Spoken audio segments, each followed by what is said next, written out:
Hello, everyone. It's good to be here again. Um, it's been a long day, so we are not going to take our time to begin to make any explanations. So we're just going to go in and give you an opportunity to respond to what we have been on since 12:30 today. It's been a very, very interesting discussion with our dear Dr. Ogbulafo. Ogbulafo. Okay, I'll get it right. He has been a brilliant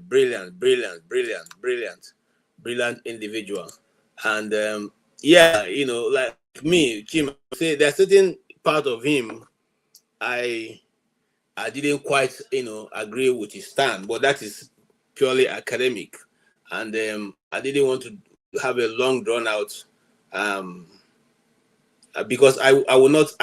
One of the things that didn't go down well with me is the fact that once you take on the part of discussing tribe, you then become I'm trying to remember the word he used, because some of us get into the point of going to falling back to our various nations because we are now tired and overwhelmed by the inability of the system to address the injustice in the system.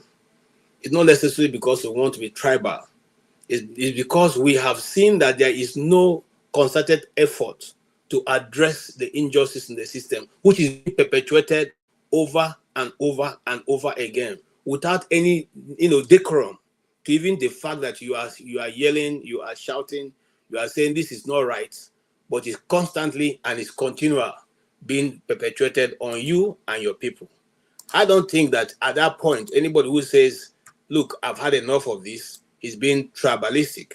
I don't think so. I think that the people have come to that conclusion because the system has refused to recognize their own voice. They are yelling for justice and equity. And I think any nation that's not built on justice and equity may well be out on its way out of whatever.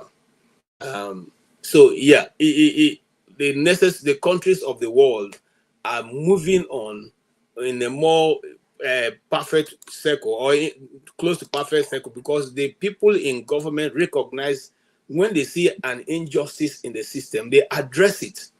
They don't keep quiet over it. They don't romanticize it. They don't throw it to the back, but they don't say you are not making sense, therefore we will not listen to you. But they don't say, oh, you know what? Those injustices are addressed almost immediately. So it does not give room for people to have to begin to, second guess what to do with it. An injustice has been that has been noticed in the fault line of Nigeria as a nation since the early 60s up to this moment have not been addressed. So if at this point people begin to fall back to their regional levels of government, are you going to blame them? If the people in the Middle Belt come and say we are being treated unfairly, and every now and then people in our regions are being killed, and nothing is being done, not by the government, not by the elders, not by the so-called North or Southern leaders, what are you going to now blame the thief man if he says he's falling back to his nation?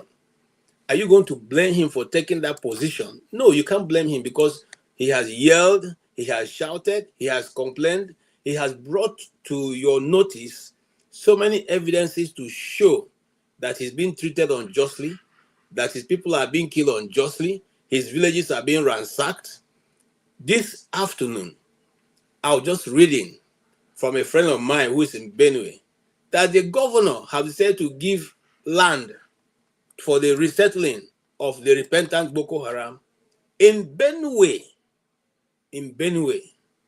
What a shame. Now, you want to tell me that when the T person now begin to say, no, we don't want that to happen, then you say he's being tribal? I don't think so. It is now come to a survivor, fight for survival. And that's what Nigerians are struggling with now.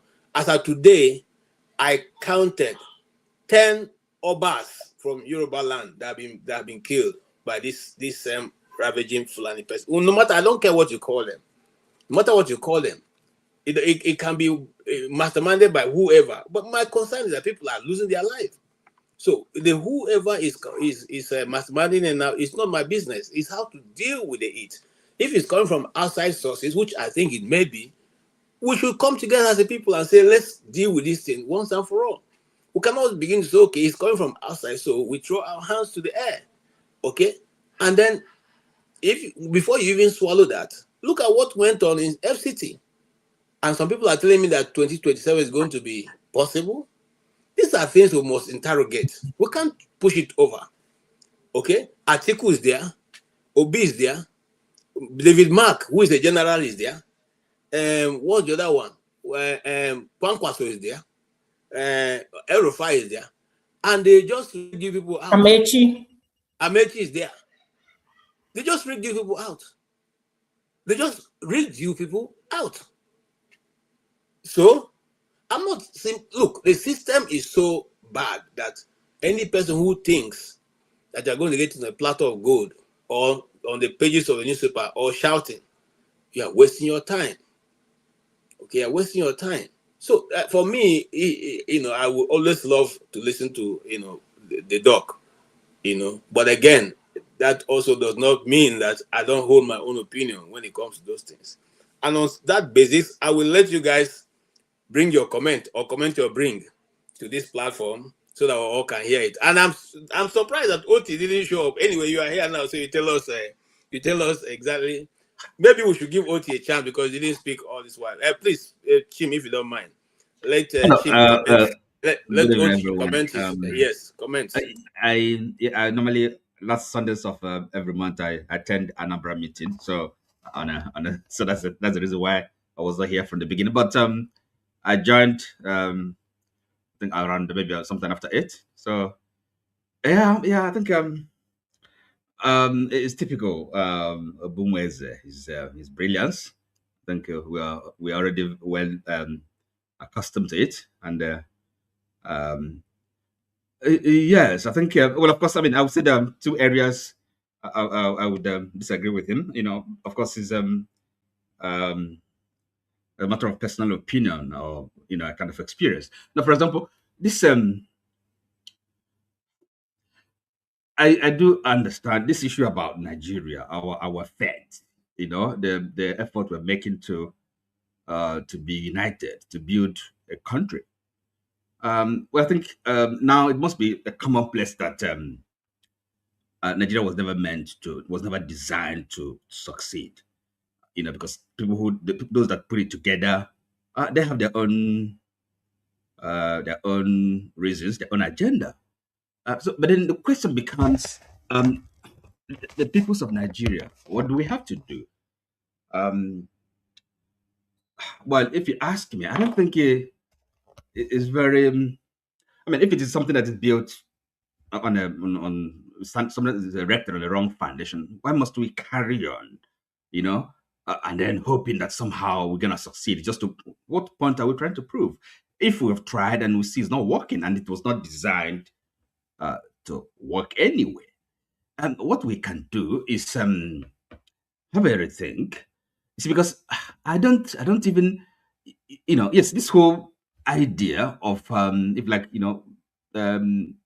greater Nigeria, okay, a great nation, a great African country, if like the center the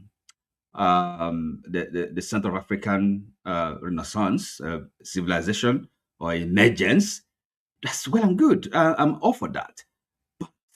There are so many ways we can go about it. So it doesn't have to be. We don't have to be kind of be together as the structure was put together, not by us by all means. So really, it's and therefore it doesn't defeat the argument of those who are agitating for if like a kind of if like a separation or even a disunity, a conscious desegregation. So the vision, the view of if like a strong, powerful African country, a black nation, it does not that vision is not the idea or clamor, agitation for this, if like uh, this disembowelment and or restructuring of Nigeria does not defeat that argument. But anyway, I mean, of course, I have to concede that he's not opposed to having a kind of a restructuring, because the moment he talks about in a national conference, so one can accept that he's alive to that that reality. We can have a redesign. So, and therefore, that brings me to the what now, Keja, what I've just referenced. So we find ourselves in a situation where, as a matter of reality, I may be an idealist, but also kind of embrace realism. And I don't believe in talking too much. When you see a situation, you think about it and then do something. There's no point talking and then talking endlessly. It doesn't solve any problem. So, from what we have seen, now I think there are two options really left. Okay, to change the situation, to change the game we've been playing. And all of us are in this game, whether I like it or not, game of politics.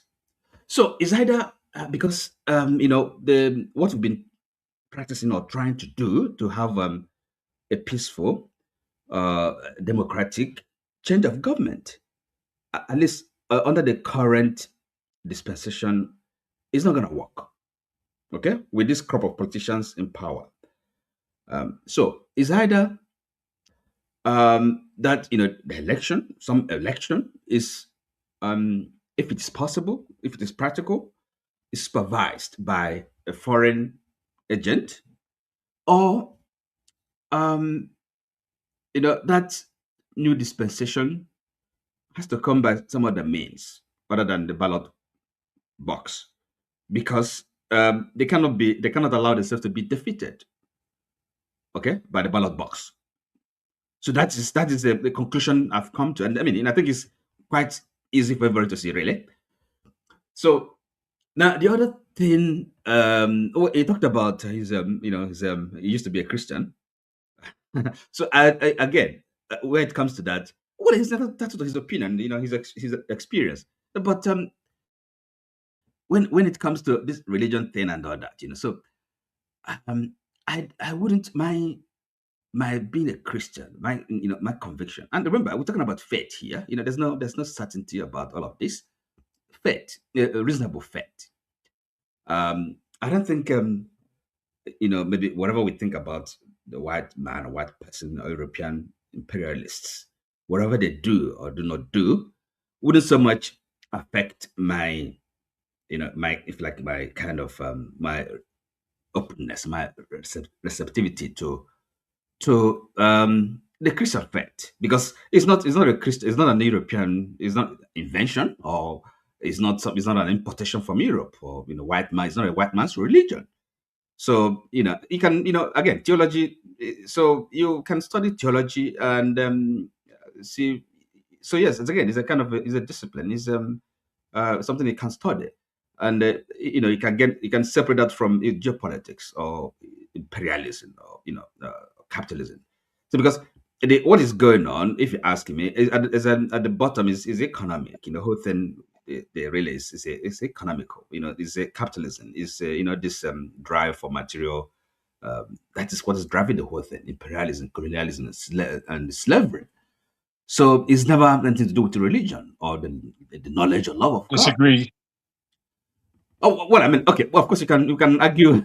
We can argue, but so it's never about the love of God, knowledge of God, or worship of God. It's about human appetite, the lust, and and sin and greed. So that's what's driving all this, including imperialism, colonialism, neo-colonialism.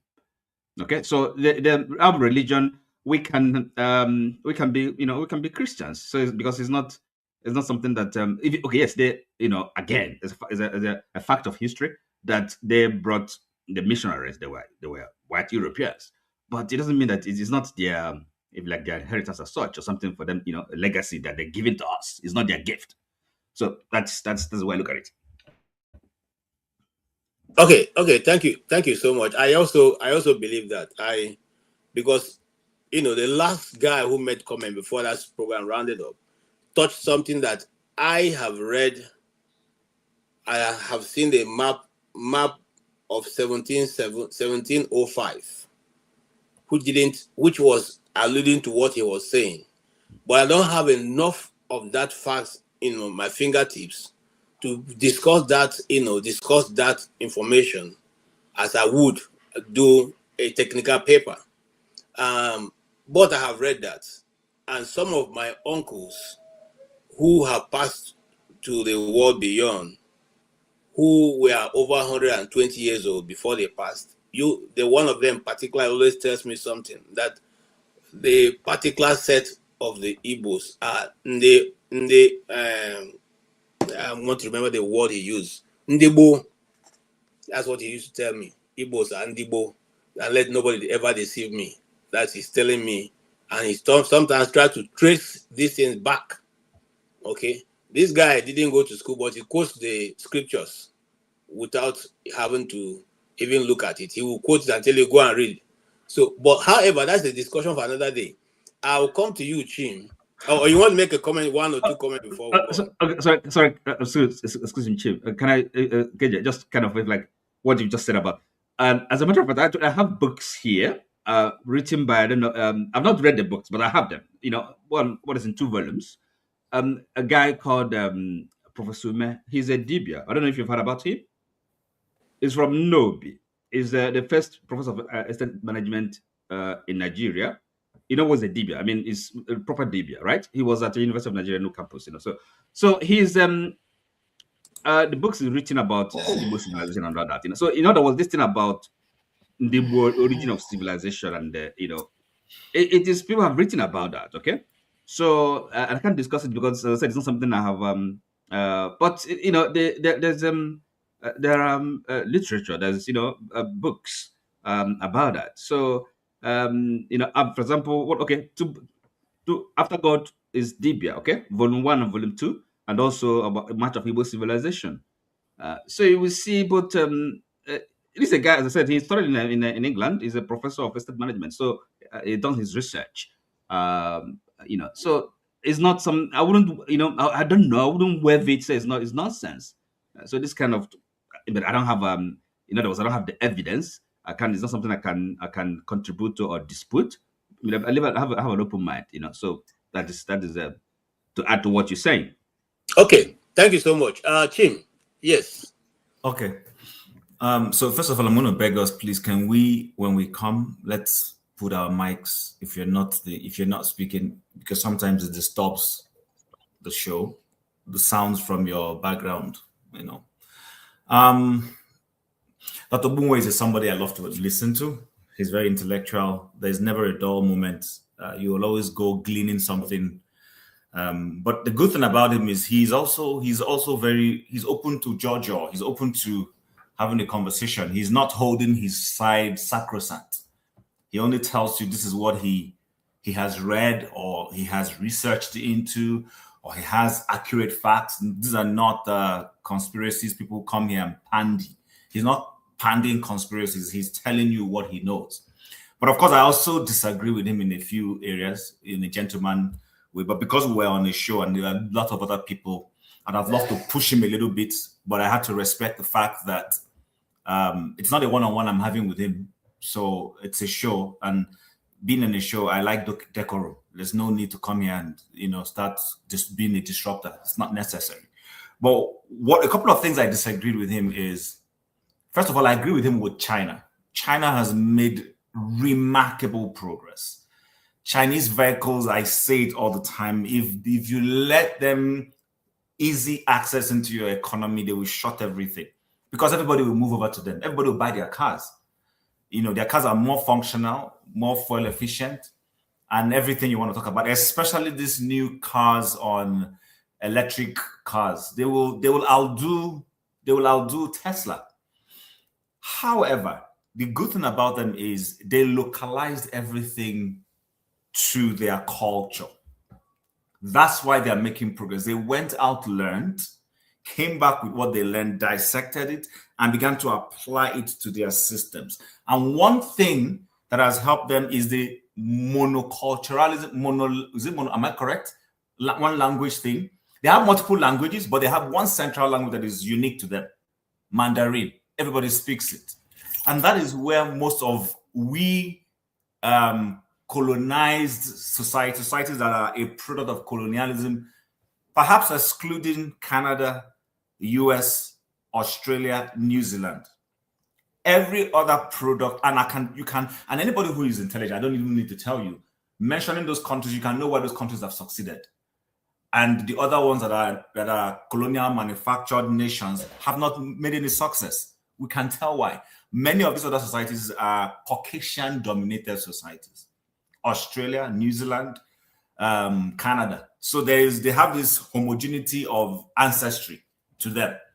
But we don't have those things. And for me, when he says democracy has failed, I don't agree. Democracy hasn't failed, nor capitalism.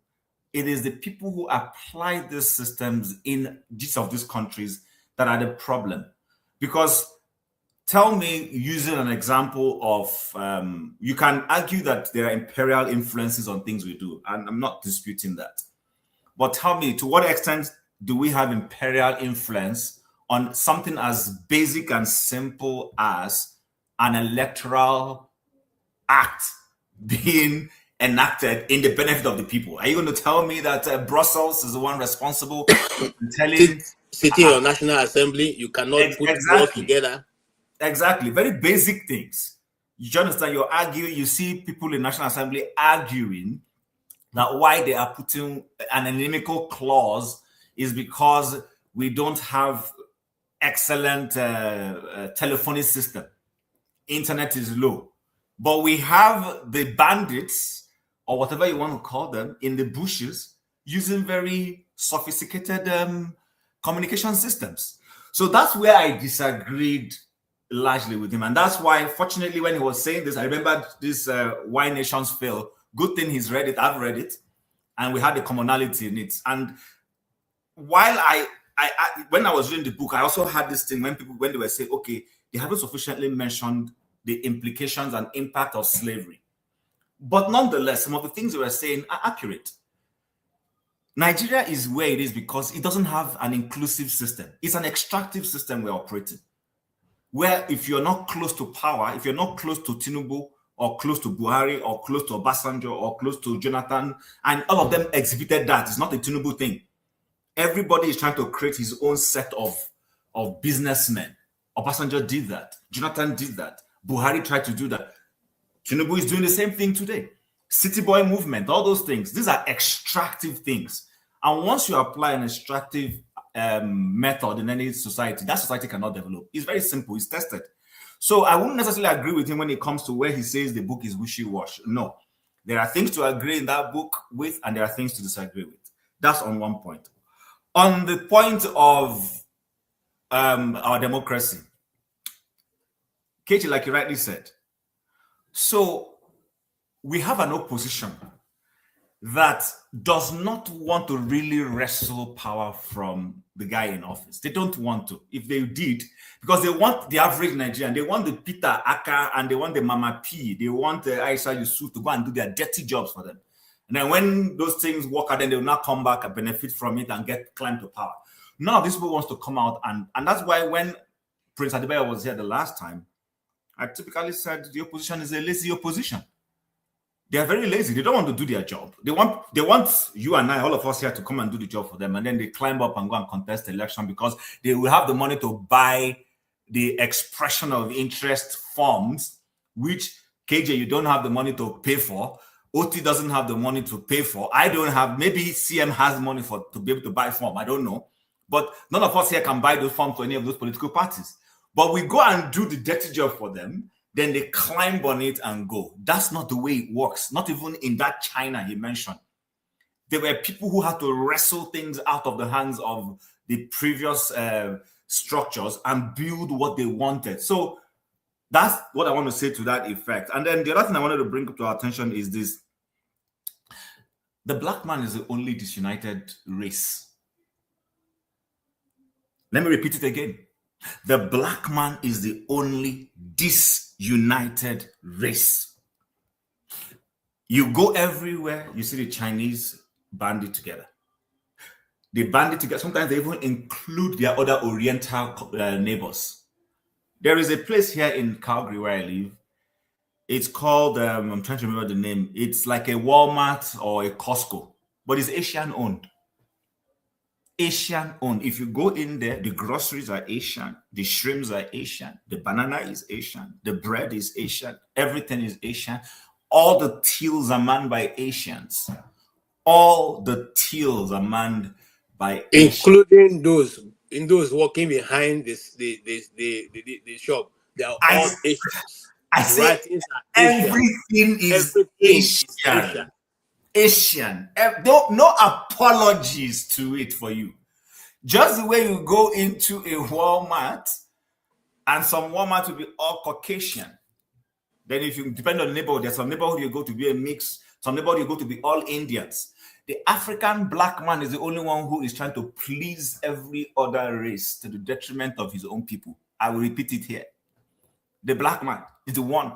Go into an office, your fellow black man will prefer to go and sit at lunchtime with another Caucasian, or he will avoid you. He will avoid you. But you know what? These other people band together, do things together, produce results. So that's why I asked him that question, that why is it that every force we get that will try to rear his head, imperial leaders, supposedly or unsupposedly, silence him? Why have they not been able to silence those same kind of caliber of people who rise up from Asia or all the other groups? Why is it always a black one that is always the one that is always silenced? Because we're complicit in all these things. We're very complicit in it. We empower these things to happen. You will go into a place, a Jamaican will see you, he's blaming you for his slavery. He doesn't want to see you. I once worked in an organization, let me repeat it again, and there were only two blacks, me and one guy. And this guy kept avoiding me. And I kept until the eve before he was laid off. That's when he started becoming friends with me. And I heard this thing they were going to lay him off. And I told him, I said, it's been painful that you've been here for 6 months. I've come to sit, you always avoiding me. He said, no. I said, but that's what you kept doing. It didn't take long. He was laid off. And I smiled. I said, well, yeah. Because he didn't understand how to play the politics. The only time the black man plays the politics well is when he is back in Africa. Then he breaks into Yoruba, Igbo, Swahili, Zulu versus Kosa. If you go to Congo, it will be the ones from those other guys from Kagama's country versus the real Congolese. That's when we start doing this thing. But when we're in a large, we don't know how to pull this thing together. Indians do it a lot. Indians, if an Indian enters a place, he will flood the place with his fellow Indians. When black man enter the place, he will start speaking Queen's English and start judging you based on Queen's English. He fails to realize that there is something about solidarity. I got your back. The day I will hear they want to assassinate you, I probably would want to come and tell you something is brewing here. But he doesn't know it. He leaves himself open. So sometimes I think we tend to want to overdo certain things. We're too righteous as a group of people. I'm starting to learn from you that over righteousness does not pay. I'm sorry to say it. It doesn't pay. Let me repeat it again so that those who say, did I hear? Over righteousness, it doesn't pay. It doesn't pay. Everybody is playing subdivisional politics. Trump is protecting his white people. Protect your own. Sorry, protect your own. If you think you want to be liberal and this, you will fail and they will bury you quickly, sharp. So those are some of the things where I kind of disagree. And then the last one I want to say is this. I think I've mentioned it. It's all about building from. So the one thing he didn't seem to understand is this, or maybe he knows it, but he holds it in a different perspective. When it comes to subgroup, I align with Awolowo heavily. Awolowo says what? He said, first of all, be a Yoruba man, good one, before you can be a Nigerian. If you have not become a good Igbo man, you can't become a good Nigerian. Anybody attempts, that is why Nigeria is the way it is. Because you have to come to that center with strength. When you're solidified in your subgroup, then you can negotiate from an angle of strength. And then when you come to there, then even the other person, you're able to respect him because you're already confident and satisfied in being an Igbo man. He is. Then you sit down and say, brother, okay, we want to sit down and work together as a group. So I don't want to disturb what people do in Ile-Ife. Don't disturb what happens in Owerri or Enugu. But you know what? Because we're black, we need to fight protect ourselves against aliens. Let's do this commonality. Have this central, this thing that protects you and I. Why you go back and you do your own thing? But anytime there's a problem, we can come together and align. Because we don't do that, that's why somebody will call somebody like he mentioned or to U.S. Embassy, and that guy will give information out to Americans, snitching on his own people. This is why those things happen. But you know what? What do I know? I'm just a regular guy on the street. That's where I am. All right, thank you so much. I totally agree with you, Jim. I think what I was discussing. I'm coming to you, Jagun. I was discussing, and this will be to you as I'm framing it. Please listen with your own, before you make your input. I was discussing with the guy yesterday, and he said he thinks that the kindness of Africans, because an African man is naturally a kind person. He doesn't want to hurt you because he counted all the countries of the world that are black countries. They didn't colonize any country. Didn't go to fight any war outside of his region, apart from those small communal wars. Never dominated anywhere. Rather, they believe that you should live and I will live. That sometimes is a problem that have either given this inroad of the Europe into Africa, and consequently they are seeing it and using it as a weak point because they think you're being kind means that you are being weak. So the question is, if that is the truth, vis-a-vis what we have discussed today, and you also being one of those who speak Oyibo, so just like Tim said, are you also, do you go to the midst of Yoruba people and begin to want to oppress them with a phone so that they will know that you have reached the echelon of development and they are still somewhere below? Because these are some of the divisions we see. I remember many years ago, I went to, I didn't grow up in the East, but I went to the village and they were having a student union. And my cousin told me, oh, they are having a student union, go and participate with them. And when I got there, in fact, there was a gang up against me. I mean, at my young age, you understand, a big gang up. They didn't want me to even make any contribution because they are the ones in the village. So who am I to come from somewhere and come and make any comment? Is that also part of the problem that we are facing? Are we not taking, sorry, 1 minute, are we not taking from what our people who are experts in this, their advice and working it around? Because the Igbos have a proverb: a person who travels has more understanding and knowledge than the one who is in the village. Okay, when I mean village, I mean in your locality. Sure. Why you are thinking about that, Kim? What do you want to say? Yeah, sorry, somebody's made a comment. He said Pakistanis and Indians are not united. That's a big lie. What you see in Palestinian, Pakistani Indian politics is different from what you see in the average Pakistani Indian on the streets. I work with them every day. I have two of them who I have asked them this question. So, No. Can I land on this? See, I have two Pakistani Indian friends, and I asked them directly. I asked them, I said, so please tell me, how come two of you cooperate like this? Where did this politics? And they laughed and said I should forget those politicians. That's the national political issue. Do you know they speak one language? They speak more than one. They speak more than one. Hindi, okay. Urdu. They speak a couple of languages. Urdu. Exactly. Urdu. They speak this language. It's just when their political leaders are doing things, you make it look like India and Pakistan are at each other's throat. That's a freaking lie. It's not happening. Well, the average it's not as easy as that, to be honest. It's not as easy as that. It's not as easy as that. What I can say, just to end on that, is that you see in the UK that they have a large community of Bangladeshi, Pakistani, Indian, and Sri Lankan, and they're all different, very different. You can tell when you're with them. However, in this country, as they have enemies all around them, they are one. It's when they're back home that they may have dispute. So, listen to ourselves in many ways. What I will say to what you are putting to me, KJ, and I have disagreement with what Oti and some of what Chim said. But in answer to your question, you see, again, I have to come from my own point of view. And in coming from my own point of view, I will speak for myself, as it were. In my upbringing, I'm quite well traveled. I've been all around the world. And I meet Nigerians everywhere. I've seen the power of Nigeria in this country.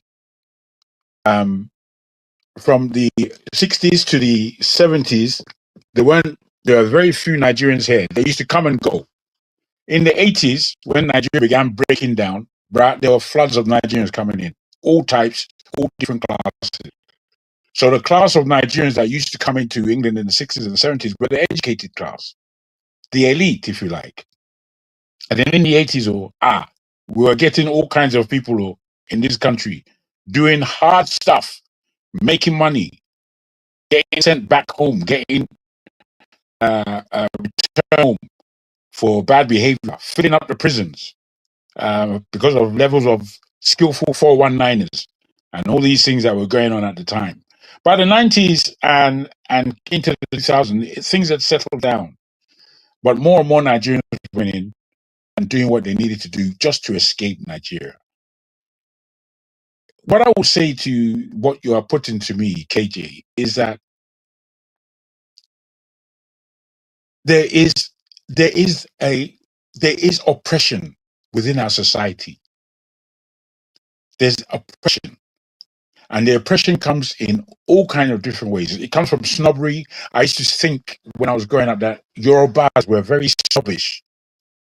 Very snobbish when I was growing up. It's now that I understand them more that we're quite a balanced people.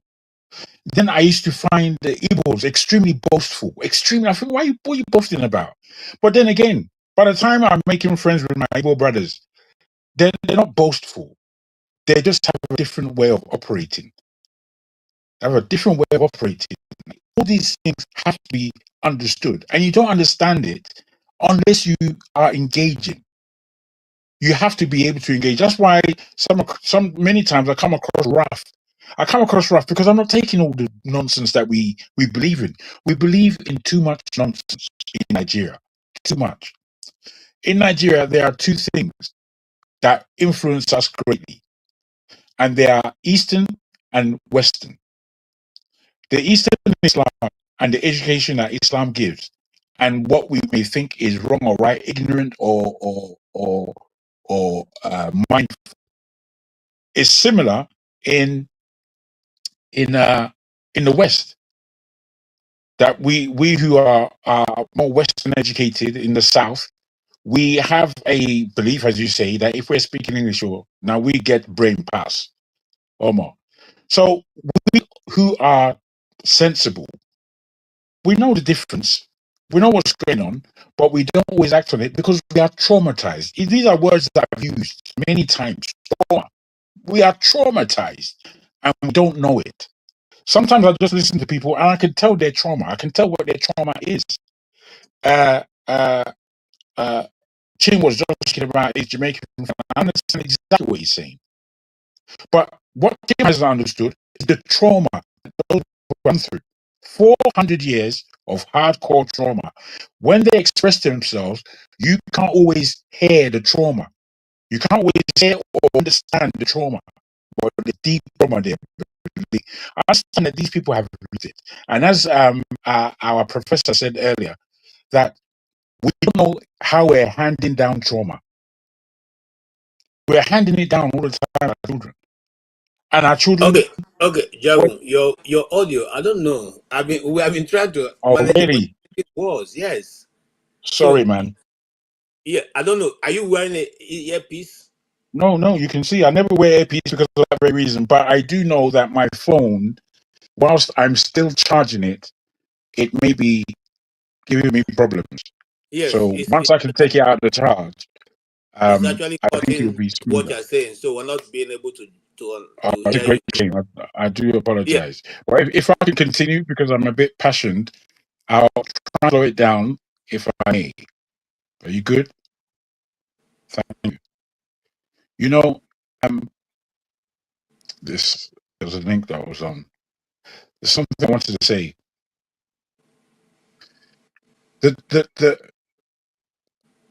Yes, when I was young, or when I was a boy, you know, I was the best liar in the whole planet. I lied. I know I've said this before, but I have to let you understand that this is a real thing. And then I have to understand that nobody taught me how to lie. Nobody.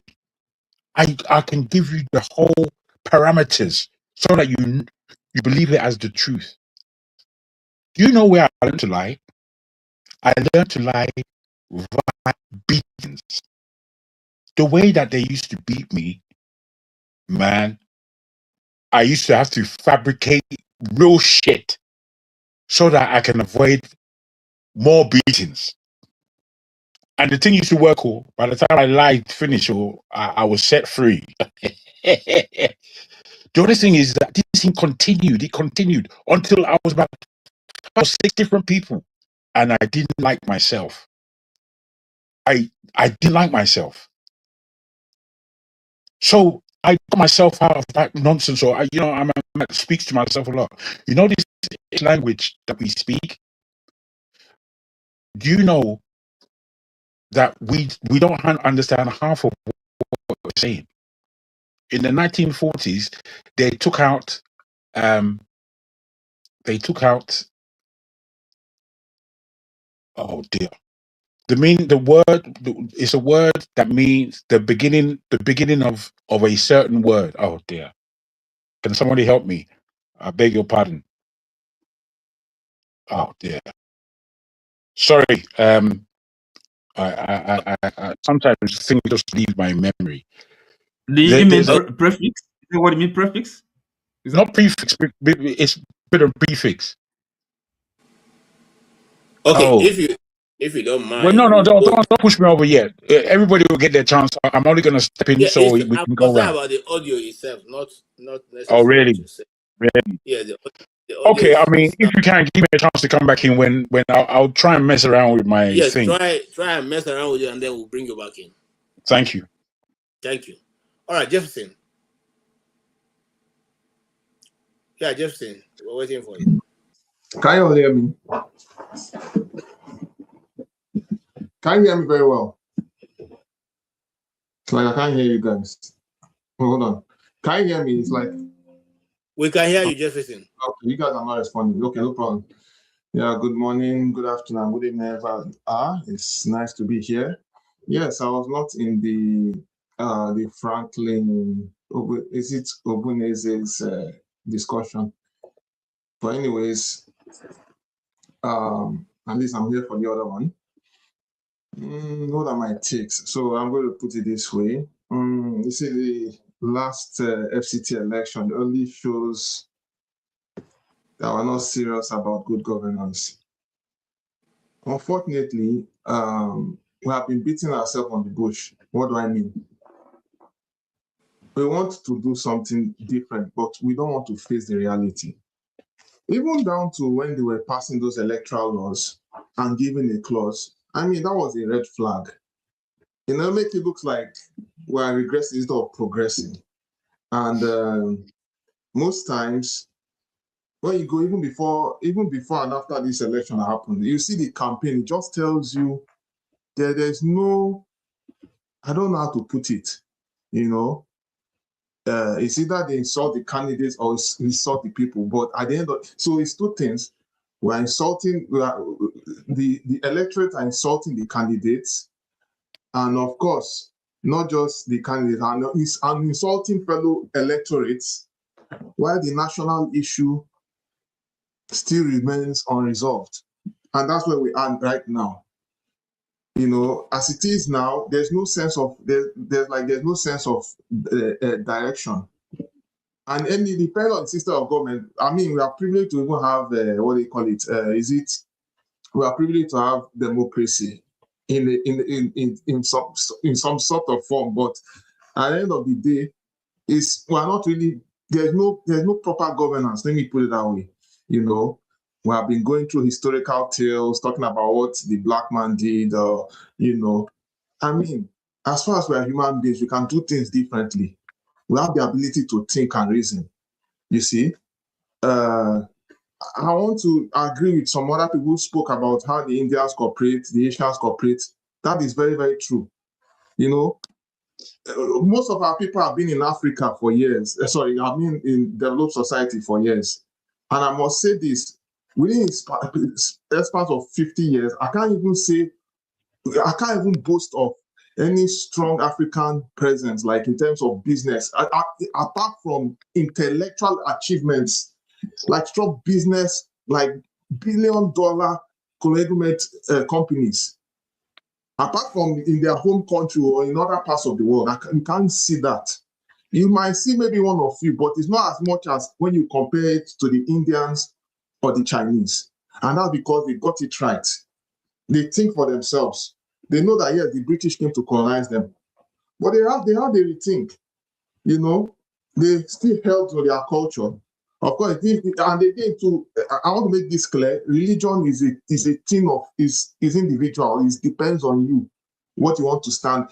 For the fact that most people are developed, you are in UK, America, and everything, don't mean everything is entirely perfect, right? Fine, they decide to allow the good human instinct of them to have good governance, but doesn't make them the best of who they are. If you look at it, they are not as good. Most of them are not God-fearing anyway, but at least some of them have conscience. As compared to our own case whereby we claim to be God-fearing, but we are not God-fearing. We don't have conscience. Our heart is far. We are in our lips. We claim to be religious, but we have a very, very black heart. Black conscience. Yeah, that's the reason why we are not where we are today. Right? We are not going where we go because, I mean, some people, they make this joke. They say, if we're holding on to our African traditional culture, where they say you have to swear by the traditional this thing gods that used to follow in the past, that many people will sit up. Sometimes I want to believe it's true. Because it's like people fear that are actually fearing God, who will even give you the opportunity to tell the truth. But but we keep on playing with the grace of God, which is another subject which we are not going to discuss right now here. Let us face on the major topic that I want to talk since we want to go that direction. So as it is now, we are just like deceiving ourselves.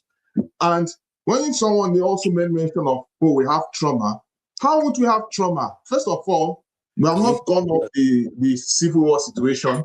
That line of thought follow from our fathers down to the children, and it's also gradually passing to the children's children, which is to say, we are not being cautious about what we portray out there, right? We just had a crisis in LMA, in Rivers State, right? And Abuki stabbed somebody. The other people, the indigenous there, went and retaliated.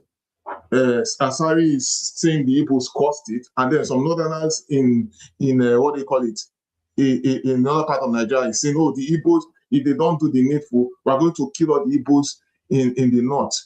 And of course, when all these things are being discussed, our leaders don't pay attention to all these things. They always trivialize and make it look like it's not important. And of course, people are being killed in southwest of Nigeria, the Obas and all of that. They feel the security is not important. But of course, the only thing that is actually important is the fact that they are looking out towards the electoral circle. Who is going to be in charge? And then when you're going to be in charge, what next? The same circle of madness. And then we'll come up with the same senators, the same governors who will come out and be disgracing us on international scene. At a point, we call ourselves to order. Can you hear me? Yes. Can you hear me? Okay. Yes. If you can hear me, I quite agree with you. But from the point of the discourse of Dr. Ogbunwezeh, what is your own view in just 1 minute? You have not given us that. You are rather, going away from that. What did you take away, or what is it that you are in alignment with what he discussed? I didn't watch that particular video. I came in late, like I said. Okay, all right, no problem then. No problem. Thank you. Thank you. I'll come back. Yes. Okay. No problem. Yes. Femi, go ahead, sir. And then the question, Bonaventure asks, which is very important. Why do we believe that leadership in Africa, it has to be somebody with a good heart, a good man? The man has a good heart. Can't you read his body language? Why are other nations, their leaders, the people, the constitution, and the mode of oppression is not based on body language? You see, and why do black men, me and you, always look for a form to coin evil going on instead of calling it evil is evil? The president's body language, the minister's body language. The man has a good heart. He's doing it for all of us.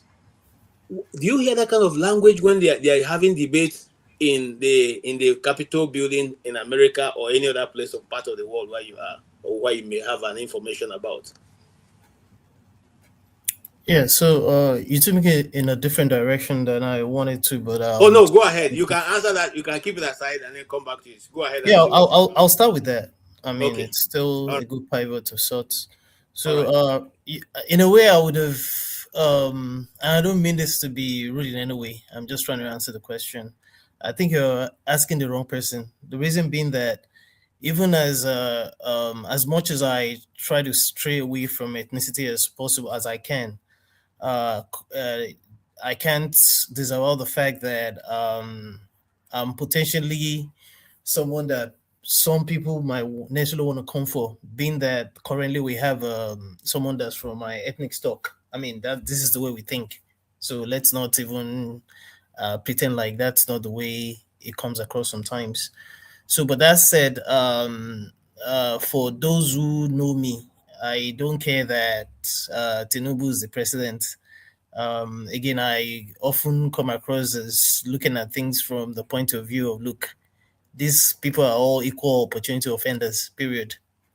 Now, with that out of the way, I feel a lot of things are basically down to emotions, and it could easily have been from any of the ethnic stocks, at least the major ethnic stocks in Nigeria, or even Africa as a whole. It's just something that seems to be ingrained within us, whether we like it or not. It's a sentimental thing for the most part. So that's part of the problem. The fact that he's from my ethnic group or is from my religion or even both. And of course, there's also that posturing of, okay, maybe people are benefiting, because a lot of times it's all also down to what's it called, lack of civility, just this ability not to be able to discern the fact that, look, after all, when he, for example, came into power, it didn't take long before you started hearing some people when they visited Lagos shouting the Bimpami. And of course, it's just a narrative for what would happen again. Like I said, doesn't matter where it's from. It's just something that seems to have come from maybe the remnants of our what's it called, colonialism, if you will, because I didn't live in the 18th century or prior to know what may have happened before the colonialists came. And that's not to say that it doesn't happen in other parts of the world as well, because whether one likes it or not, you see what's happening in America, whether one agrees or disagrees. And just to put it out there, I am neither a Democrat or Republican. I don't believe in all this what's it called, because I've often educated myself to the point where I realize that a lot of these things are just connotations that we're not born with. They're just leanings that we put ourselves in, and that's what we met. You know, nobody knew you were Igbo or Yoruba until it became a fashion to discriminate against each other as a whole. Now, the part I was gonna drive at, I just wanted to get out of the way.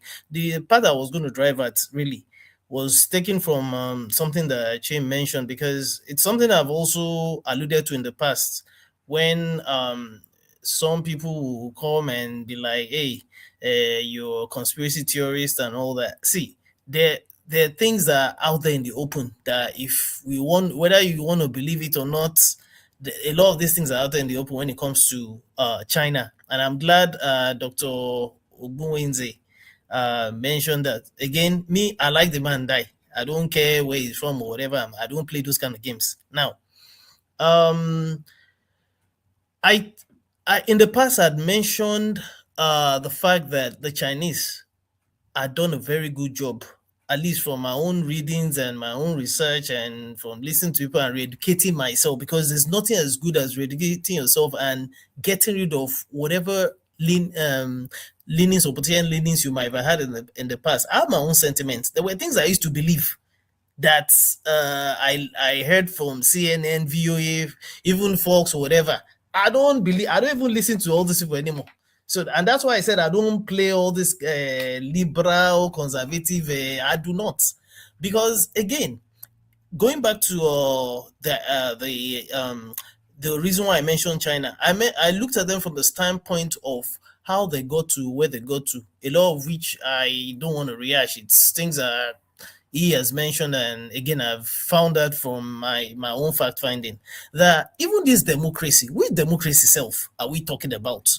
That we had our own ways. We had our own okay, fine, call it democracy, but at least we had our things that worked for us prior to when these people came and disrupted whatever they disrupted. Fine.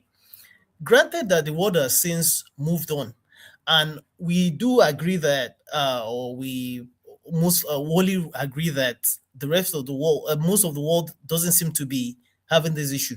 But then you can't take away the fact that even when you look at the Arab world, for example, and the way the French and the Britons, for example, disrupted that region, you can't take away the fact that there's also something similar, maybe in a different way, that's happened there.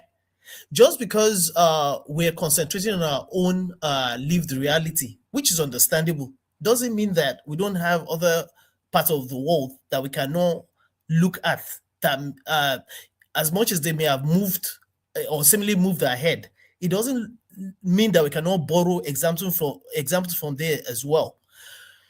And the reason why I say so is because none of, as far as I know, at least the fledgling ones, the ones that seem to be doing well, like Saudi Arabia, UAE, economically and what have you, Saudi Arabia, UAE, Qatar, Bahrain, Oman, Kuwait, none of them is practicing this democracy.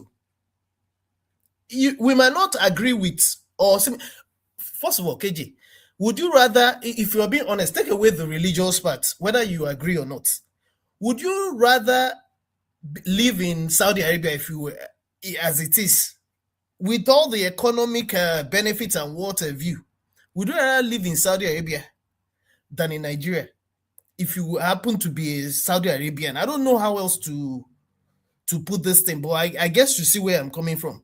So the democracy, me, I even have a problem with the democracy, knowing what me I know.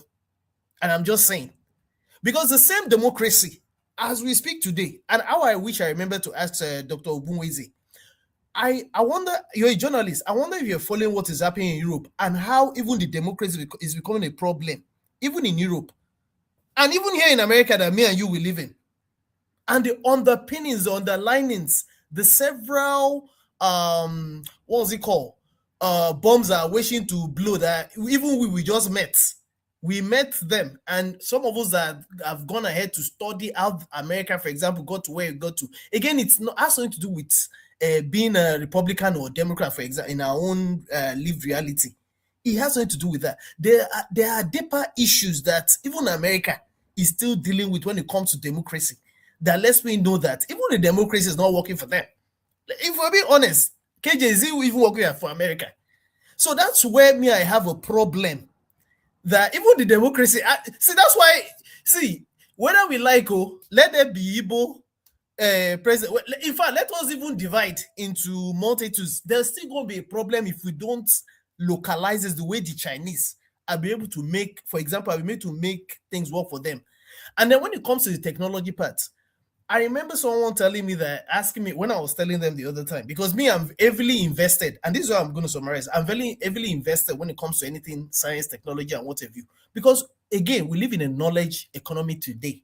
One of the things that is actually putting Nigeria on the map, again, irrespective of where we may decide to align with, is fintech and even AI. Even within Nigeria. See, KG, I was in Nigeria in January. Me, I know what I saw. I know the people I spoke to. I just did not have enough chance when I went to the Yaba ICT center, the main one, when you have the likes of Andela and what have you. KG, if we're really, really serious, there's other things that are going on that could help us, if only we can broaden our horizon. I mean, we have a long way to go. There's no, a lot of these countries are making progress. I have no time for all these our shenanigans. I Again, agree. just to round up, whether we like, if you like, we break down into our village hamlets. Let's break down to hamlets. The same problem will still occur. And I'm not against anybody that wants to separate.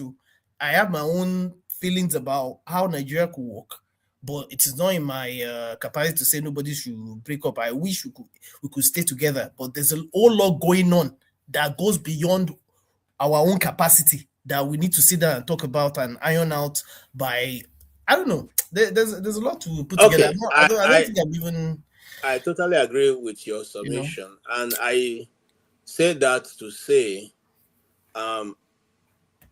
if we decide to use the Chinese model, we have enough power in Nigeria to develop that nation.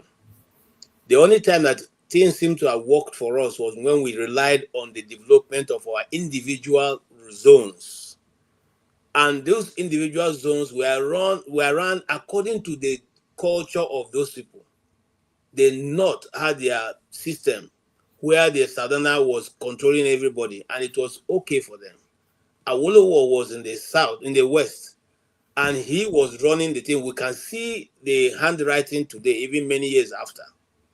Okpara was in the East. We can equally see what he did. Unfortunately, that system was jettisoned, and then we have what we have now, which is called them all crazy. And because them all crazy, we are all now gone crazy, because everybody seems to be doing whatever they like. A man comes to a federal capital territory and hits his hand on the chest and says to the whole nation, you just go out and vote and leave the rest for me. I know they follow those when they talk. I go do, I go see him. And really, he achieved that purpose. And everybody's they are all in their house.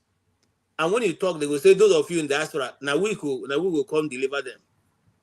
When you have refused to even play your own part, FCT, as small as it is, will not fit mobilize. So what am I saying is, I'm saying it to say, I'm coming to CM. And of course, after that, Tony, I'm coming to you also. So I might as well be listening. Why is it that, just like he said, there's a reason, what is holding the people from being able to stand and question? Is it that same culture thing that doesn't allow us to ask our elders something? Or is that we're just a people who don't know how to relate with our government? So that we are now looking at our government like the monarch system. The Oba is the man is too. We can't ask him anything. He's the one appointed by God to guide us. Is that what government have become now in Nigeria? That nobody can ask Wike anything, you know? CM.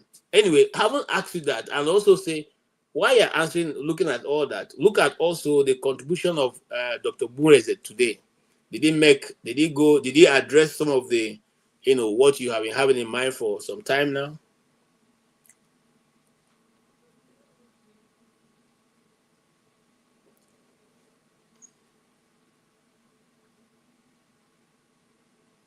CM, you are muted. Unmute your mic. We can't hear you, CM. Unmute yourself. Unmute yourself. I can't unmute you. Unmute yourself. Mic. Microphone. Your mic. Mic. Unmute your mic.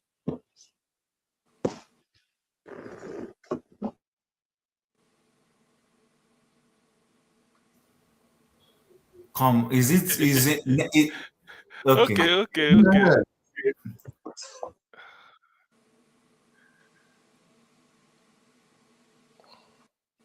Okay. Am I coming out clearly now? I don't know what happens here. Yes, now go ahead and CM. We can hear you now.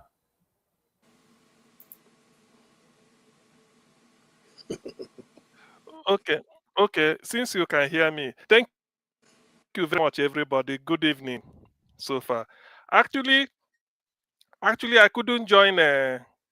Ogbunwezeh when he started, but midway or somehow maybe he's gone.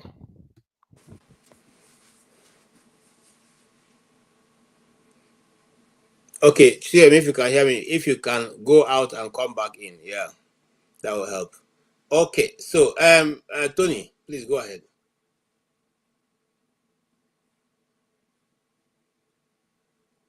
Yourself, no, you don't unmute yourself now, Tony. What's happening today?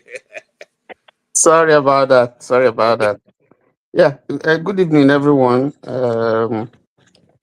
I think I'm not sure we have seen for a long time a guest who took so much time to be with us and to answer questions. I think it was very, very detailed. What he said was very instructive.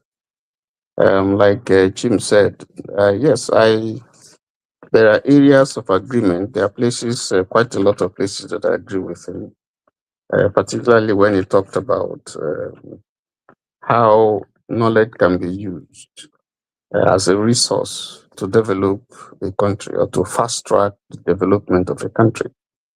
It's a major resource, a critical resource. I agree, with him, but I disagree with his view about democracy and his dismissal of the book written by Asamoglu and his partner,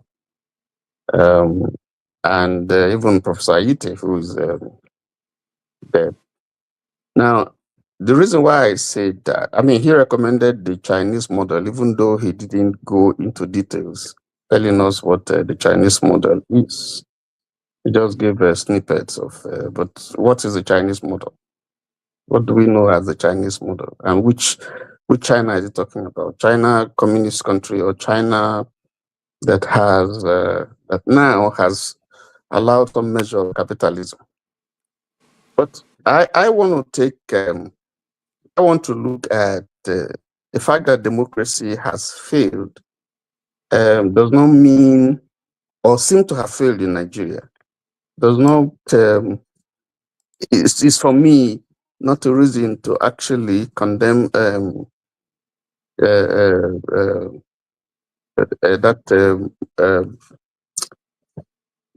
condemn democracy as a principle of government, because none of them is perfect. Communism, socialism, none of them. We've seen contradictions in so many of them. But I'd like to focus on 2 or 3 countries that run democratic principles of government, and countries that also had similar trajectories with Nigeria. If you take Singapore, for instance, the model is democracy. And I don't know if we have read Liu Kuan Yew's book. It's titled From Third World to First World, The Singapore Story, 1965 to 2000. If you have read the book, or if you know the story of Singapore, you would see that it has similar trajectories with Nigeria, not as endowed as Nigeria in terms of minerals and so on and so forth. It doesn't. I think Nigeria got independent before Singapore. I think so. I'm not sure. Someone correct me. So looking at the book, 5 years after us, just 65. Very good, 1965. Yeah. So it was colonized, not as endowed as Nigeria, runs a democracy. So if you look at the book, what Liu Kuan Yew did was to compare the trajectory of a couple of nations, including Nigeria, and compared it to Singapore and the strides that they have made. And one of the things that he did was to focus on leadership, anti-corruption, and strategic planning. Those three key things were the things that she identified. Now, Asemoglu talked about, as Jim was talking about, the extractive industry and how Nigeria, is losing quite a lot, because that, if you look at the book, I did snippets of the book, the particular thing that he capitalized on in his book is particular that extraction aspect, and how Nigeria is run, but if you look at when he came to Nigeria, the examples, just taking one aspect of what Lee Kuan Yew said when he was talking about leadership, because he visited Nigeria. One of the things he said when he was talking about leadership or leadership failure or the quality of leadership or character of leadership, comparing Singapore and Nigeria, this is what he said. I mean, I'm not quoting him. He said in Singapore, you have very good roads. Very good roads. Government invests in roads that will last. Now, the ministers, in spite of the fact that they have very good roads, don't spend money to buy Rolls Royce and the Mercedes and all that. They keep their cars and they take buses. When he came to Nigeria, he found out that we have bad roads. And those in public office ride Mercedes Benz on the bad road. And then he gave examples of, leadership failure in so many other areas. And he says, that Nigeria has failed to prioritize, the needs of the people. Leadership has not shown concern for the needs of the people. Leadership has not been run in a transparent way such that, everyone benefits and sees government as, for them, which will command some obedience, some kind of loyalty to the government. Because if people don't see that government is working for them, there's a way in which they feel distant from the government, and that will affect their total commitment to that particular government. So what I'm trying to say is that if you look at that, and Singapore is ahead of us now, Nigeria was ahead of Singapore. You can also look at Malaysia and even Indonesia. These are countries that, if you like, at par with Nigeria, but, some of them, Nigeria was ahead of them. So, and the difference, because we have the same similar trajectories, the difference, according to him, is, saying that Nigeria has not done what it's supposed to do to advance the interests of the country. In fact, he called Nigeria, a shame. Going by the endowments that God has given to Nigeria, has not used it, maximally to advance, to move that country forward. And that's the same thing that the former American ambassador to Nigeria, Campbell, also said in his book. The same things. These were the things that he identified. So what am I saying? I'm saying that I don't think that is democracy that is the problem. I think it's the operation of democracy, because there's particularly no system of government that is perfect. But if the operators don't run it according to rules, according to principles, then you're going to have a problem. And I think that's the issue, one of the issues that we have in Nigeria. That's why I asked him the question that if from 1960 to 1962, before we had the first coup, Nigeria seemed to have made some progress. And it was democracy that we were running. So I wanted, to say, and that's why I also said to him, okay, Ethiopia, because he also talked about, imperialism and foreign influence. Yes, to an extent, yes. And that he was trying to explain whatever development we saw that they did in Nigeria was particularly to promote their interest for exploitation and so on. Yeah, that's good. That's extraction. That makes sense. But you would see that these other countries, and Jim asked a very critical question when he said, but why is it that some of these countries like Singapore have been able to advance? They have been able to avoid being dictated to or being dominated by imperialism, even though they were colonized. Why is it that the black man or African nations are the ones, that you can look at all over the world and say, they're having this kind of problem? Why haven't they been able to shake off, this toga of imperialism or new imperialism, that we keep talking about and so on and so forth? So I think the problem is that we need to look at ourselves. That's the point I'm trying to say, that it's not just the system of government. We should also look at ourselves and see whether even in the things that God has given to us, even in the way that we have run our governments, the way we have, performed, responsibilities that we ought to, have done, have we done very well with them? And I think the answer is no. So that's what I see in that. And then this whole issue about just to sum up. There's a book by Wole Soyinka. It's a memoir by Wole Soyinka. I think so, some people would have read it. And it's titled, You Must Set Forth at Dawn. That's the title. You Must Set Forth at Dawn. In that book, amazingly, there were some things that Wole Soyinka mentioned that really touched me. And he was extraying, the problem that led to Awolowo being tried for treasonable felony and then jailed. I mean, we know the story, so because of time, we don't need to go back to the Western Nigeria crisis, Akintola and, Sir Ahmadu Bello and all that. And eventually what happened, Wetie and so on and so forth, he was tried with his associates and put in jail. When that happened, according to Wole Soyinka in this book, he said that Dr. Michael Okpara was one of those who stood for Awolowo. They were not in the same party.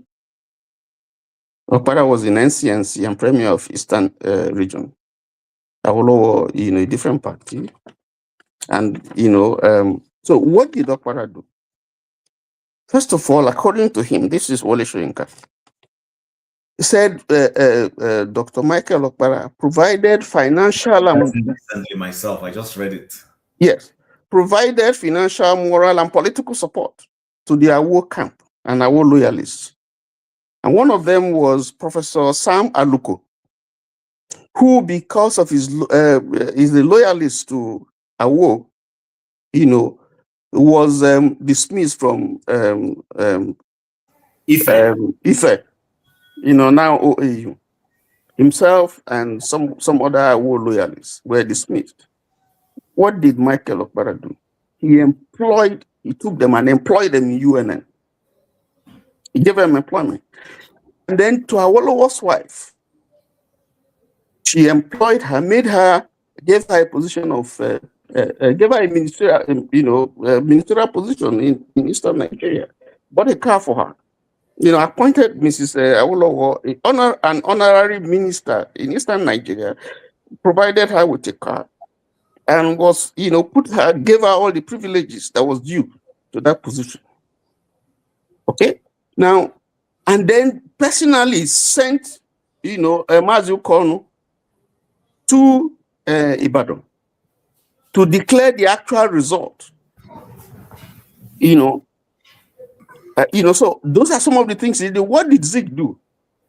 When Awolowo was found guilty, was supposed to be sent to the north, somewhere in the north. And Zik perceived that in the north, he probably would not be treated well in prison. Zik used his power and decided that Awolowo should be put in prison in eastern Nigeria. And that was what happened. But going further from there, you would see that when Abiola was campaigning for election to be president of Nigeria, he went to the east, went with a team of Yoruba leaders, and they met, Igbo leaders.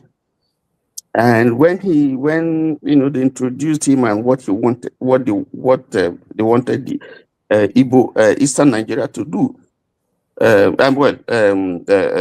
Igbos to do for the Southeast leaders to do for him, to vote for him. The Southeast leaders said, after they are listening, they said, no, we're not going to vote for you because remember what Awolowo did to the Igbos during the war, when the one released him from prison, and how he starved them and all the policies, the anti-Igbo policies that he undertook. And Chief Efalayi, now an Oba, Royal Highness, stood up and said to them that what they have said is true and that they're sorry, but that they should remember that there was a Yoruba man who would not let an Igbo general, Agu Irunsi, when he came on official visit to Ibadan, to be killed. He sacrificed his life, would not have been killed, but because he insisted that Irunsi would not be killed in his presence and in Western Nigeria, he was killed. So the Igbo leader said, okay. Sorry, can I ask you before you continue, are those two events moral equivalents? Are they equivalent? Let me finish. Let me finish. Don't disturb me. Please. So the Igbo leaders asked them to excuse them, and they held a meeting, and they decided eventually that they were going to vote for Abiola, and they did vote for Abiola. If you look at the votes, Eastern Nigeria, Southeast, got one of the highest votes for Abiola, even when the deputy of Tofa was an Igbo person. So I'm saying that to say, because in the discussion that Ogbunwezeh, Dr.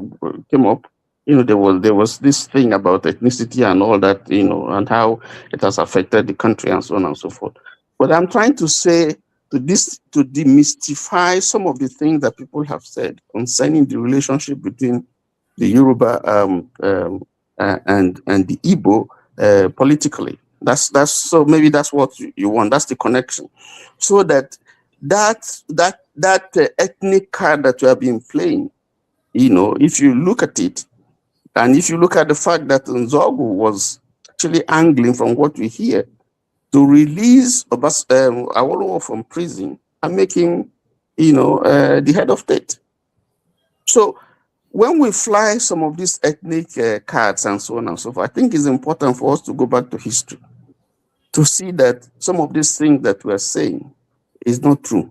And that's the relevance of my story. But all put together, that is part of the things that is actually affecting our development. And it's somehow you find out these people, when they go outside, they're in parties, they eat, they drink, they meet, and they do all kinds of stuff. But when they come out, the impression that they give to us, they fly those ethnic cars, fly those religious, provincialism, and then we buy into them, and it's affecting, our entire worldview of politics and how we vote and how we conduct our relationship with fellow Nigerians. Let me just stop there. I don't know if I answered your question, KJ.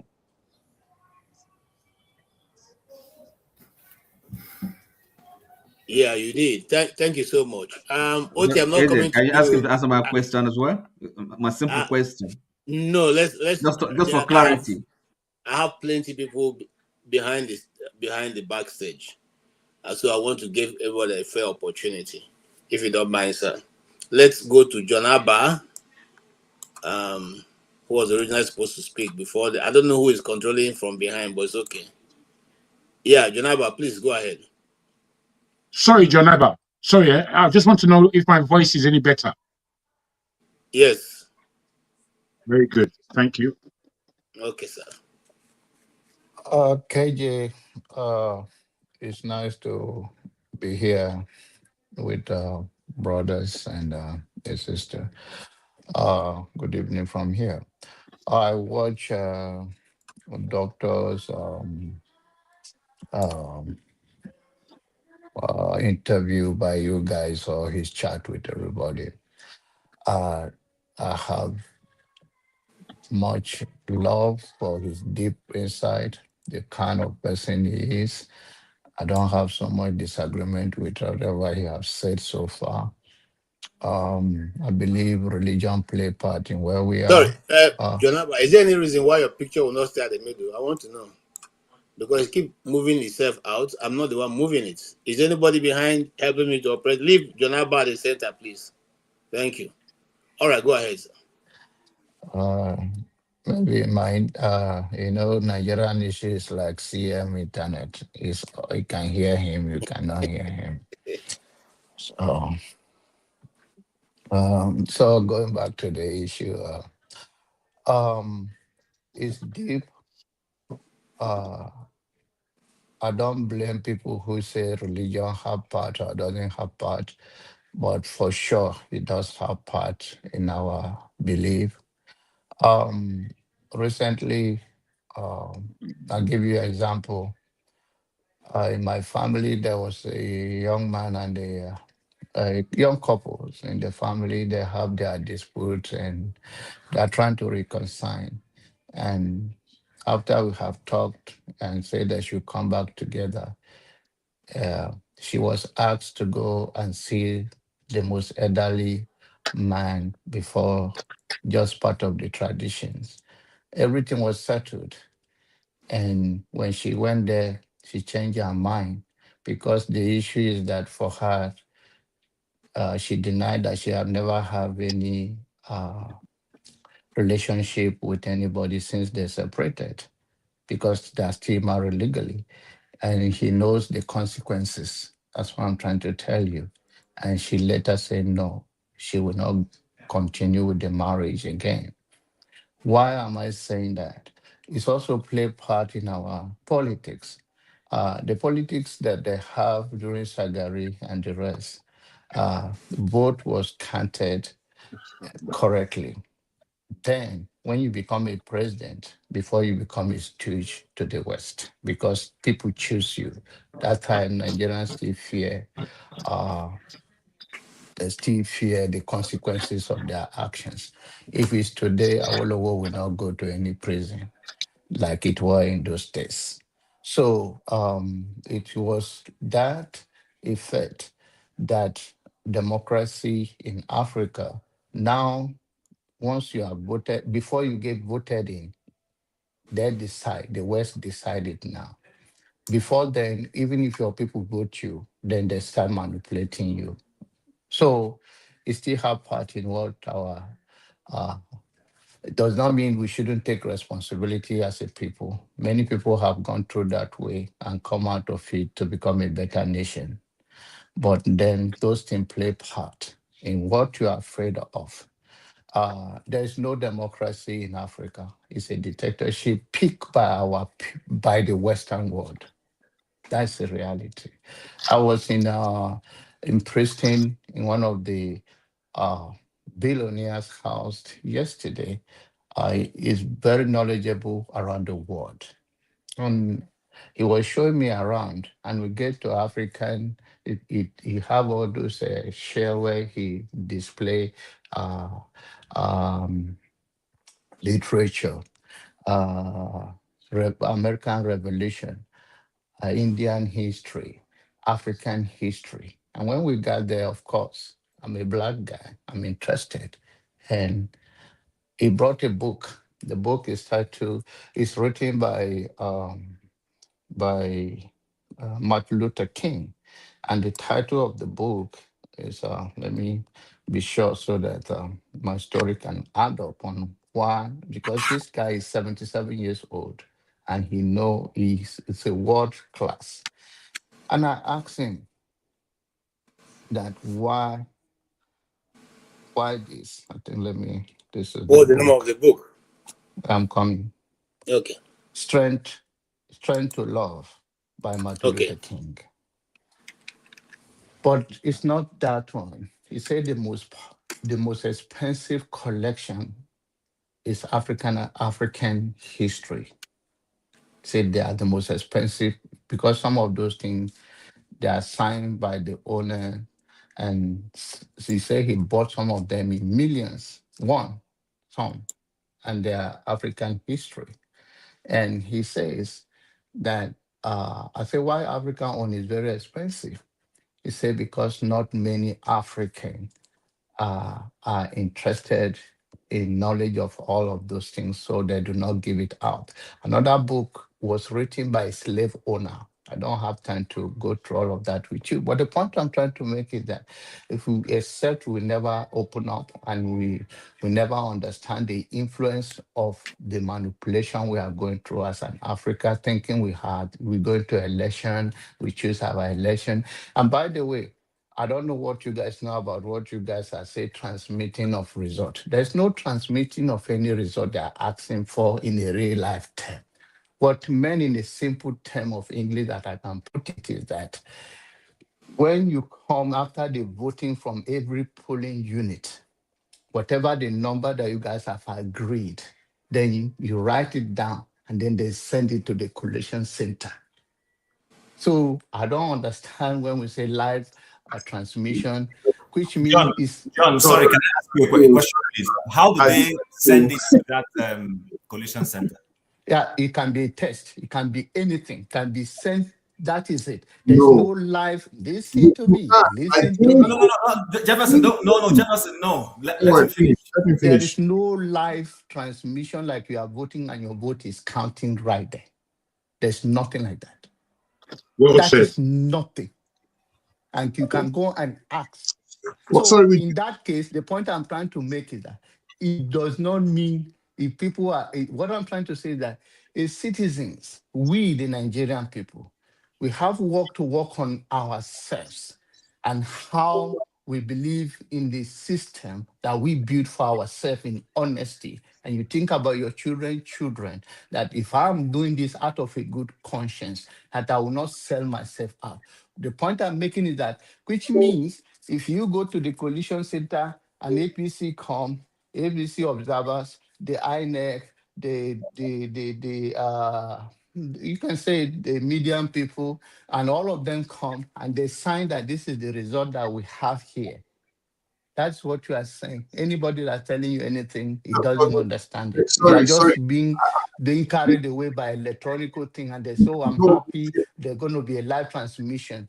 There is I nothing like that. remember during COVID. Sorry, with due respect, during Can COVID, you allow him to finish? and Just we're allow taking John to data. finish, please. Those data was transmitted electronically. Can you just Listen, allow him to finish, this Jefferson? thing, Allow him you to can come, you are finish. just joining politics. So relax. Jefferson, when you were talking, I do not interject you. This politics you are talking about. No, The this point one I'm trying to when I make is that the interrupt you. Sorry, citizen must, if you now this me, I pay back. Oh, I know they play around. If you interject me again when you are talking, I will interject. Don't play around with me. I Uh welcome you. the point is that we, the citizens, must love ourselves enough to build a system that will work for ourselves. When we say African, we don't love ourselves or we have a problem where we go, the black people, it's not true. It's a part of the problem of the struggle that we are going through from the beginning that has been settled. If we talk about Jamaican experience, Jamaican people are still experiencing trauma today. In Jamaica, I've been there 2 times and I can still go there because I love the brothers and sisters who work so hard in those islands to entertain people that come, and I interact with them. And I went to the town, I went to Bob Marley town, and till today, they don't have their own bank. The whole country, they don't have bank. The bank there is owned by British and American. The island of the beautiful island you see, whether you go to by Rio and all of that, is still built by British people. So they are still going through.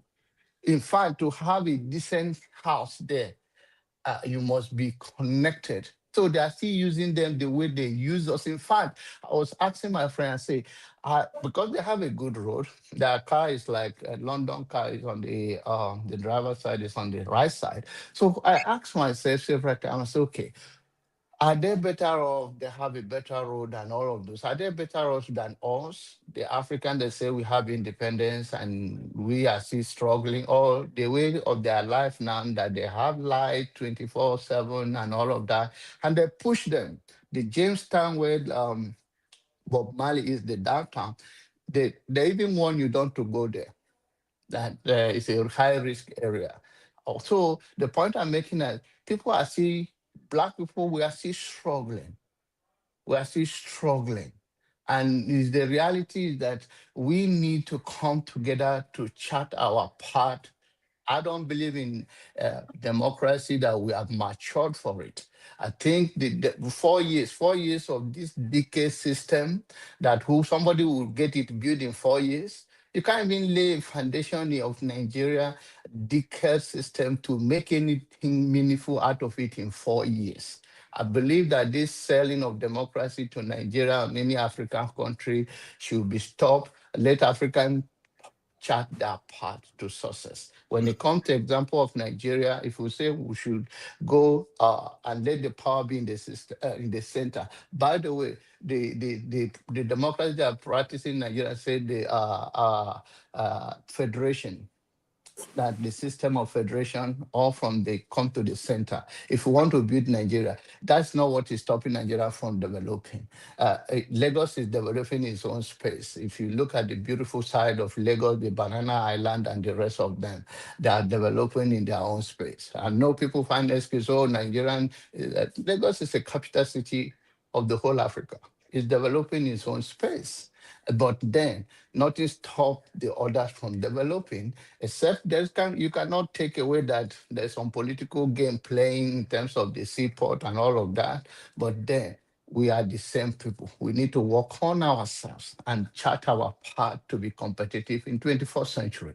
One thing he mentioned that we always said, I'm talking about Dr. Franklin, he says that until we make ourselves relevant, I'm using my own term, that when we have the power, and I think he's talking about like a nuclear power, then the world will come to the table and talk to us. But for now, we don't have that leverage. We don't have leverage to negotiate for that much. So what we need to do is that you talk about Zimbabwe, when this President Mugabe was suffered so much from sanction upon sanction upon sanction because of his stand for his people, even when they painted him a different thing to us. We are easily by to how we are being, how to treat our brothers and sisters, how to pull one down and bring one up. All of those things, if we talk about, oh, the Indian United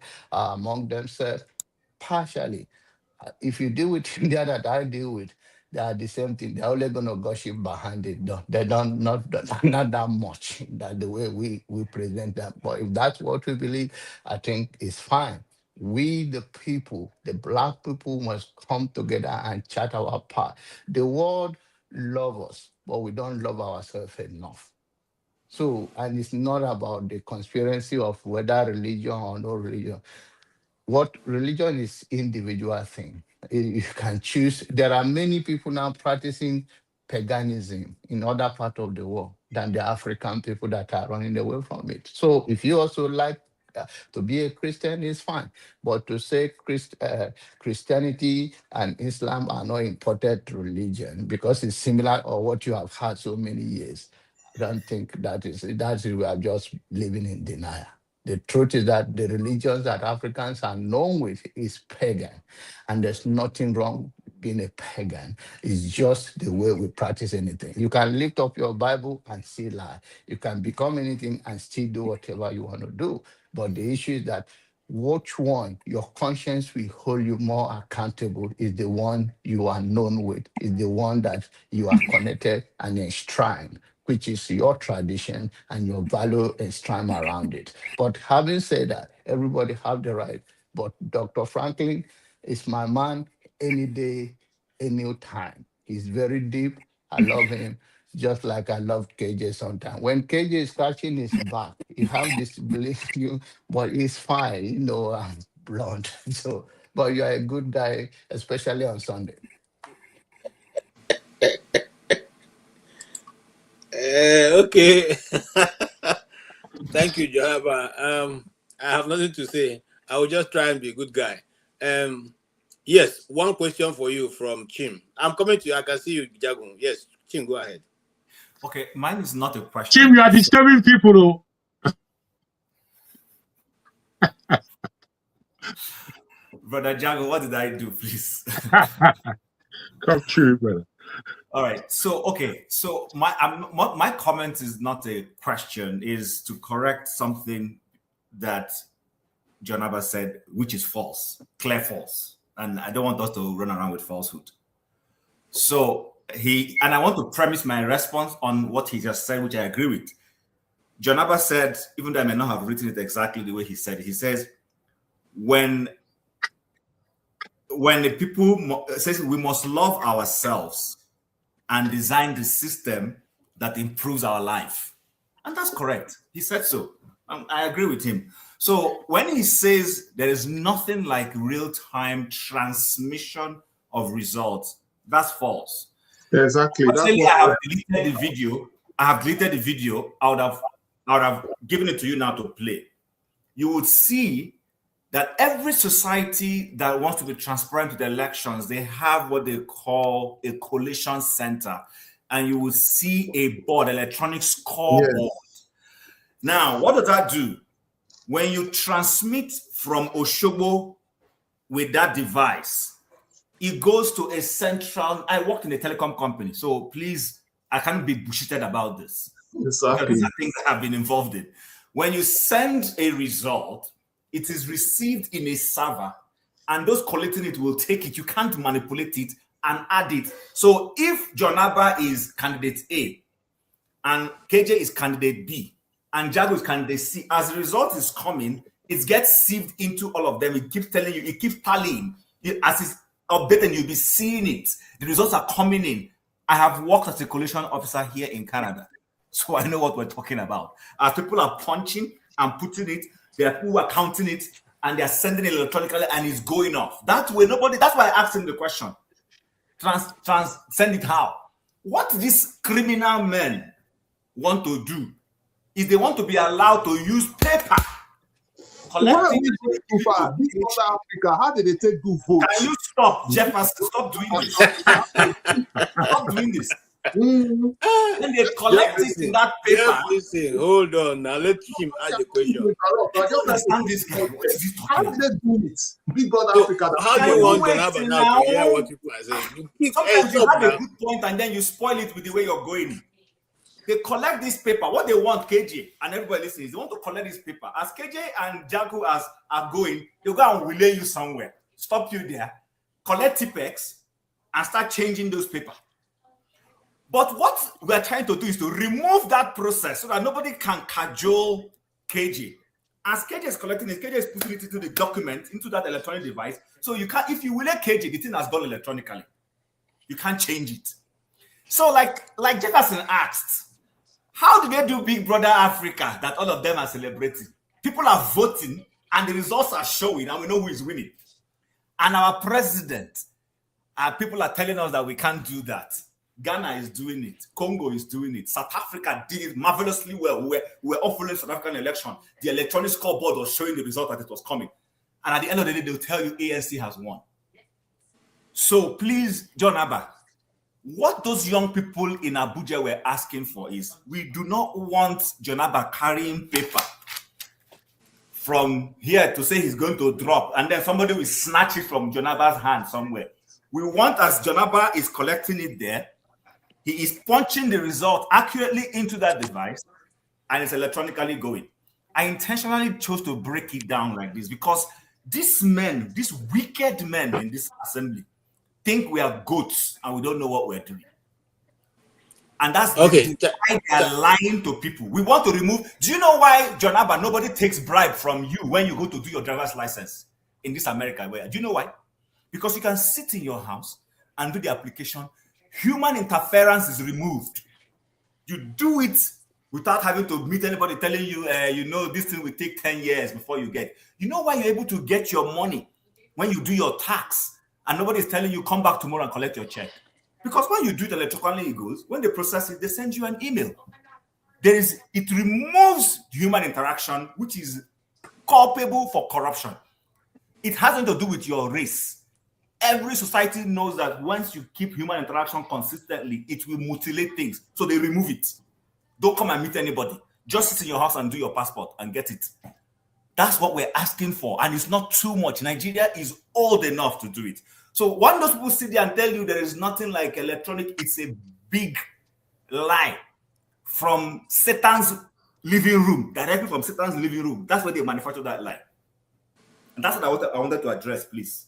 Okay. Well addressed. Thank you so much. Well addressed, Thank you Tim. so much. Janaba, do you have any? I beg, make you not take. I'm pregnant with a lot of things to say. No, don't worry, don't take time. I'm happy that I'm audible now. Okay, just give us another minute. KJ. Sir. KJ. Sir. Do your finding diligently, right? Now, what I am saying, I'm not saying. Bro, we're gonna repeat ourselves. Though. I don't think it's. I'm not responding to you, Kajago. You are delaying the whole process. No, I know you're not, but you're time. What it is, I'm saying, instead of you repeating yourself, we've heard from both sides. It's sufficient. No, don't worry. Allow him to talk now. By now he would have finished. Exactly. John doesn't talk long. I think you saw how long Tim took. He doesn't talk long. He just goes straight to his point. Allow him to speak. Now, Gege, do your diligent searching, and maybe Chim is eloquent in making presentation that look more polite as an orator, but the fact remains that at the coalition center is what they send, and it's not. They put it in the system. The point I'm trying to make is that the officers, whether from the INEC official, the party's officials, and the medias, they will come and agree on the number that they vote there and send it to the coalition center. There's nothing like a real life voting that if A vote, it shows there. C vote, it shows there. John Abba vote in this local government and this area, and it shows in Abuja. That is not. So I don't know the difference between what you are saying and what I'm saying. The point I'm talking is that whatever the number they agree at that polling vote, they are saying it should be sent to the coalition center, should not be paperwork. And they have done it before. And they have, like he said, but the difference between this one, that my own saying is that it's not like they are counting the live vote of individual and it's appearing in the coalition center. It's the collection of whatever they have agreed. The point I'm making is that there is still tendency to manipulate the result because the people can still take a bribe and say this is the number, period. I don't want to be arguing too much. You go and do your finding. Okay. I think I hold on. Let's not do this. We're all Jefferson, when I'm talking, you better be quiet. What Janaba is saying is that, yes, if you have bad officials on ground, they can still decide what number to allocate to any candidate, and that will solve. So that's what he's trying to say, and I think we're all talking about it. All right, let's go ahead. Yes, Mr. Jagun, you are clear and you can speak now. Thank you very much. I must thank everybody for their comments today, both in the first program and in this, to be frank. I think sometimes we come closer to an agreement.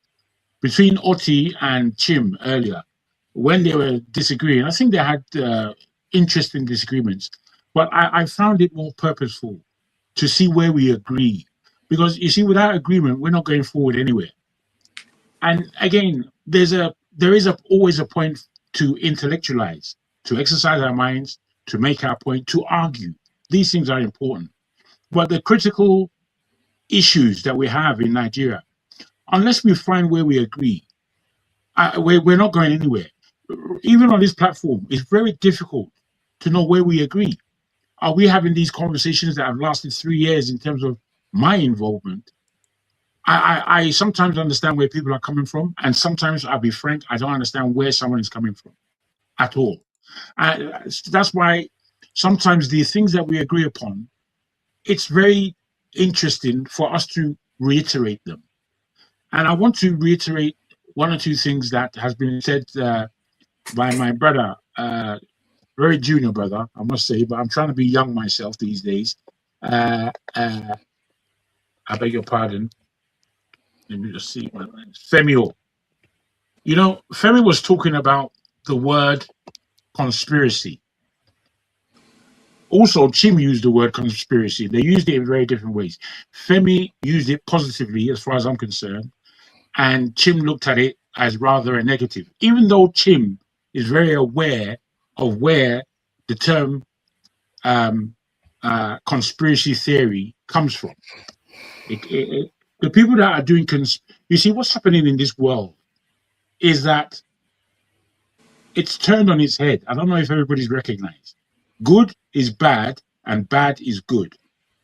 The democracy that we have today, it's ruined globally. It's going down the hatch.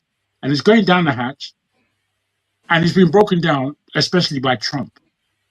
All the rules are being thrown out the window. I don't know if you can see that.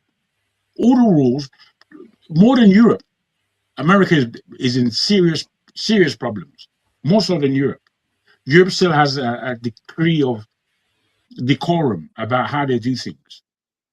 Now, I'm not going to say that the present arrest of Prince Andrew, as he is, whether we like it or not, is still the Queen's son, her favorite son at that.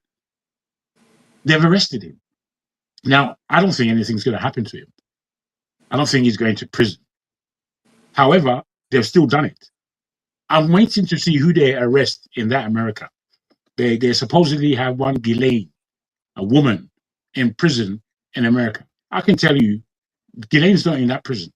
I can also tell you that this guy is not dead. The world is a stage, and we're all actors, and we are being played most of the time. Now, when it comes to this thing called let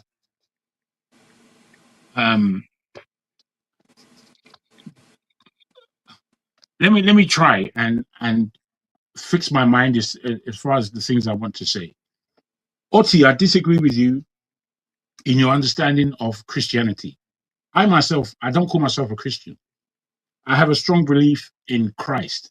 And I have that strong belief because there's no one like him. And I feel that let's just take it as a story. Let's not take it for now as an issue of fact. Let's just take it as a story. And if we're just looking at it as a story, there is no human being to compare to him. And where the Abrahamic religions agree largely or disagree largely is between Islam and Christianity, that there is a Christ. Whether they see that he died, we who call ourselves Christians and those who believe in Christ see that he died and feel that he's going to come again. And I think, again, that's the point where between Islam and Christianity, that is the discussions that we're really supposed to be having. Not these discussions about all other things that just irritate and go to irritate. We'll put those things down. The way we look at Christianity, we've been force-fed it. And we've been force-fed lies. I would like to ask the panel to think about this. When they speak about all these fantastic individuals and these fantastic stories that are laid in the Bible, who do you think on this planet they are talking to? About, I beg your pardon. Whose history do you think that is? We had Wale on the show earlier, and he was going deep. Sometimes maybe I think he goes too deep for a panel or a show like this. And maybe one needs to invite him as a guest so he has enough time to stretch his findings out. I can tell you for free that if you look at the story of Christ, he can only be a Black African. He can't be anyone else on the planet. He just can't. Who in this world gets lynched? Who gets hung from a tree? Who has that happened to in our history? Which is why we have to pay attention to our history and who we are. Which is why we can't keep finding fault with ourselves without finding where we agree. It's too easy for us to drag each other down. And when we look at our politics and we look at our world, all we do is betray each other. And when we betray each other, it's not to our benefit. It's the benefit of those who are running this world. And who's running the world in terms of those people who are of faith? Because I don't believe you understand your book very well. Largely Christians, I don't follow you people. You've got nothing to tell me. You're talking rubbish from the point of view of Oyinbo. You don't even know you're speaking from the point of view of Oyinbo, but that's what you're doing. I only began to understand the Bible when I was reading it as though every character in there was an African and Black. And as though those who were underlined as not being African, they're underlined as not being African. They'll tell you that this is a Roman, this is a whatever names they use outside of talking about us as Black people, as Jews, or as Israelites, or as Hebrews. All these are our names. Whether you know it or you like it or not, you people who are in a stupor because you like white man and you go enter in Yash to talk nonsense amongst yourself, you're always going to get it wrong, I'm afraid. You're not going to come to the point of truth. The point of truth is obvious. I tell you for why. Because nothing has changed in this world. Since its beginning to now, nothing has changed. The only thing that has changed, really, is that once we sat on top of the world, and because of our nature, which is the question that KJ was asking me earlier, because of our very kind nature, because of our open souls, because of our open mentalities, we welcome anybody. The people who were in America that welcomed the Oyimbos into America initially were Africans or were Black people.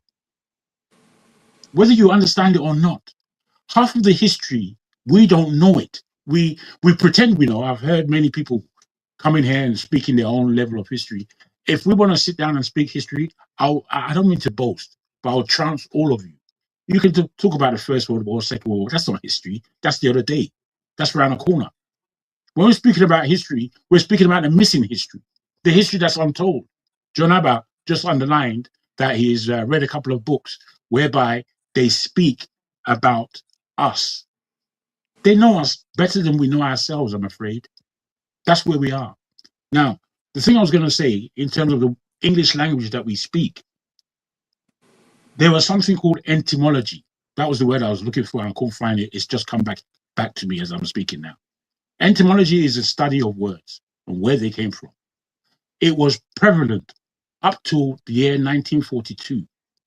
Then they conveniently scribbled it away from the English course.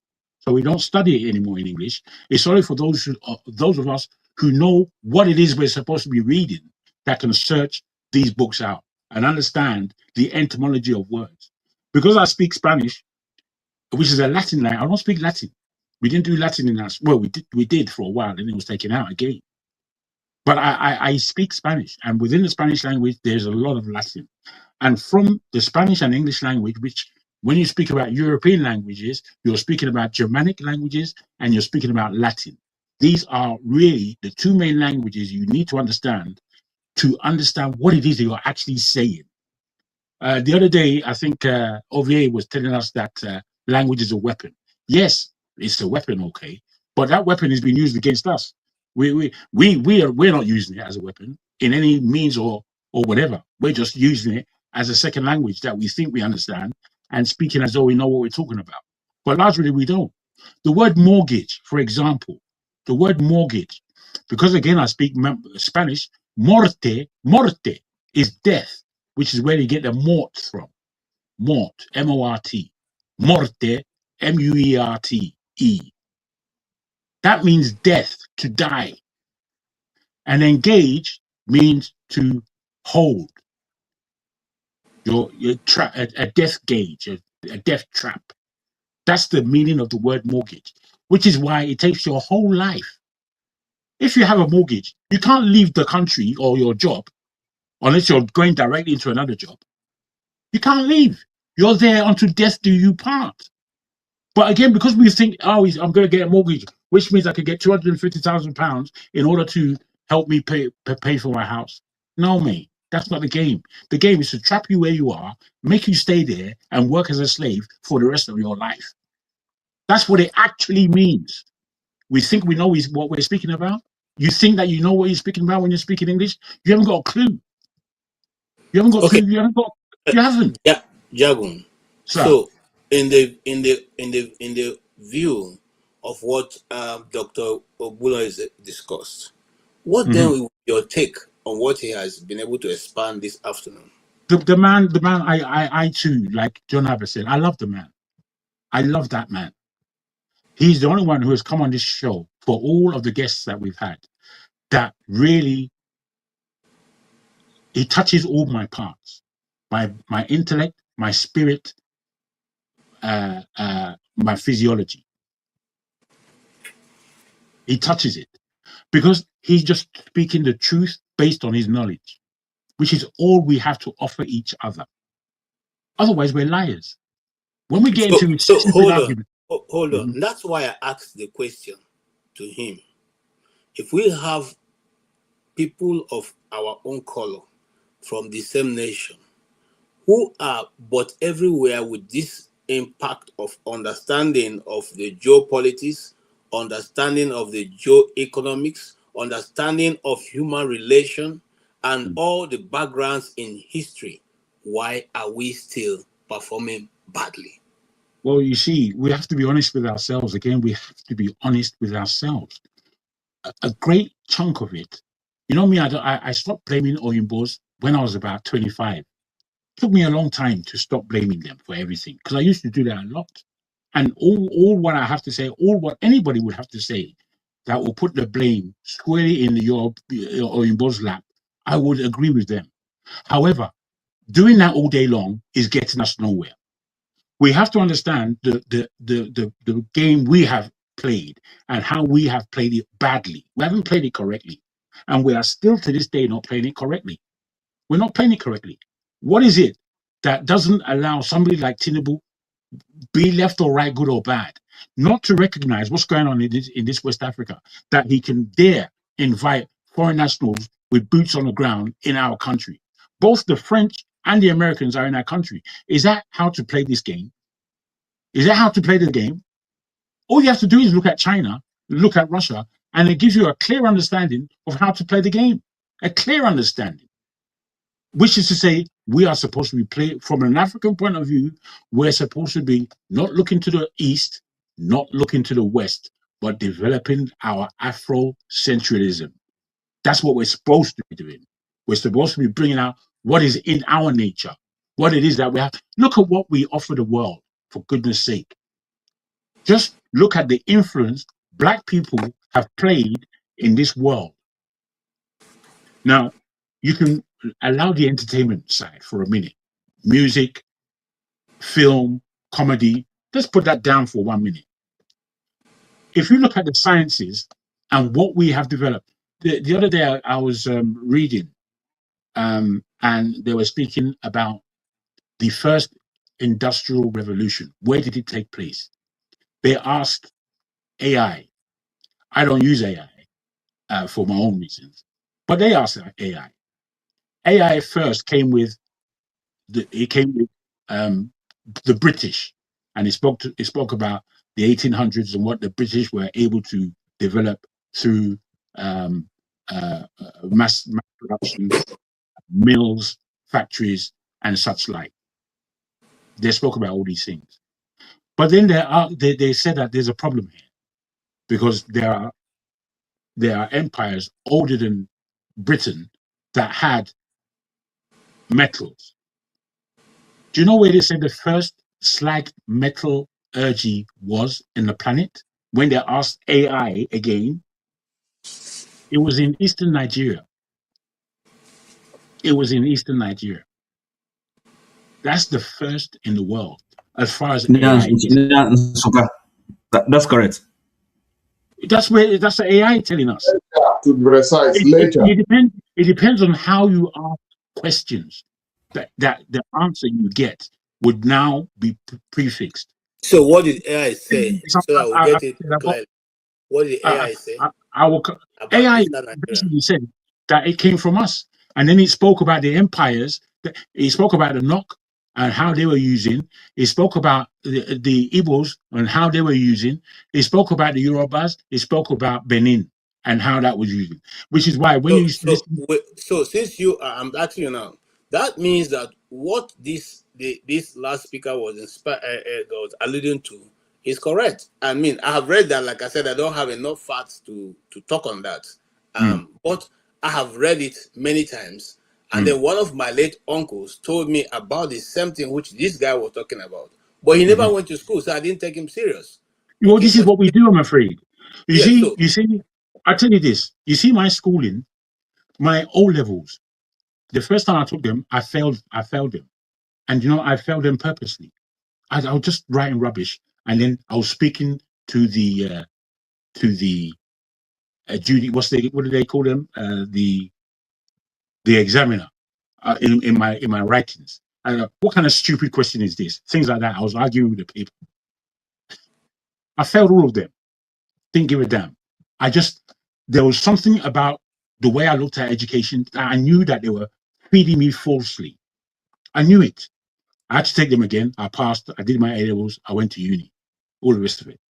But because of my attitude with education, I did a lot of my own reading, a lot of extra reading. And I knew that they've been false feeding us. The education that they give us is shit, rubbish. If you're not educating yourself, you're not doing anything. You think you're clever with all your stupid certificates. Don't bring that to me. I'm a PhD. Fuck off. I beg your pardon. But I mean it like that. Go away. Now, I'm not saying that there's nothing in education. I'm not saying that. I'm saying that the education that we read, we haven't touched the surface of what these people know and what they keep away from us. We haven't touched the surface. I totally agree with you. We only have 70, 80 years to live. How are we in this dispensation going to get such a grasp of knowledge that we're going to be able to really forge ahead? Because everything that we read, everything that we see on television, most of what we understand on the internet, bruh, is half pence. It's not worth much. Not worth much. That is the bane of the black man, and I'll move from you. The bane is that we are only concerned about ourselves and the time we live. These other people plan for 200 years. They may not even be around when that's excellent. This is it. Now, this is the only place I just want to support the what the Chinese have done.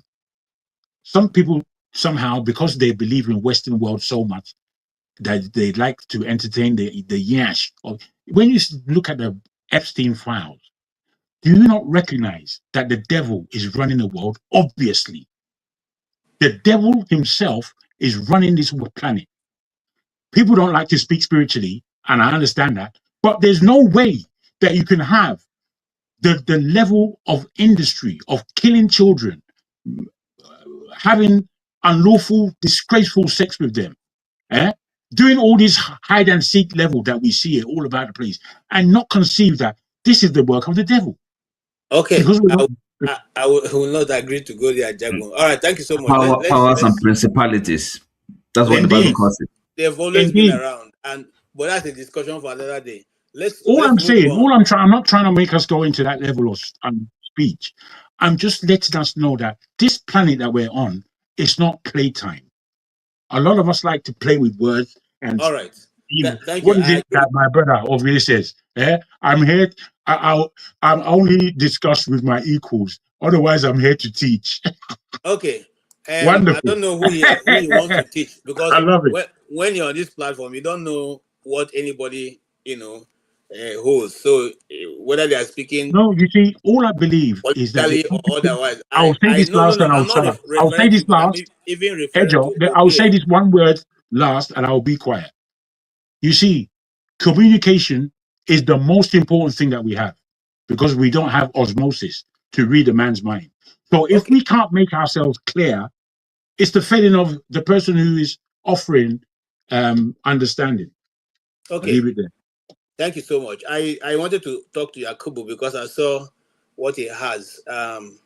Critical thinking save Nigeria. Actually, that's one of the course I wanted to do was critical thinking, and I couldn't get that in the Nigerian universities. Anyway, having said that, Ovie, I want to also dispute and quarrel with you that when you're not talking to this, you're talking to. I don't know what you mean by that, because every other person sitting here, you don't know what thing they carry. It's just like now you know what you carry. You don't know what the other people carry. And when people come here, they look. The people you can always be afraid of what they know are journalists. You see this Rudolph sitting there, he has never opened up to you to tell you what he knows. But if he opens up to tell you what he knows, I'm sure that he will not be able to come back to this program because there are a lot of information out there. And me, for once, I believe what Jaguar just said. These guys have been teaching us rubbish. And it only took me out of Nigeria to realize that we have been taught rubbish. Okay, and some of the rubbish we have been taught, even our own government is still reinforcing that thought, that teaching to our children. No effort to change it. No effort to say, look, this you were taught. Mongo Park discovered River Niger. It's not possible for Mongo Park to discover River Niger. But we are all dancing to the tune of the paymaster or the so-called master.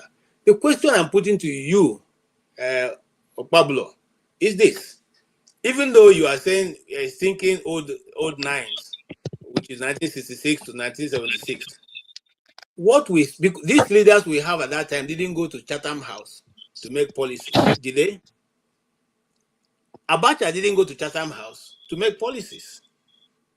So if there were some few leaders who didn't agree to the status quo, why is it that now that we're having a civilian administration vis-a-vis democracy, them all crazy, why are they still now falling back to the same system that have not given us any mileage? Why are we still not able to tell you see, okay, let's even assume that they have no choice but to go to Chatham House. What about your uncle? Your uncle Akpabio, did they also stop him not writing the truth, not agreeing to the fact that electronic transfer can be achieved in a nation that is over 60 years old with modern infrastructure at this hour? What do you take of that before you begin to now go into what Dr. Ogbunwezeh talked about? I think, well, I don't know when, you are not here when we first started this show, I believe, if I'm not mistaken, the KJ. Like the earlier beginning of this gathering, as Dr. Talk, think tank, the earlier beginning. Then the question where they always ask every guest or people that are intellectual is what is the measurement in terms of how many people in Nigeria actually understand the system that we are practicing? Because I think outside of the few people with the arena, right, the fight for power and all that, I think 99% of the rest of us have no clue about how the system works. So if we do, we know good they even point out individuals, right? The issue of electronic transmission. What does Akpabio got to I beg, brother, educate us on how this system works. Now, all of this, you guys all come and tell us how this system works. How does this system work? Please tell us now, please. Please. I have Now, problem no, hold on. You have when 5 minutes. you ask me Educate us on question how the now. system works. Now the problem why I gave you that. No, we're just asking you a simple question now. Well, I'm answering the word interjection. Okay, sorry. Go ahead, please. I'm trying to tell you why I said that. Right? There's two ways to answer questions. Is that start from the top or start from the bottom? So I give you a premise. I'm not trying to tell you why I come to that conclusion. Right? It doesn't. You have to agree with it, but it makes sense if we just listen and understand where I'm coming from, where I'm going to land with it before you interject. Because if we do, I don't understand why people go to shout at Fabio or the president himself. It is a bill. I talk on here many times. What is the goal of funding a political party? Political parties are owned by private individuals, but they operate in the corporation space. What is the goal? There are only two goals: to get power and to make law and to deny laws. So it's beyond one person. So if you really want them to do what they ought to do, go to their constituencies. Now then go pressure them now. So that is the whole point. There's no point does it what's Akpabio want to do? Akpabio doesn't have the power to change anything, to pass anything. The president doesn't have the power. So it's a process. Attack your legislative, that's where your power lies. So that is what I mean. How many people actually understand? Because Jim, as you did so, right? If you know, say the only way to go to Nigeria is to fly. Why you go there shout for embassy, say you need car to buy fuel to drive? Whom are you deceiving? That's exactly the point I was making. This, especially the opposition, they know this. If we will shout Akpabio from now till not come, that is not going to change anything. Which also boils down to the idea of insulting them. What does that have to do with anything? So that's what I mean by saying how many people actually understand the system. If we do understand this is how the system works, then we are deceiving ourselves. That's what it boils down to. Because you can go to sleep for Abuja. At the end of the day, now vote. And again, the most important thing, these laws, these rules and regulations are written by them. Do we understand the implication of that? No, I don't understand. So if I didn't see anybody writing the law. If you write, hold on, right? Like this platform now, right? The rules and regulations that guide this platform is coming from the owner. Abi? No matter what we disagree with, the only person that can change the law is the owner. In other words, we are at his mercy. No, but that's where the challenge is. The example you just given now, Rudolph don't make this rule and regulation. It is we who are the moderators that make the rules and the regulation. He gives us every now. So no, KJ, hold on, KJ, sorry, hold on, sorry, please. He has muddled up something here, so don't come and confuse my head.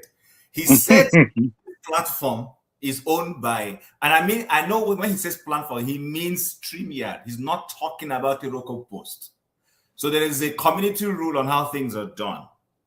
That is not the same thing when you want to use that example with the Nigerian elections and Nigerian state. Who write the rules? Hold on. Who writes the rules and regulation of election? Hold on. Excuse me. You see, that is why I said don't confuse our head here. Okay, now they ask you now. It's a question. Make I answer you now. Conversation will they have. Okay. So the Nigerian state is owned by Nigerians, not by the politicians. It's a very simple question. The rules and regulations. The Nigerian state is owned by the Nigerians, not the Nigerian politicians. You're right. And the Nigerian politicians are supposed to rule in the interests of the Nigerians. Correct? Answer now. You don't pause. He's frozen. No, he's frozen. Okay. So that's correct. And can I also? No, let me finish here, sir. And if the Nigerian state is supposed to run on the interest of Nigerians, Nigerians said, for our election to be fair and fair, please, those of you doing our job for us, we want you to make sure that this rule is what you put in place. Why is it difficult for those people to hear them? Why are they now saying, no, we will do it the way we want? Kim, Hello? why was there Hello? a public hearing Hello? in all the 6 geographical zones? Exactly, sir. Can you hear me now? I can hear you now. Did you hear me all the while? Huh? Did you hear me all the while? Did you hear me all the while? So should I repeat myself? Please repeat yourself so I will Okay, hear so you. okay. StreamYard owns this platform. StreamYard says no abuses. We all comply. KJ, can you hear me? Sorry. Can you hear me now? Sorry, my network. Yes, I can hear you. Now, Tim, the word I heard, you said suppose. That the politicians suppose to be working on our behalf, right? That's what you said. I didn't say suppose. I said the politicians are yeah, okay. I get what you mean. You suppose. It's Supposed just yeah, but suppose, yes. Meaning that hold on. You use that word because you know they are not acting on our behalf. That's why you use that word. Not to want to act on our behalf. That is my point. We are making the same point. So I'm speaking from the point of hold on, listen. It is their duty, obligation. Listen. Now, grammar nine with a speak, right? It is now we elected. That's why I said if you really want them to respond, you go to where they were coming from, their constituencies. That is how they will use to the person because my expectation would they expect. They are supposed okay. All those who went to protest, no be their constituents. See, Jim, please just listen to me first. I know they talk waiting supposed to be, right? I am not describing a normal situation. I'm discussing the abnormality of how these people are carrying out the system.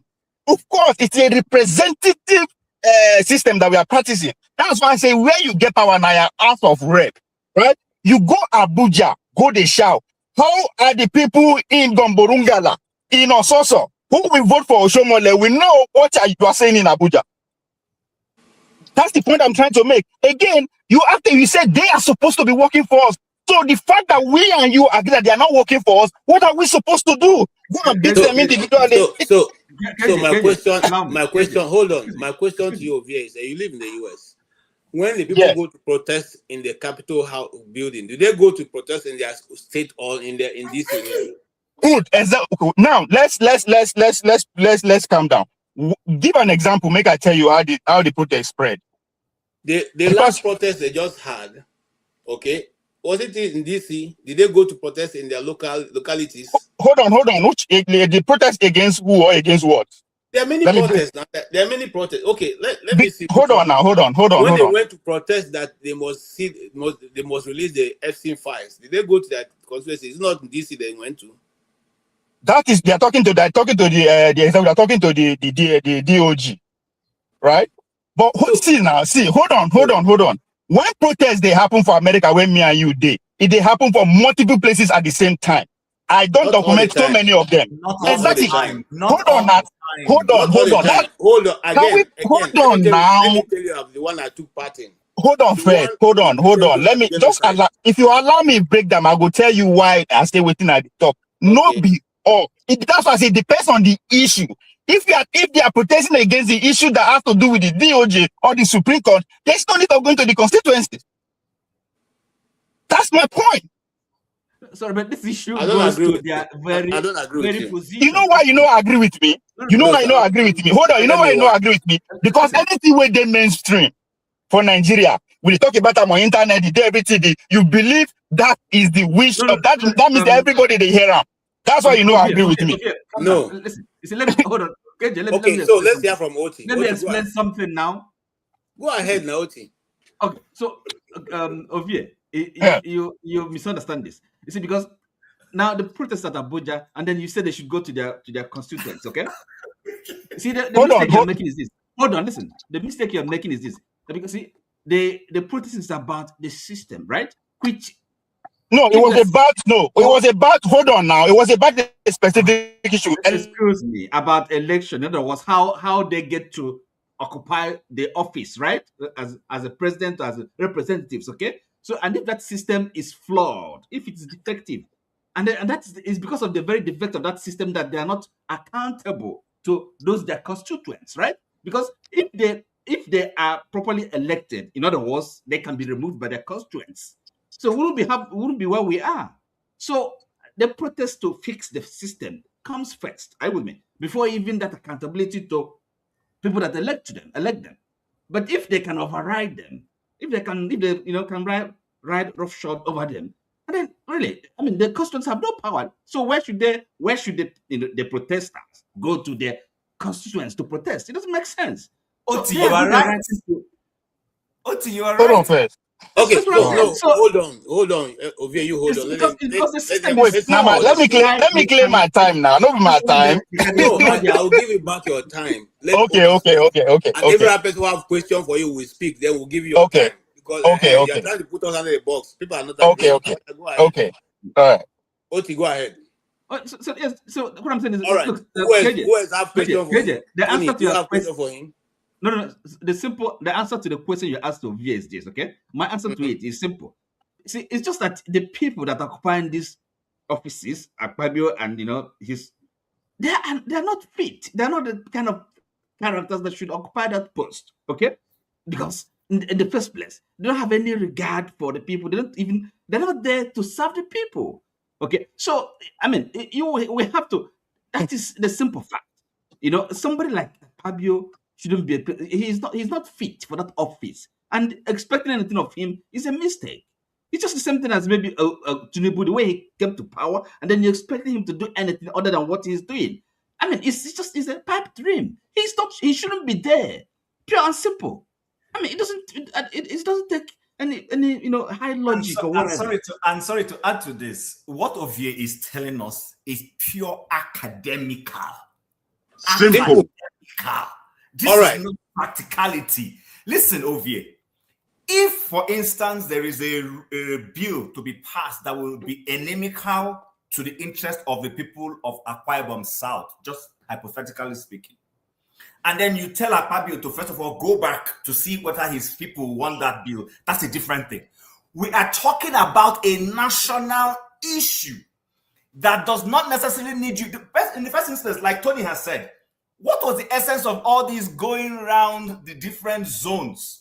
It's already been done. They put it in zones. South, east, south, and maybe Port Harcourt for south. And then those people there said to them, we want real-time electronical transmission of results. The Federal House of Reps took what the people told them and ran exactly with it. The Senate is the one who became a problem. They didn't want to. And that didn't want to was not that the majority didn't want, but the leadership of the Senate was in cahoots with the executive. And so when they saw the outcome, they pressured them to say, don't buy that. It's going to be not in our interest. What they now did was, at the end of the day, they now influenced the lower chamber to toe their line, which is why the speaker ran away. And then APC Ole. That's how we got there. Shameless Carlo, he's my member of house, decided to do a dirty job, became a tool to sabotage the people. So when you come telling the people, please go back to your constituency and go and fight, please. That's academic. And that's what can I just respond, please? They have been doing all these So things. they're saying the same thing. As usual, the upper chamber and the lower chamber will pretend as if they are not making any efforts to contribute and move the country forward. All those protests didn't happen overnight. And speaking of Peter and Mama P and these other people, they have been engaging the senators. So in their own little way with other think tanks. We keep on forgetting all these things, but when everything goes down to the gutter, we make it look like they have not been doing due diligence to go back to the people, which I feel is not fair. Well, we are not silly. Actually, we're not. We are making our voice heard, but unfortunately, the kind of leadership we have in Nigeria, they are so autocratic, and that's what we need to dismantle in due time. And the question becomes, and then what happens? Where do we go from here? Practical, because to me, there's no point complaining about this. What needs to be done? I mean, I know what the answer is. Can Really, I it's not a lot of please? talk. Why? It's not a lot The of reason talk. why the Nigerian leadership is getting Okay, away with Ovie, hold on. You get your time. Don't the worry. armed I have your back. forces. The armed forces is giving them that sort of security to feel that since the armed forces is on my side, I can decide to oppress the people. Forget armed forces. That's not a solution. That's part of the system. All right. What do we do? All What right. happens next? Look at everything that is going on. All right. Don't you know that because the armed forces on the side of the government, that is why they're also bought. They're also benefiting from the system. They are bought also. Okay. I'm telling you. Right. Gentlemen, let's not bypass that fear of the armed forces. No, that's the beginning of where we can resolve all these issues. No, let's not push away from the topic. They rely on their bonds. They rely on their bullets. The highest office in any nation is the office people the way they like. Okay, the highest office in any nation is the office of a citizen. But in Nigeria, it's been somersaulted. So once you are a ragtag, ramshackle living, slippers wearing, and trekking about, hiking all around your community, with no money in your pocket.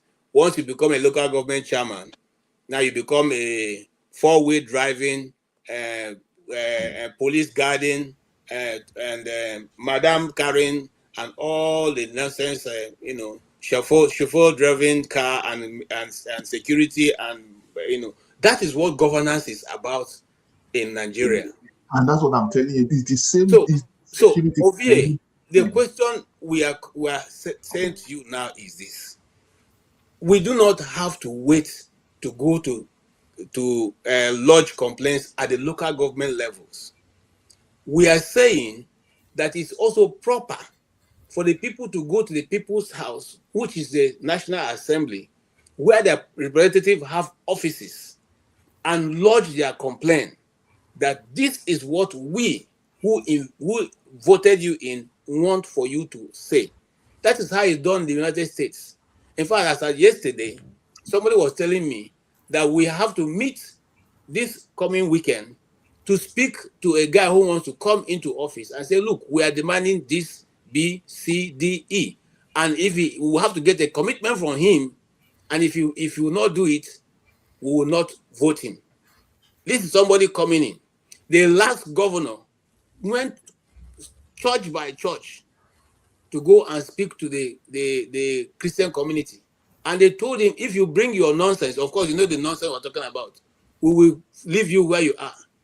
So if you don't bring that nonsense, so we don't have a problem with you. We're not looking for anything, but I'm saying that.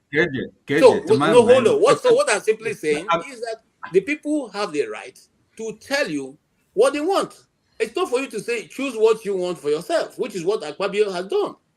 KJ, I'm going to bed now. So, question is, how should a civil disobedience be engineered in Nigeria? That is, something practical. Okay. That question should go to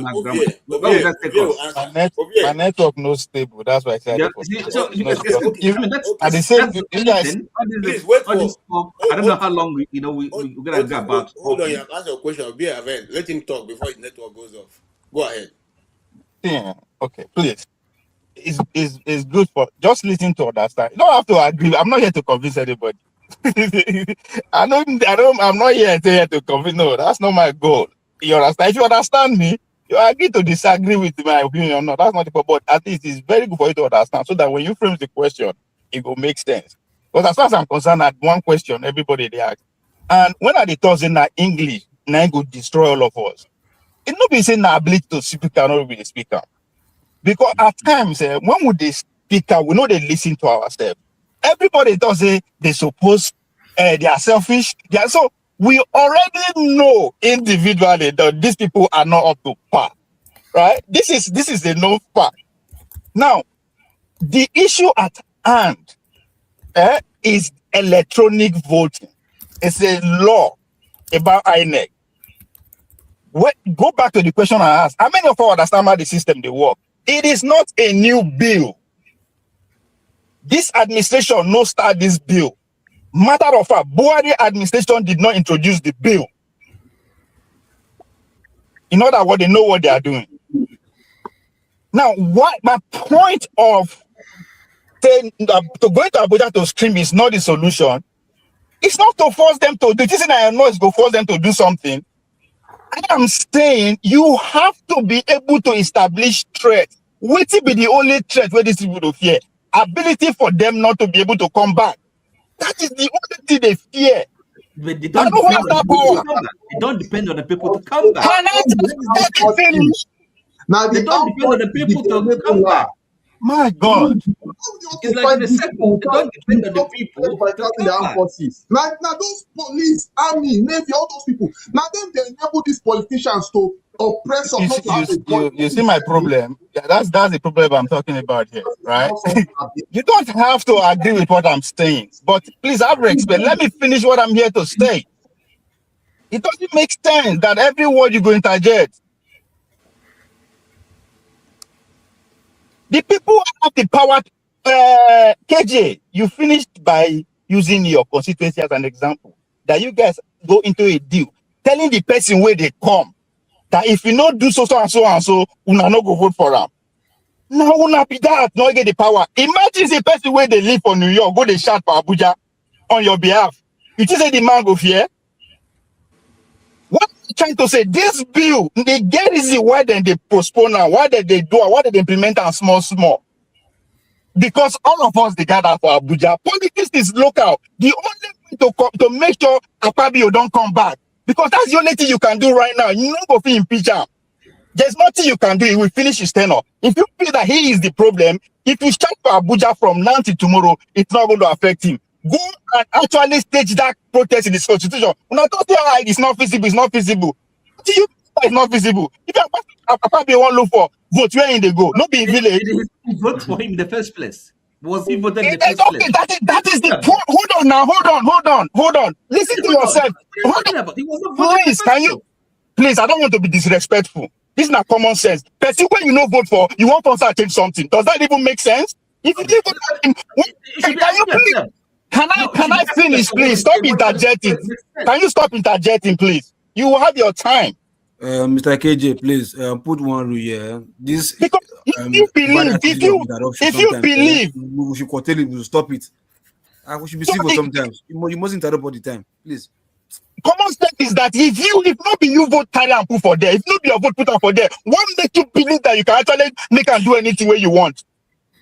The common sense. If you send me message, right, you are expecting me to develop me. It's an expectation. If I not do what we did with consequences, I will say I got to think be that. If I chop your money, can you do me something? If you cannot do me something, I will eat it. So we are dealing with human beings who go to pretend. What kind of expectation? I don't expect my representative to do anything. Will tell me say I go feel actually hold on to his balls. Like this is not as do we actually understand what we are practicing? It's a representative democracy. Akpabio doesn't represent me and you. He became the Senate president because Tinubu wanted him to be like that. People that say to come and represent you have their power, have their will. This is very simple. If I dare Abuja, you can shout you want. If I know say you don't go vote for me, why you want to shout? Okay, all right. So what Ovie is saying is simply that once the representative know that you cannot contribute to their voting, they will not listen to you. Well, even in this case, no vote even matters. I think Wike has been able to win, so it doesn't matter. Yes, in reality, we know this thing. Not be saying that waiting at the no, it's not a wish. It is what is happening. No, I am not wishing. I am not prophesizing. What they talk is accurate. Nobody is disputing it. But the point is, listen, the point you're making is acceptable and realistic in a functional system. Jim, hold on. Yes, hold on. No, wait, okay, because hold on. See, KJ. Now, let me just use this 1 minute. Actually, answer what Jim they try to talk, right? That is academic, is not practical, and that is my criticism about the political class and the intellectual class that came today. My question last week to the politician: what are they going to do different? They say that leadership is the problem. Okay, leadership is the problem. Go and lead the people. Now them hold the power. They just need coordination. They need organization. But it's going to take a lot of time and work. That's why they are not doing it. They prefer to just put small money together and mobilize people to the shout. The same thing with intellectual. Now, waiting I understand from our guest this. As a person, is excellent. But as a group of intellectuals, there is a gap between what they are preaching and ability for everybody to carry them out. And he said it. They need to go back to classroom. It is their duty. The likes of people that negotiate for independence, what did they do? The likes of Zikwe, when they go study for America, finish, then went back. Look the consequences. The guy they fear made them no killer, made nothing to happen to them. And that's where the problem is. We expect the people to just wake up and do something. That's not how things work. Only organized people make change. If you don't go actually tell the people, you don't have the power. You have to organize it. It is work. It's going to take a lot of work and resources.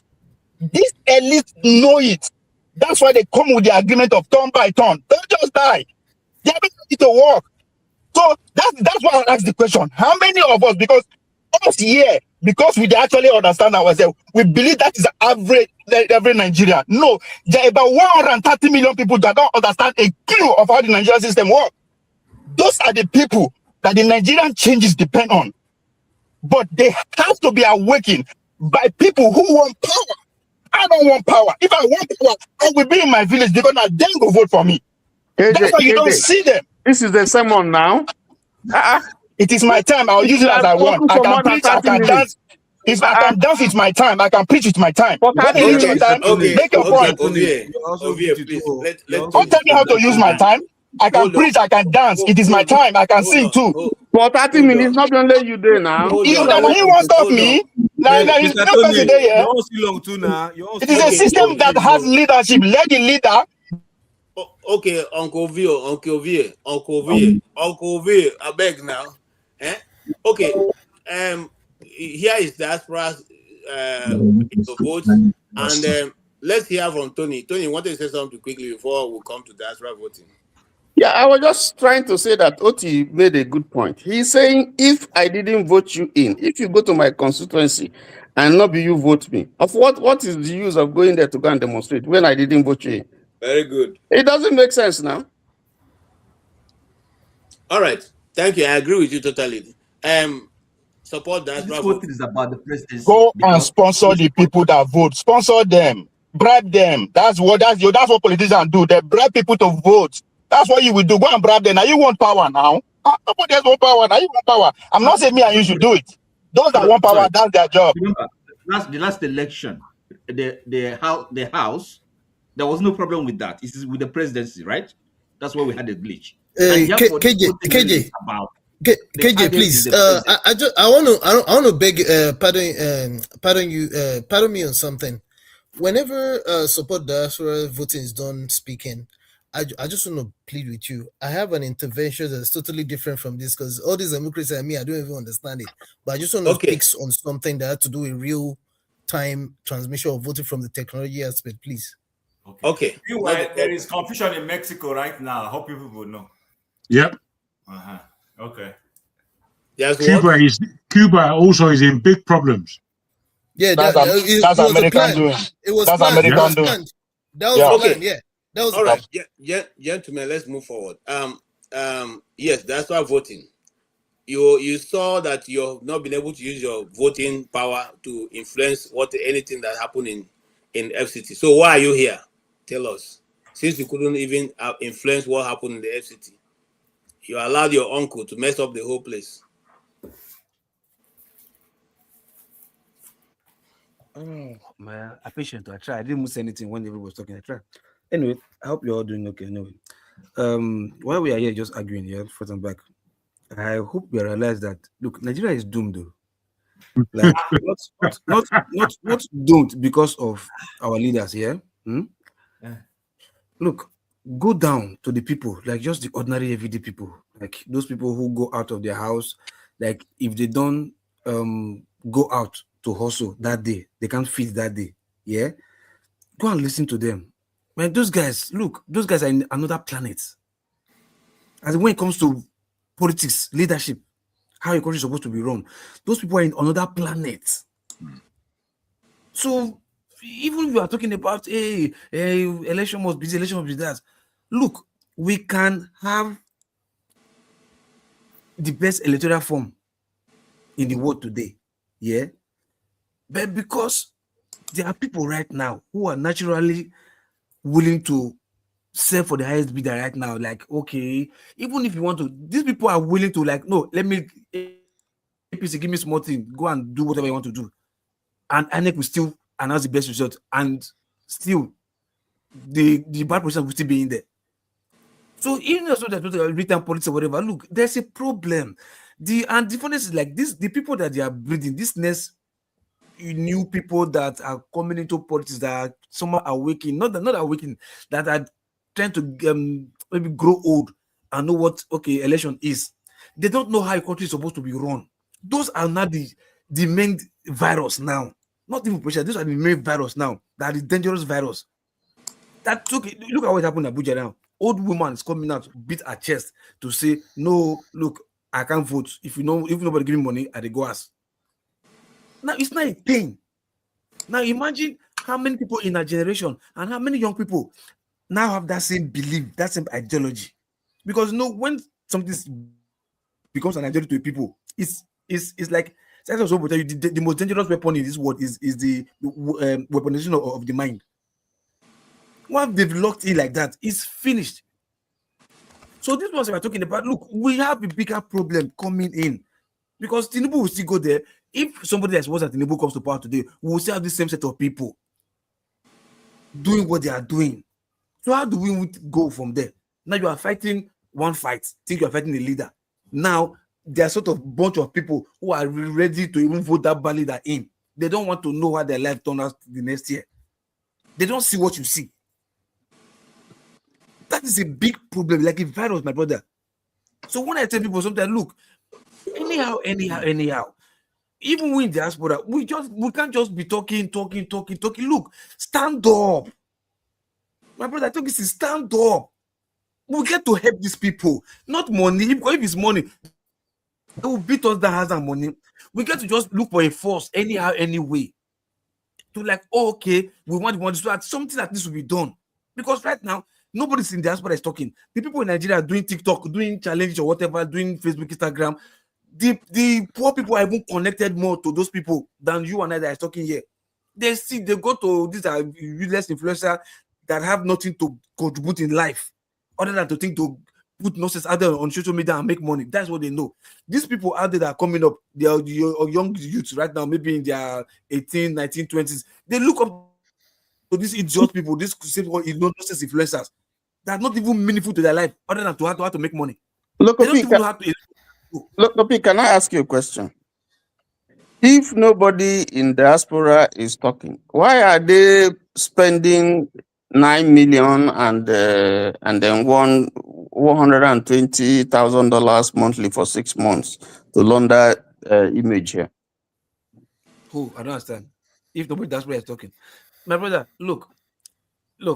The people that are talking, yeah, they talk. I'm talking about something's happened in Nigeria. Everybody is saying it. They spend money. So the money that they spend now, did it change the image of Nigeria? I don't understand. Somebody's even telling you 9 million. How are you not sure? Okay, it's not true 9 million, not necessarily now 1 million. They put 8 million, divert fund. No, so you're not getting. You don't get my question. My brother, I get your question. Yeah, you say if the laundering whether they do now to counter the things where people hear. My brother, it's not what we hear. We are not being told. We we see things. It's the image not to diasporans, to launder the image of Nigeria. They're not laundering the image of Nigeria to diasporans. They're laundering the image of Nigerians to who don't listen to Nigerian news, which these foreign people, whoever they think they want to go into business with. I mean, can you telling me that even the biggest lobbyists, the greatest lobbyists in this world, can that biggest lobbyist lobby you to believe, say, Tinubu they work or Nigerian they work? Even if they pay that lobbyist the highest amount of this world, can it convince you? No. You don't still get my point. You're not getting. You said that the diasporans are not doing anything. So I'm saying to you, if the diasporans are not doing anything, the government will not be spending that kind of money to counteract what the diasporans are saying about them. That's what I'm saying. Okay. Now, so let's leave it there. I think that question have been significantly taken care my of. brother, the thing I'm telling you, whatever they are doing, the London is not we speak. Yeah. My question is like, even if we speak, say we do something, now the action that they find. You get my point, my brother. Now the action that they find. So what Tony is saying is that the action is very visible. That's why they're spending that amount of money to try to KJ, look. Oh, okay, see, so wait. Hold on. Even as all the money. You were saying, what are we doing? Even as yesterday, that's this week that just passed. There was a conference right here in Capital. Okay, on this same issue of Nigeria. Now only that Capital, Nigerians there. I'm talking about worldwide. Come on, my friend. I think about the world. Hold on now. Calm down now. So because people demonstrate in America now, so that's okay. Hold on. Do you know, Lokopi? Do you know that there are people? Do you know that there are people all around the world? Do you know there are people who are mobilizing and writing to the king in the UK that they should that this state visit that is coming, that they should. Mr. Tony, please get me that, yeah? I'm not going to tell you, Mr. Tony, hold on. I'm not going to tell you, say, no, but like my own, I they move around. They talk, they go forums, they go meetings for years, like this. So talk to people. I don't to say nobody they do, like say one person or that. But I'm talking like visible stuff, like if we move, if not embassy, whatever, news go see, I'm so these people are agree, whatever. That's what I'm saying. Not they do lobby work, underground work, like okay, we are moving, we'll hold meeting, let's go and write petition and go and submit. Not those kind of stuff I'm doing, not be paperwork. Okay. I'm sure people go move, news go carry them. News go see say these people. Okay, not be your house now. You say Mexico, do some Mexico over that. News go carry them. International news go carry them. All right. That's whatever. That's what I'm talking about. I get you. I get you. Move I on. understand. No. Let me even say this. That's right. Voting. When we finish now, those people who have made a point that you like, you can actually edit it and repost them and keep reposting them. That's also part of the same, dissemination of information. So there's nothing that is lost in this world. You don't know those ones you post, which organization will pick it and then boost it. Mr. KJ, just listen to me. All right, no, let's move on because I'm going to tell you, say the little whatever effort anybody is doing, I'm not appreciating it. You understand? So I'm talking about something that is explosive. That's what I'm talking about. You understand? It starts from somewhere. I agree. Yeah, but like the way Nigeria is right now. You understand? So now the movements, like as in, you know what I mean? Look, all right. I don't understand. People don't know how Nigeria be right now. Nigeria is like if like disease right now, like virus, they spread. If care is not taken, nothing will happen. Nigeria will not be a place for anybody right now. You'll be owned by foreigners. I will find it difficult to accept what you're saying because I've been sitting here since 12:30. You and many other people, both those on the screen and those on the keyboard, have been sitting here for the past 6 hours. I think that's enough contribution. And almost every Saturday we come to do. That is part of our life that we'll never recover. Okay? So having said that, I think we should move on. We do what we can right now. It's our life and our that we're expanding. Femi, can I hear from you, sir? Anyways, for the electronic transmission you talk about anyway, yeah. I'm just to send for them because I'll get something to do. The truth for me, yeah. Look, and Janaba and Chim, they were going back and forth. I didn't hear properly. I don't know if Janaba was talking about Nigerian real time, whatever, or if it's possible because I think Chim was explaining something that happened in Canada, whatever. Electronically, it can be done, but in Nigeria, I think what the law asks them to do or what they are trying to do, or like the Beavers machine that they have accreditation, yeah. Once they succeed in voting their clinical on the feed there, you understand? That machine, it has a camera that can just snap, you understand, that sheet, and you are stopped then put in the system, and it's uploaded from them to the RF. That system has a link, you understand, has what's called web link there. After you snap there, it goes into the saving the memory in that device. Then from there you can upload, just browse, upload, just you attach your document, upload, and it goes to where they want to do the correlation. You understand? And then they can total the result. So in case anything they can do, whatever you see in the RF is the real result. But the problem now they're having is now if the votes finish, to come snap that thing with that machine, to snap them, make them for upload them to RF now.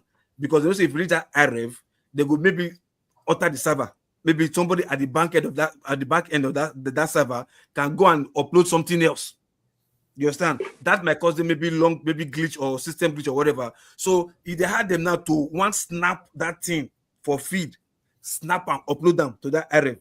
Now that one now they don't say now they are problems. That's why Akpabit also in case network not on day to snap and upload them to that RF, like we'll do it the normal way. You understand? Ideally, snap it there, upload them, send everybody sent, case closed. Then go every time, log into your open the RF web link, go to that local government or whatever unit, polling unit, you go see what you upload for there, you go see them there instantly.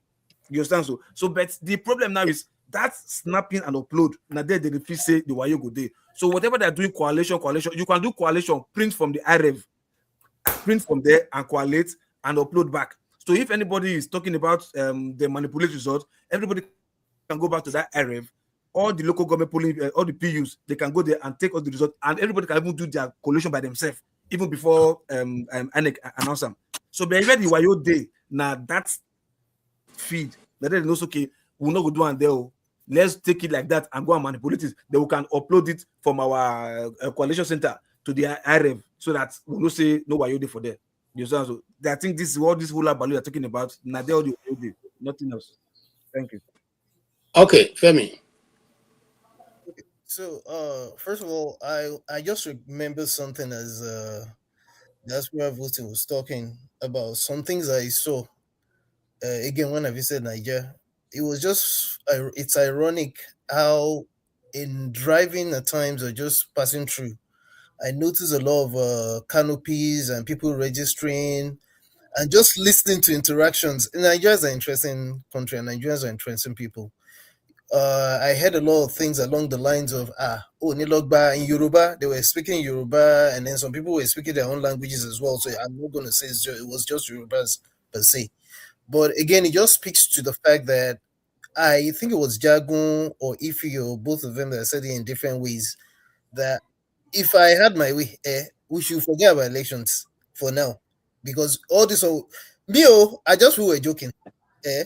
Part of what I heard was things along the lines of, you better go and register for APC, or that was the majority of what I was hearing, so that you can collect your own, whether it's 1,000 naira or 500 naira or whatever. And it was happening across different locations. I saw a lot of these things. It's not like I was told, I saw it. Now, to which I say again that I don't think this democracy that is being so eroded is not even working anymore for a lot of these Western countries. Now, the intervention I really wanted, and this is why I want to say I hate this, my elder brother stealing part of what I was going to say when it comes to the technology part. Do not be deceived. Even if they wanted this real-time thing to go ahead, again, what I saw from just ordinary Nigerian driver's license I was doing, because it was funny when I was having an interaction with the guy that was in charge of the capturing for that. First of all, we're still not a serious nation, because we still don't have a proper database where it should be a single database. There should actually be a single database, and that's why even when it comes to things that are simple, and these things are really simple, believe it, as simple as capturing, what's it called? Renewing our passports. We have different data. It's almost like we have a different database for every single thing. For what's it called? For NIN, passports, for these things they're not even magic. These things are done in more serious countries, even within Africa that we live in. Now, to the point of for those of us that think, rightfully or wrongfully, that by doing real-time transmission, that there's no areas for manipulation. I have bad news for you. If they really, in fact, especially when it comes to the back end. That back end, there's something for anybody that's done SQL is easy. That one is the easiest part. If we like, we can transmit all the transmittables. But the fact remains that there's something called admin even in security, in what's it called? There's that term I'm beginning to forget now. Geez. But anyway, that's not too important. Well, Femi, it's important, but not too Femi, important. Femi, sorry, please. But you do know why people are asking for this, just asking for the I basic. do. But I'm just looking at the fact that even as the way Nigeria is considered, first of all, again, me, I don't even believe in the democracy anyway. I don't believe in this democracy anymore. Because again, like I said earlier, it's actually failing in other parts of the world. What should we have? Well, I was talking about it earlier that we, No person for who for blood for let me not detract from what I'm saying. Me, I'm just interested in the real-time transition, the technology part. That in as much as it's possible to try to have safeguards, even in the front end, where people are voting. First of all, is it not the same? Didn't we see a demonstration of the craziness from what we saw yesterday? This is just local government, just how many local government councils in FCT alone that you're seeing all the manipulation starting from even what Wike said and what did he not say, what they did and what they did not do. Now, when it now comes to the aspect of that back end side, which is the part that me I'm just laughing about, remember, even America had issues with this dominion. KJ, you're aware of this dominion voting system wahala that they've been complaining about, that all of a sudden there was conspiracies or allegations that they probably manipulated the voting machines, either the hardware or the software. So even when America themselves, Americans, or depending on what side you choose to belong to, they're already complaining, doubting a system that's supposed to work or allegedly works. Is it this not the same system that we're trying to use more or less in Nigeria, that already people are compromised in their own instance? And it's not as if you have a situation where all the parties, if at all they're parties, and if at all they're even different, are represented in terms of even the back end. Because usually what would happen is, even right here in America, even within the where you have the results being checked and second checked, you'd have different political parties having representations. And this is a country where you like to think that they have different ideologies and you have proper representation. Here in Nigeria, that we don't even know whether everybody is the same. PDP, APC, ADC appears to be the same. Is it in Nigeria that you don't, first of all, you don't have that representation at the back end? Second of all, who are the people that are in charge of that back end? Is it not the same people that are in power? So what makes you think that this thing cannot be manipulated, even when you have KJ, before you ask the question, sorry, I beg your pardon. KJ, can you send a link, please? There are people requesting the link. Okay. Thank you. All right, so Femi, so here's the point. Voting has finished. That from ACA, whatever that they're going to capture and send to whatever cloud or whatever. I agree that what we have written in it is correct. You agree for your party. He agrees. Everybody signs. And I get a copy, you get a copy. We all walk away. Then the collating person sends it up. If tomorrow when they are counting, I suddenly, my party says, no, this is not what was shared. I have my evidence. You have your evidence. Then when we go to the court, then it becomes easy to prove. In the last election, that was where we had a problem. INEC up till today that you and I are sitting here, there are parts of the presidential election that has still not been uploaded to that IREC because they have done wuru-wuru to the answer. And we have mutilated from CA form. You will see where APC zero. Blood result.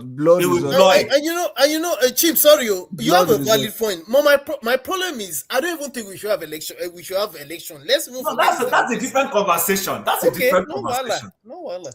You see, so people are saying life presidency. Yeah. So people are saying, Femi, please, if tomorrow we go to court, you cannot come and tell me otherwise and get away with it like you got away with it last time. That's the point. And these guys know they can't dare do it, which is why they are insisting they won't do it that way. Okay. So for people who are telling, they're telling us, we know what we're saying. Do the right thing so that tomorrow, if I feel aggrieved, then we cannot contest it properly because it's in the law.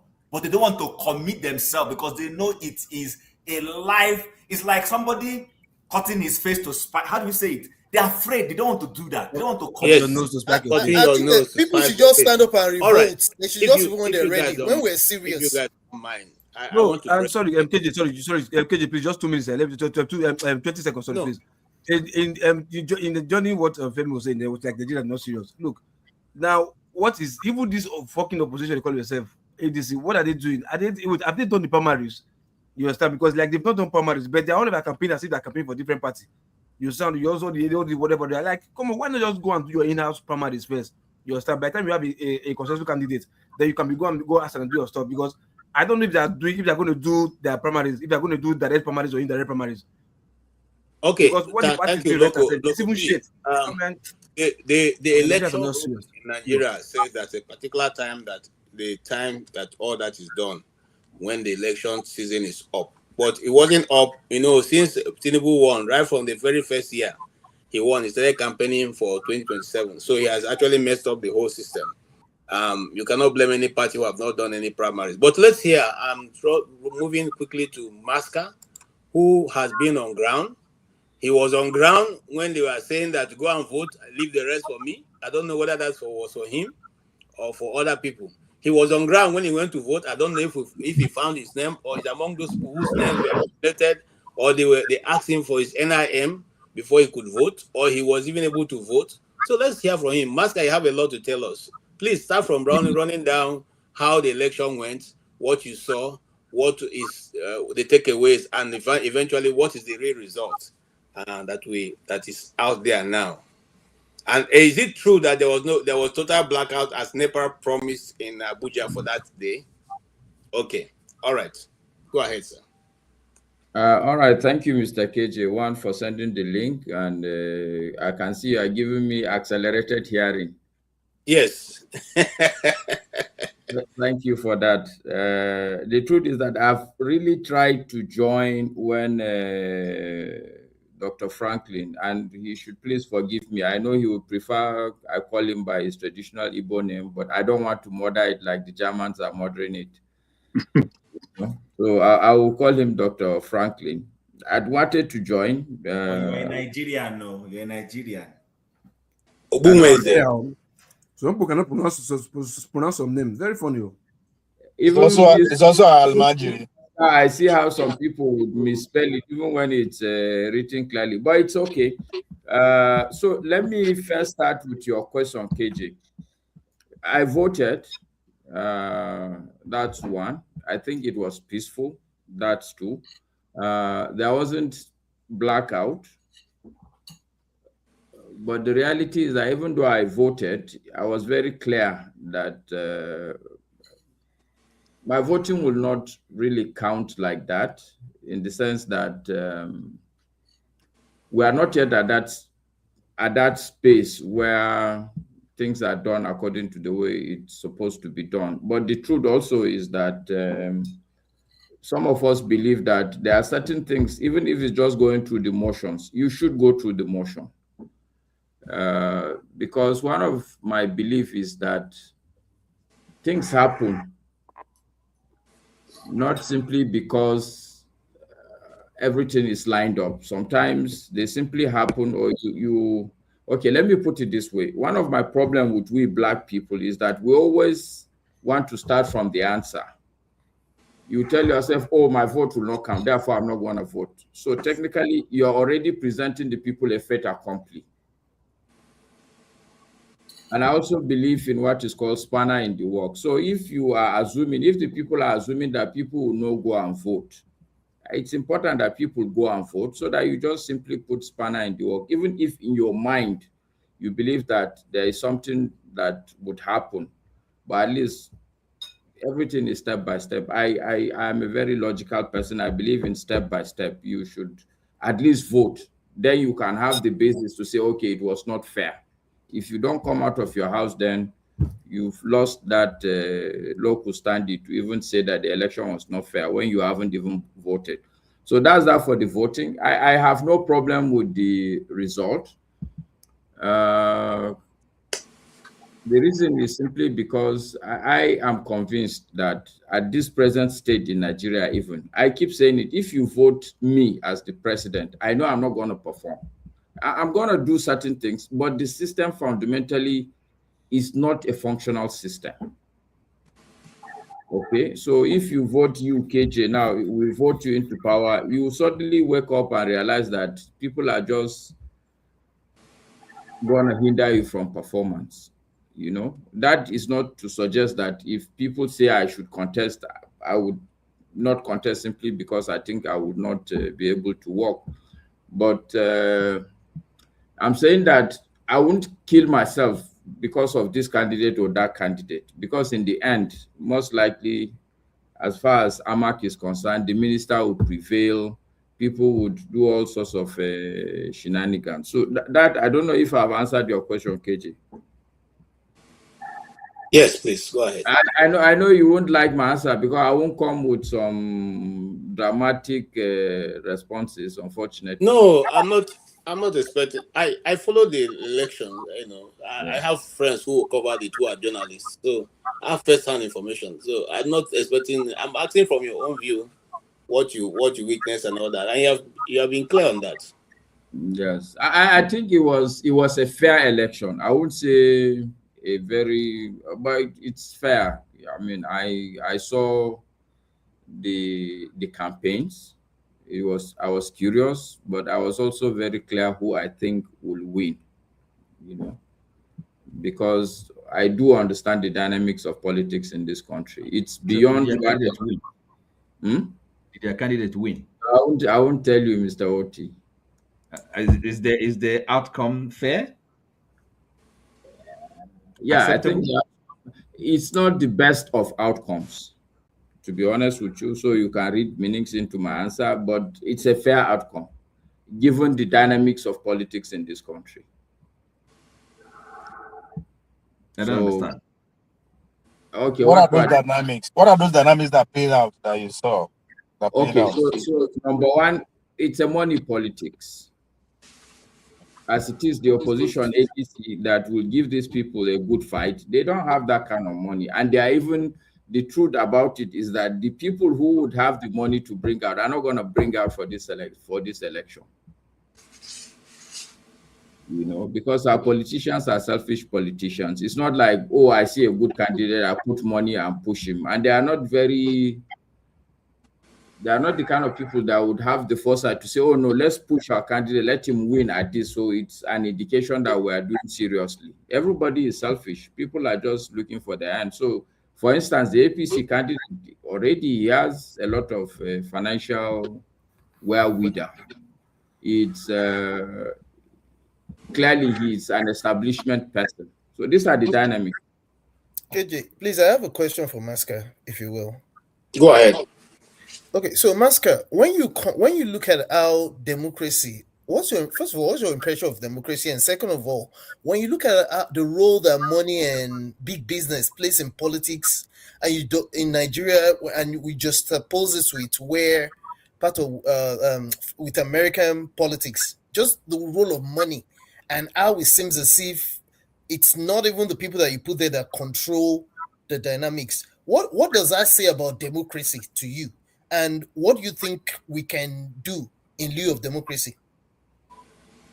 I think it's sorry. I'm not going to. I'm not intending to disrespect you, Femi, but I think it's a very superficial question you are asking me. I say superficial because you've already assumed so many things. Okay, you've already assumed that. Okay, so democracy is a good system. That's the assumption from partly for actually no. Maybe you didn't listen to me earlier. No. I don't even like democracy. Exactly. I don't even like democracy.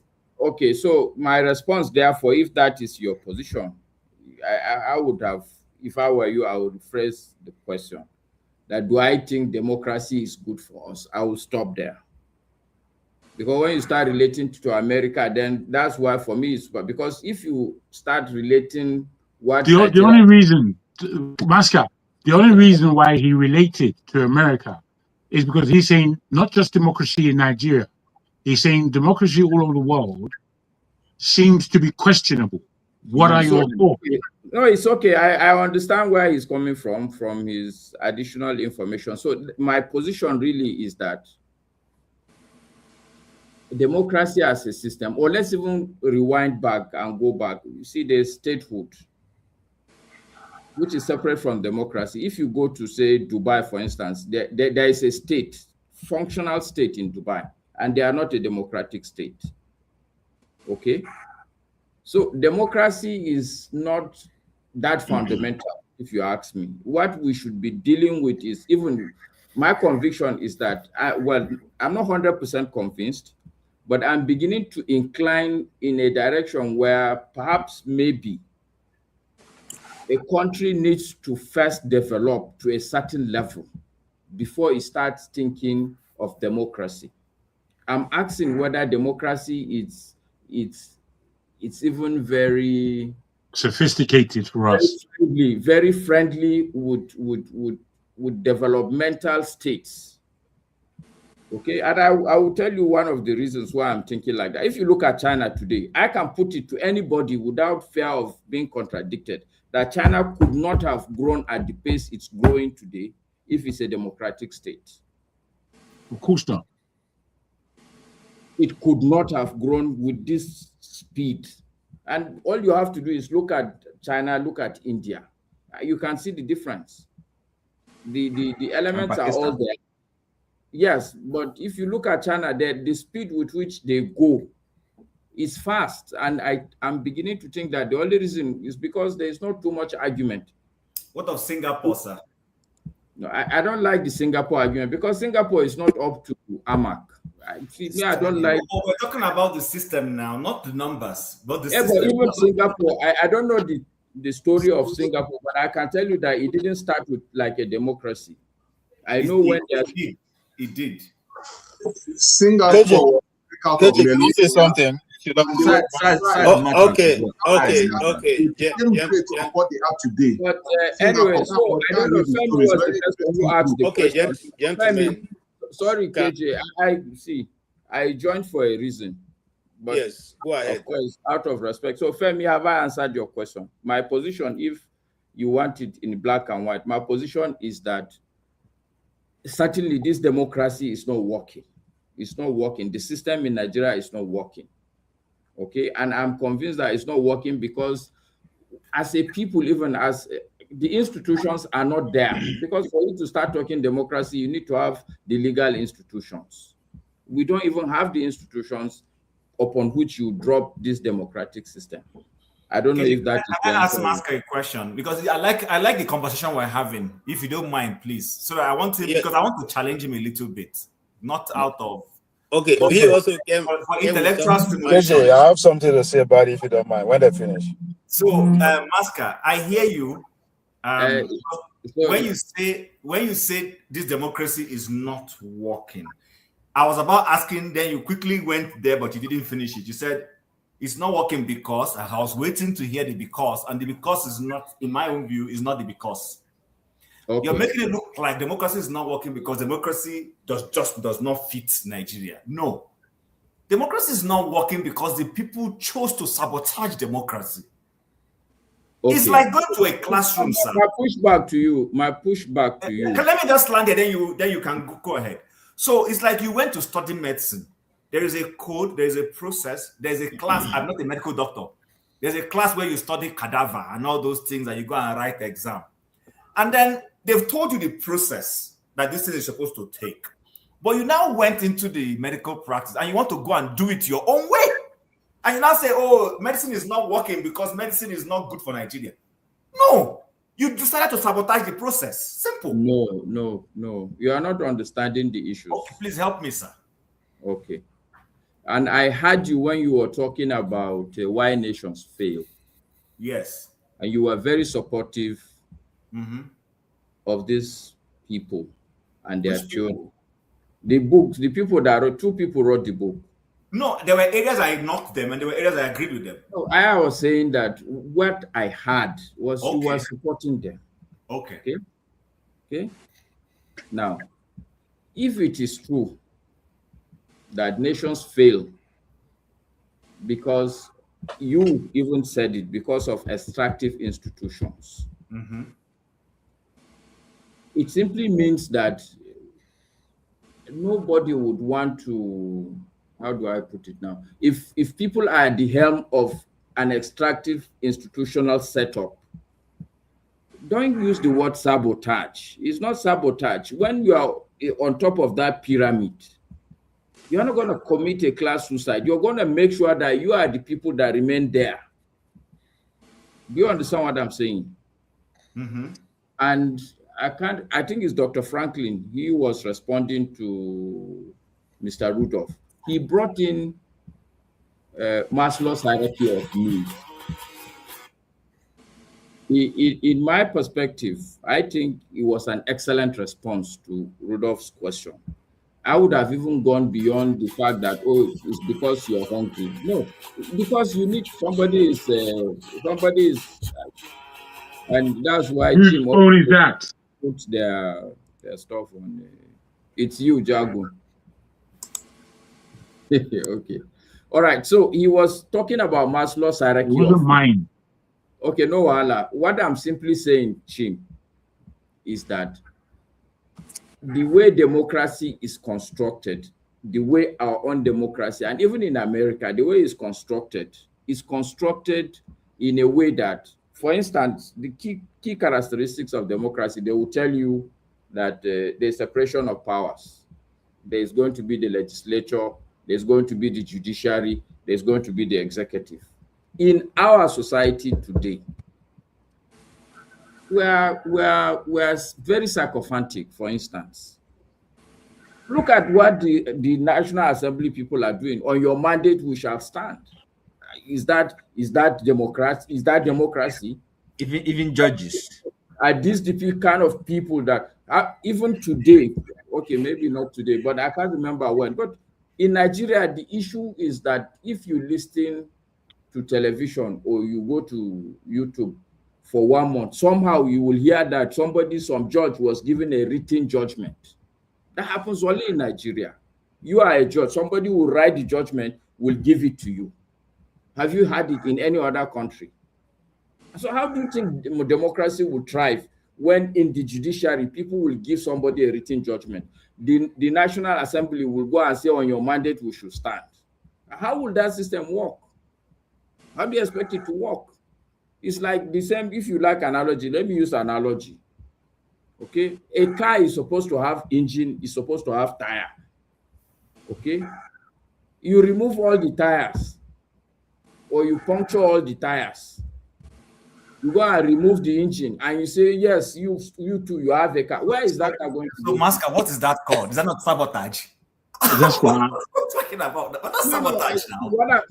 Okay, so maybe the point I didn't make when I brought the Maslow's hierarchy of needs is the fundamental thing about democracy is this concept of agency, where you can send somebody and say, you are my agent. If I send you as my agent, that means I have some control over you. Do you understand what I'm saying?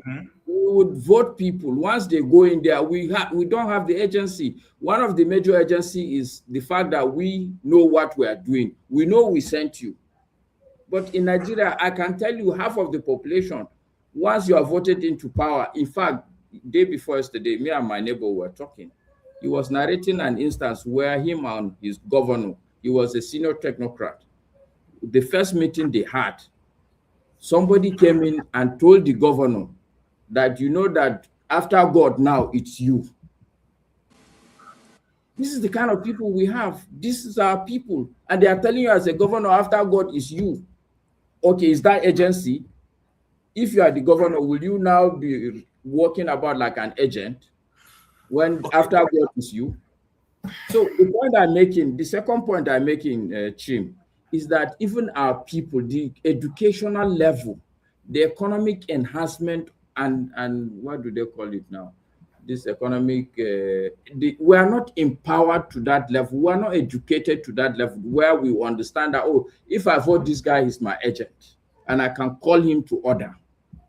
Even the people are not at that level of enlightenment. So what I really, let me conclude so that I will stop not to bother too much. My conclusion, my position, truly, I've said it several times. The bulk of us, all of us need to start educating ourselves to understand the problem. In fact, the reason why I joined was because Rudolph was asking Dr. Franklin a very pertinent question.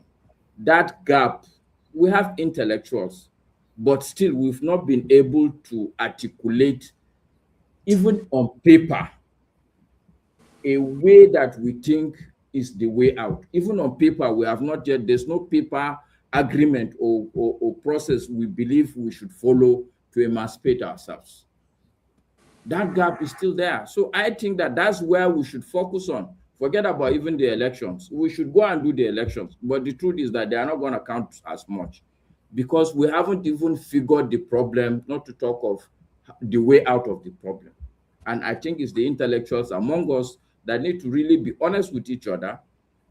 I think Franklin didn't answer the question honestly. Okay, he made a good attempt, but I should have acknowledged that there is that failure. Yes, it's true that they are killing Walter Rodney, they are killing everybody. When I was in the university, in my faculty, the number of intellectuals, Patrick Wilmot was there, Dr. Bala Usman was there, Okelo Okoli was there. These are credible intellectuals. But today, you don't even find this level of intellectuals. They are all going. I acknowledge that there is a problem there. But that notwithstanding, when you listen to Dr. Franklin, you know that this is a veritable intellectual. What we need is to articulate the ideas, debate honestly among ourselves, and agree that, okay, this is the way out. Even today, we don't even have that. I raise my case. Thank you. What about okay? All right. Thank you. Can I say something about no? that? Hold on, guys. Thank you. Question so of statehood. Do we even have that? Hold on now. I think I've not said anything. Hold on, no. Yakubu have been coming out and going in. I want to say something. Hold on. Thank you so much. But the state is not really functional because it needs institutions to function. Police, because if you are a state, you need to have the coercion of force. We don't even have it today. Thank you. Masker, the biggest, and you know, that's why I asked the follow-up question. We have all these people, and yet we're not able to articulate. But the biggest challenge of the Nigerian system is the fact that once you're an executive, all the powers belong to you. You control the police, you control the judiciary, even though you're supposed to be independent. And now, even though the House National Assembly was crying for first charge in budgeting, they have it now. Yet we still have that problem. So there's something fundamentally wrong with the system, or which we have refused to correct, which is this part of saying that somebody is a big man. Is it the system or the operators? There's something both by the operators. Both operator and the system. I'll give you an example why I say that. In other states here in the US, it's not the governor that appoints the chief of police. It's not the governor. It's not the governor that appoints the attorney general. You go to the people, and if you don't perform well, you not come back. You not come back. After that, your term is finished. They won't vote you back. You are out. It's not. They need to buy them for money. Okay, so you are constantly doing what the people want, irrespective of which party you belong to. You know, unfortunately, in our own, the governor, the president, or whoever appoints the chief judge, chief justice. We have many times debated that the chief justice and the attorney general's office should be divided. They refuse to do that, so that the other person can be totally doing justice work while the other person is doing government work. You know, but they refuse to do that. And so, as long as these things are lumped together, and it is Rankadede all the way, as if they are monarchs, it will be Eze of this person. Nothing is not going to change. But let us move forward. And I think I want to allow Yakubu to say something. I've been coming out and going in. I don't want him to disappear again before he says something. And then, Masker, if you still have something that which you wanted to discuss, which you have not discussed, we'll give you that opportunity. But we are already started to round up now. All right, go ahead, Mr. Yakubu. Thank you. And then, sorry, you've been coming in. Before I bring you in, you are out, and then all that. You're So, right. You're right, KJ. I've been not feeling well. That's why you see once in a while I kind of go off, come back. I'm so But sorry. yeah. Um, today's discourse has really been enlightening, but it's not new. You see, that's just the truth. It's not new. This discourse has been as old as time, as far as the history of Nigeria is concerned. Since before the 1960s, when we got our independence, the founding fathers of Nigeria, had long discussions about, the direction Nigeria should take, and at that time they felt the best thing was a regional system with the parliament, in Lagos, and it worked for the time being because it allowed the different regions to kind of work independent, but at the same time support the center. That's devolution. You see, that concept of devolution is critical. Why am I saying this? It's critical because if you want to emancipate people, you give them the opportunity to make a choice from the color of their city room. In other words, it has to be made personal. It has to start from local councils. You see, the refusal of the state governors to allow local government autonomy to actually function the way it's been envisaged to function is really a big clog to how Nigeria is going to advance. Because already there is what we call a chasm, and that divide will continue to allow what is happening currently to continue to happen. That was why I said critical thinking saved Nigeria. In other words, I'm being futuristic now in this head notes. Because if you look at what critical thinking is, it simply is the ability to think clearly. Most Nigerians don't have the ability to think clearly because all the factors in front of them is there to ensure that they follow a certain conditioning. They have no choice. And that was why when the gentleman Masker said that, was it Masker? I can't remember who amongst them said, or is it Femi, that said that people were registering for is it APC by the roadside. What came to my head was, why wouldn't they? When that is the only choice you've given them. What do you want them to do? Because the option, the alternative to that is tear gas.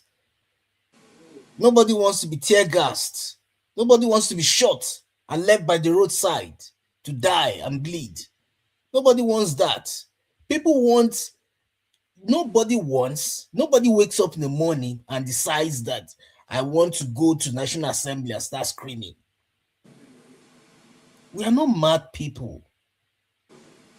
But because of the choice given to us, you discover that a lot of people cannot think clearly in Nigeria.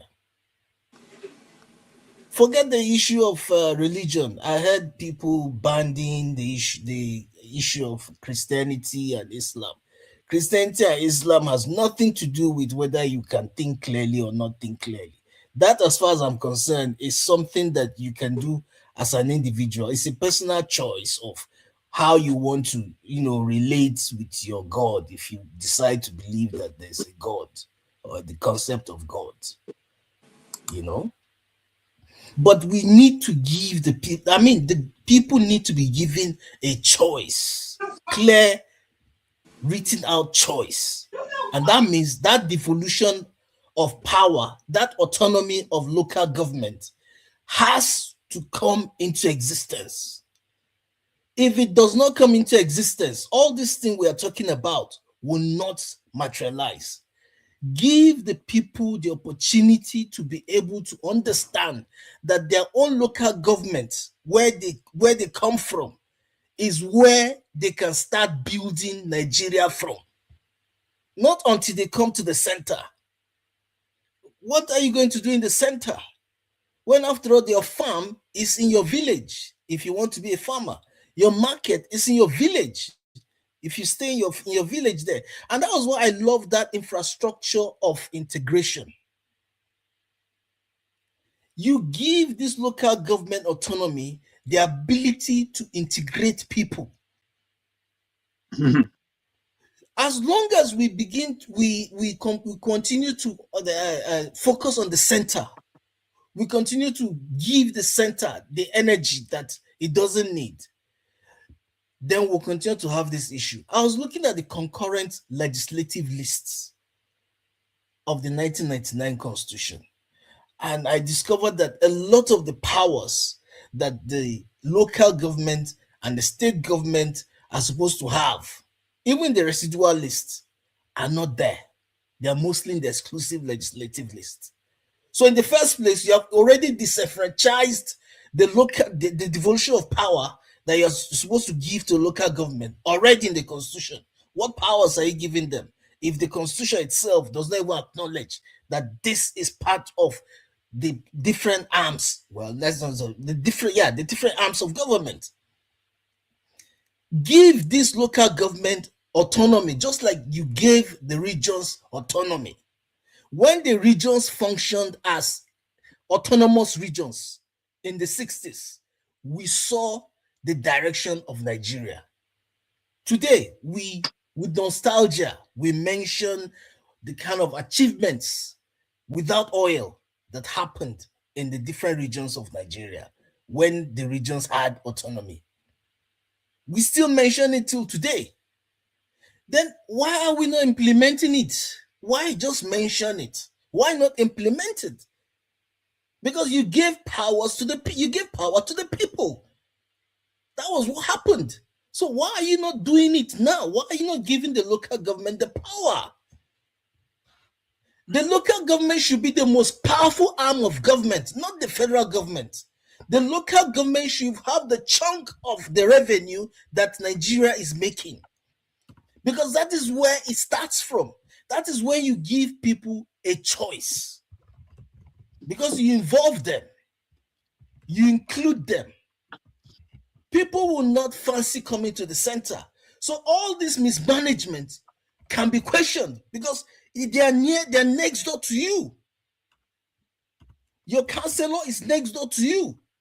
You cannot challenge the senator because it's far away from you. If he likes, that's where he comes to the village. This House of Rep, if he likes, that's where he comes to the village. Some of them don't even come around when it comes to campaigning. They don't, but they still win election. I have heard of some that won election even when they were in prison. You understand what I'm saying? But you can never win local councillor and not go door to door. You can never win local government chairman and not go door to door. Call a spade a spade. You must one-on-one with everybody. Even if not the whole community, at least half of the community will know you. To your grandfather, to your grandmother. That is inclusivity. I'm not seeing that. It's not happening. So if we really want development, if we really want advancement, if we really want to save Nigeria, then we have to make governance personal. And that means the devolution shouldn't just stop at paperwork. That 1999 Constitution, the concurrent and residual list, has to be amended. 1. 2, chunk of the revenue should go to the local government councils, not even states. It's just like the way it was in the 60s. Sorry, KJ, I just want to ask here, so that, because in my mind, this is the kind of talk that has kept us where we are. It's easy to say all these things, Mr. Yakubu. the real challenge with everything is how. When I say how, like who do you think, when you are saying we or they have to give, who is this we or who is this they? Who will give this concurrent list? How do we go about these things you're saying? Good. Because the people in the National Assembly that can do the thing you are talking about, you and I know, they are never going to do it. No, you know that. You see, that's the issue. That's the issue. Okay. Because, you see, no, I'm asking so that we can enlighten each other. I mean, I'm sure if you have, I will benefit. The 6 geopolitical regions have held committee public hearings on different sections of the constitution, because they've been doing this constitutional amendment since David Mark's time.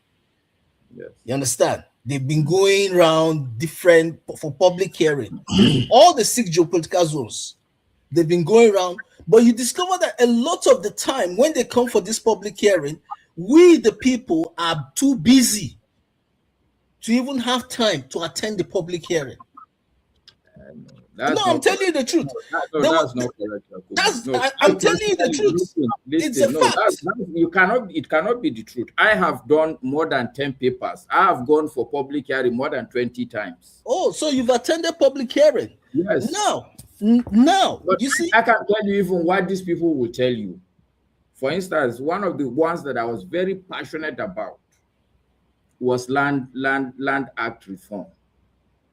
The Land Use Act. People, all these people, they are looking for what they will benefit individually, personally.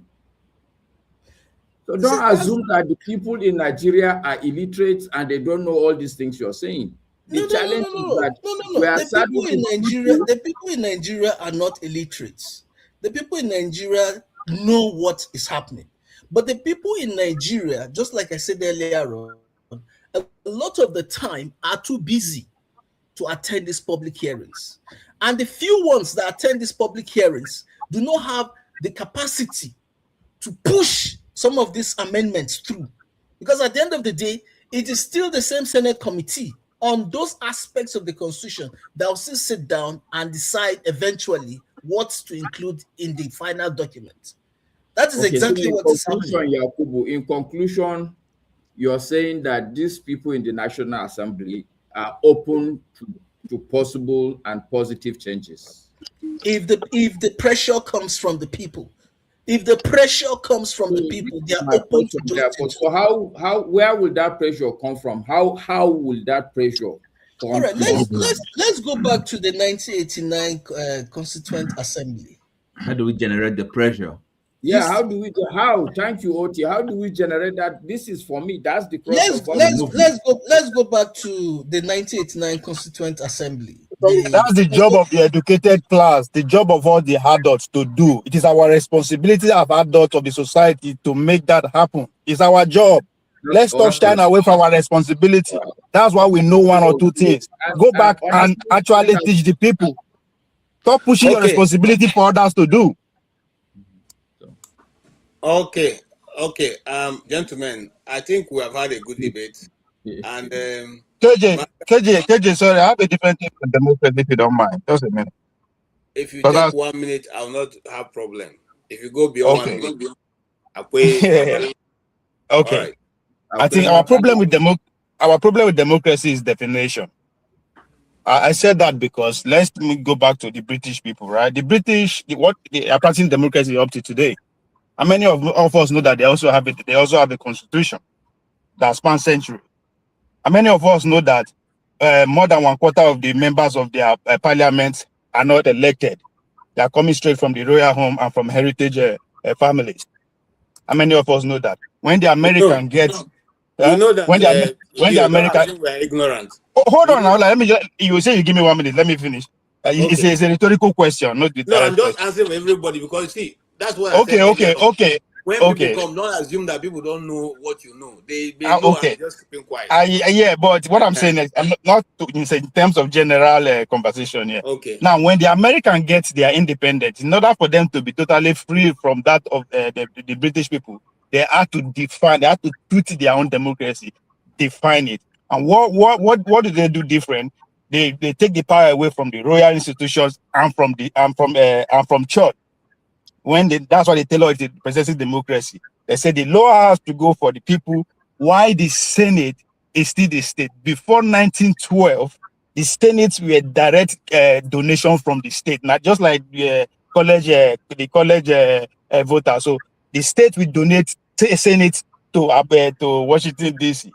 So when the Chinese are actually economically of age, they are trying to also be free from the stronghold of external force. They also treat their own democracy. After all, the center of democracy is every system should benefit the majority of the people, which is what China has actually achieved. So in the recent, China is also practicing democracy. It's just that it doesn't fit into our own definition. That's what we do. And for us to also be free from the external stronghold, we also have to be able to articulate our own democracy and tailor it, which also boils down to the question Maska was trying to ask. Our intellectual fail were unable to actually articulate a way forward or a way out of our situation. The same thing with our political class.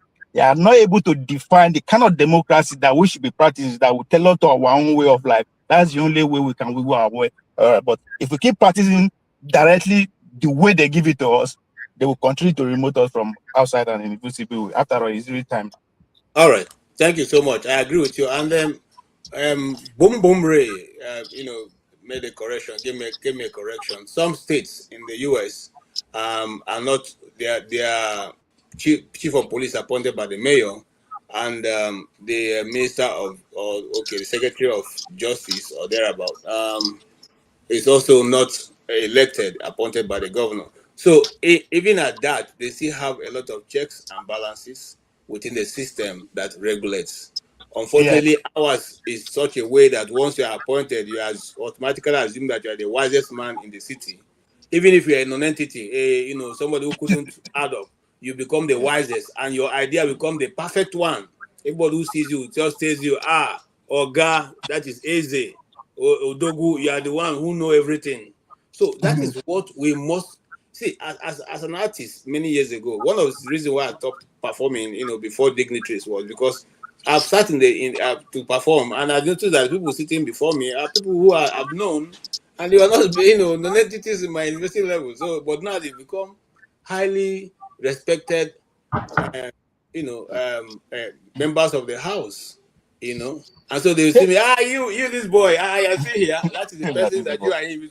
So this is the Nigerian situation, and until we get this mentality, and you see, let me tell you, the system knows what we give the people with liberation. They refuse to do it. They refuse to do it.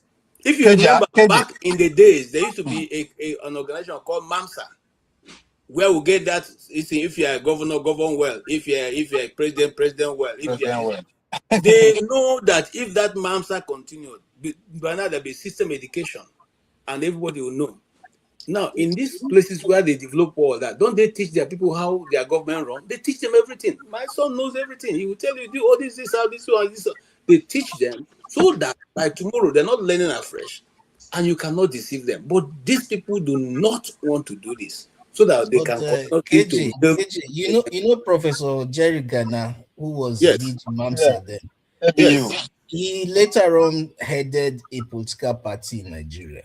Yes. PDP. And they ended up not taking Nigeria to El Dorado. Yes, I know, because listen, again, you see that's the problem. Jerry Gana, I don't want to say it because we are friends with him and his son. I went to the same school with him. But you see, after a while, it's like some of them. Is it Joshua you're talking about, the one in the House of Rep? Yes, Joe Gana, yes. But the truth is this. Our Nigerian people, whether they are from the south or the east or the west, when they are younger, they see a national vision. When they get to a particular age, their national vision now turn around. They see from their region now, no longer seeing from what they used to see. When they're in the university, they are very agile. We are agile, we are shouting, we are saying, we will change this situation, we will change the... Once they go and occupy that, I don't know what it is because I never worked in government before. Maybe Master will tell us. But KJ, there's talking about institutional problem. Okay, you never worked in government before. That I've I never don't know worked what for happened. government. Oh, when they go and sit there, Yakubu, they I have plenty of them. Now, court. Mumuni, who was the one who dictated the pattern of this thing, is my schoolmate who were in same University of Abuja. Joe Ghana Wait is my to schoolmate. I KJ, have you were in like University of 10 of Abuja. them. Yes, now I didn't see your face, I suspect you. You know. I was in University of Abuja too now. The Which same year? time with Joe Ghana. So he read law. I read law too. Is it Joe Ghana that read political science? Because I'm yes, thinking Joe of Ghana read someone else. political science, and you are talking about his younger brother, who is Joe Ghana, who is sorry, now I'm talking about Joe. What's his name now? He's now in the House of Rep. Okay. Yes, he's not in the House of Rep. Joe Ghana. So you were part of. I was in theater art department. It's Joey before. Okay. So Dandara was a lecturer. Dandara was me and Dandara. And Professor Bilika was a lecturer. Yeah, then they confess. They are our problem. Oh. They are our problem. Friends of the mighty. Yeah, then they explain themselves. No, you see, to be fair to those guys at the time, to be fair, and I'm being fair. When I was in University of Abuja, our VC was Issa Mohammed. I think it's also Professor Issa Mohammed. Very fair man. I mean, when I say very fair man. Okay. And Birai. This was 2002, 2001. Will not tell you.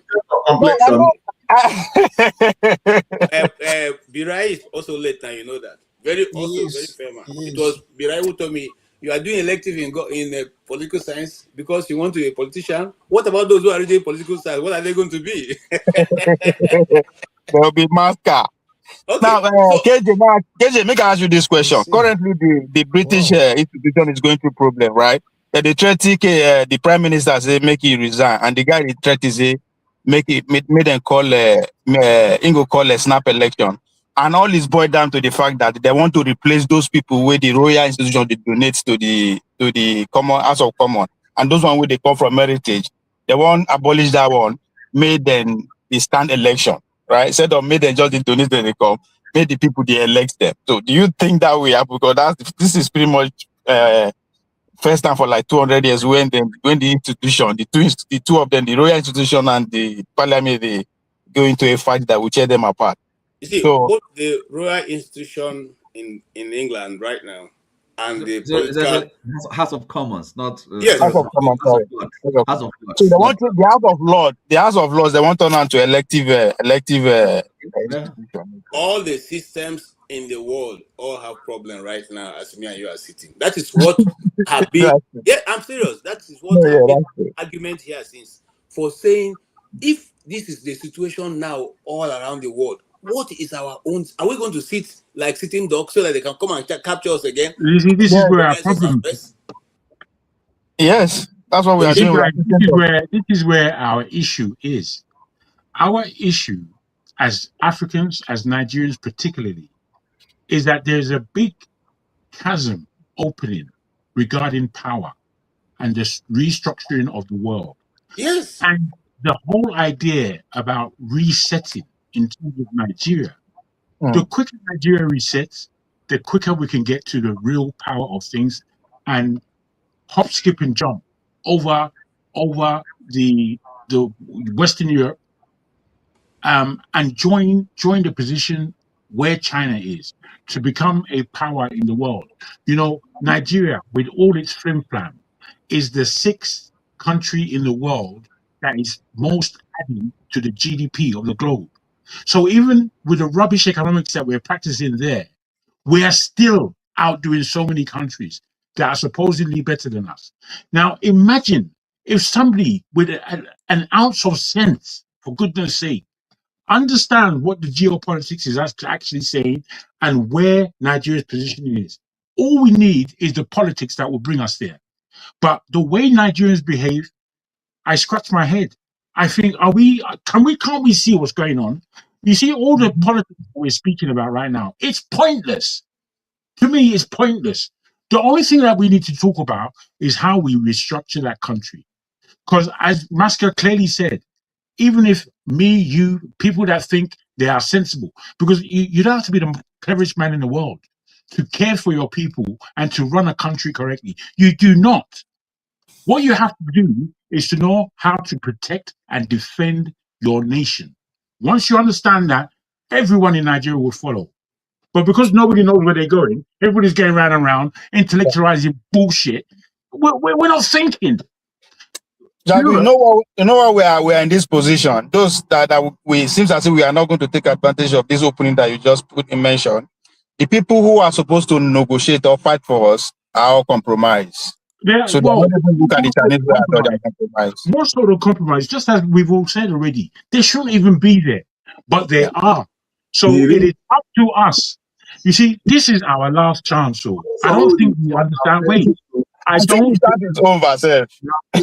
think we understand the magnitude of urgency that we need to be portraying. I mean, this is why I'm largely frustrated. I'm largely frustrated with the way we do things in our country. Because the fact is, we have the people, we have the intellect, we have the manpower, we have the resources. God has given us everything. Yet still, we're pouring the eba on the floor. Plus the egusi as well. So we need to be from the floor now and taking away all the dignity that we're supposed to have. You see, we do too much intellectualizing. 1 and 1 is 2. If we can start from that level, we will get where we're supposed to be. But we're not doing that. We're doing some crazy arithmetic that's ending us nowhere. It's ending us into the Atlantic Ocean. I'm rather frustrated and disappointed. Not with necessarily, but with Nigeria. Nigeria, do you know? I mean, let's talk about something slightly different. In West Africa, every other West African country is looking at us like we're idiots. That's how they look. If you go to other platforms where they're making discussions, especially about West Africa, but me, I went there the other day. They told me apart, calling me a Nigerian and a Yoruba. They was telling me that me and Tinubu. I said I'm not Tinubu now. They didn't want to hear that I'm not Tinubu. You are Yoruba. You are part of the problem. You have been failing from the beginning. Bruh, if you see the pressure that we're under, and the thing is, I've got little defense. I don't really, apart from to tell them that I'm not Tinubu, I've got little defense. Now I don't. Jagun, we said that on this channel that when Tinubu chose to intervene in those people's affairs, that has finally destroyed the little image you have around West Africa. Correct. So there's nothing anybody's going to tell anybody who is a Nigerian that we're not the problem. No. You see, therefore, just as other Africans are looking at Nigeria the way we are, because it's not a secret. All of us, there's nobody suffering Nigeria more than a Nigerian. Nobody. However, those people are suffering as well. And they know that they need Nigeria. But Nigeria is not performing. So we need to go. Okay, I haven't said a lot. And I know we're under time restriction. Unless we can take down this present government, which is to take power back to ourselves. It's not going to happen now. It won't happen.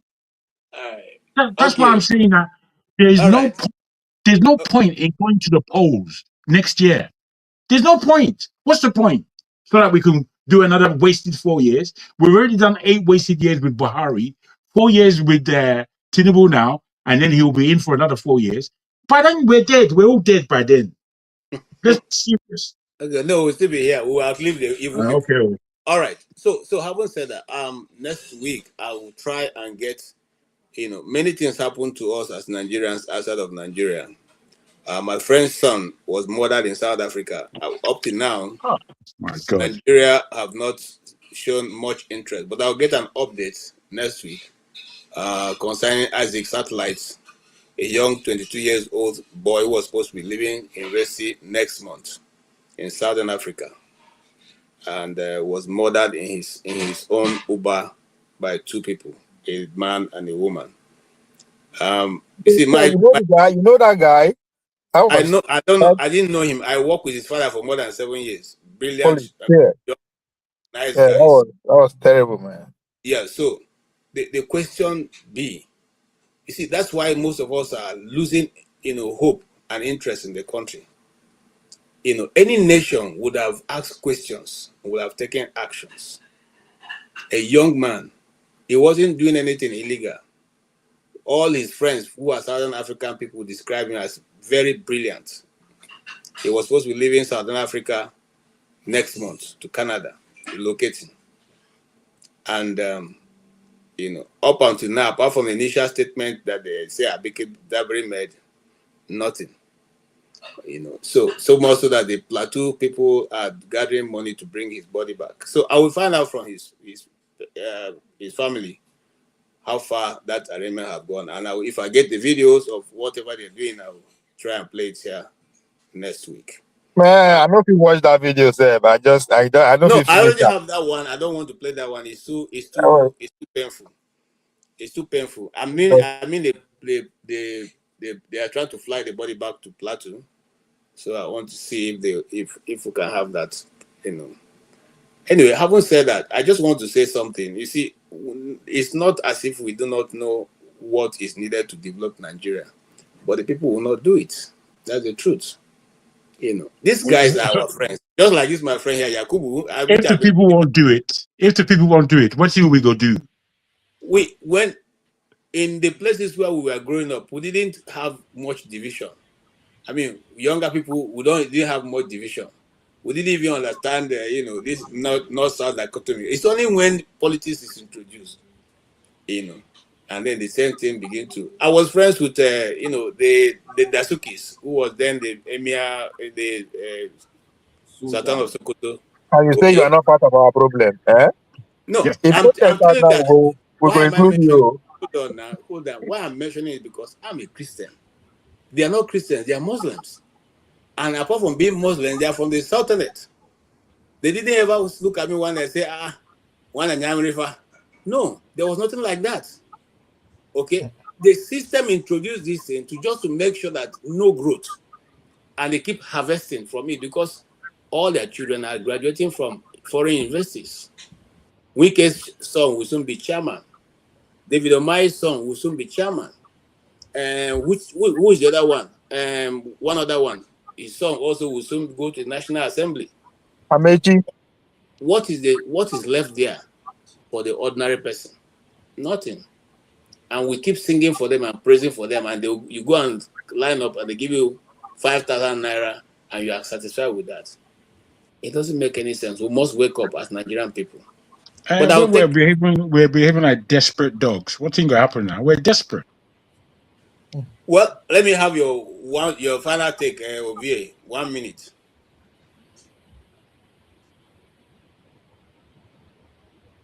Ovie, your mic no go talk now. I'm referring to a message on my other phone. Please. Let somebody else go first. Okay, Masker, go ahead. Masker, you have 2 minutes because you've just not spoken too long. So, Well, but uh, I will take 1 minute because you guys were gracious. You listened to my monologue for a while. So my okay. my conclusion, my summary is that Ovie said it. We should organize. The problem is, like you also said, we know what to do. The challenge is how. And in my mind, the how is that all of us here that talk, we need to organize. What I mean by organize, in the first instance, we keep throwing ideas, but we need to organize ourselves. Look at the idea that will make sense. For instance, today, there seemed to be an agreement that democracy as it is, completely wholesale, needs to be amended before it works for Nigeria. So even on Yep. paper, Yep. let's begin to itemize, okay, what are the parts that we draw away? Let there be some sort of semblance of a Agreement. design. It's something that we think you can show people, say, okay, do you think this one will work? Do you think this one will Mm. work? And then we all organize. What I mean by organize, if you are a Hausa man, okay, go and talk to your Hausa people. This is what we think should work. The idea that we are going to look up to the people at the top of the current pyramid to do any change is absurd. We must organize. Those of us that are not there and we can see that, oh, it's not working, we must organize, not just every day to be repeating the same thing. We must organize. And that organization must start with articulating the ideas. What do we think can work? I stop there. Thank you. Thank you. Absolutely. Thank you so much. Yes, MWC, you have been coming up and going. What's your closing remark? You can take 3 minutes because you have not spoken at all. Yes, I greet everyone on the panel. I know you guys have have spoken for long about the troubles of Nigeria, but we can all see that this country was not built to work. At every turn, we try to make some progress. Those fault lines will rear their ugly heads. People will begin to manipulate their ethnic or religious biases to have their way. Unfortunately, the teeming population of our people have been so immersed in these ethnic and religious sentiments, most by oral tales from their parents against other ethnic groups. And that is why the country is not progressing. I heard when some of you were talking about England's democracy has spanned maybe centuries now. But for them, they don't see themselves as people of different races, ethnic groups. They share one common belief to see their country work. But all these politicians who are dividing us, some of us keep believing in them.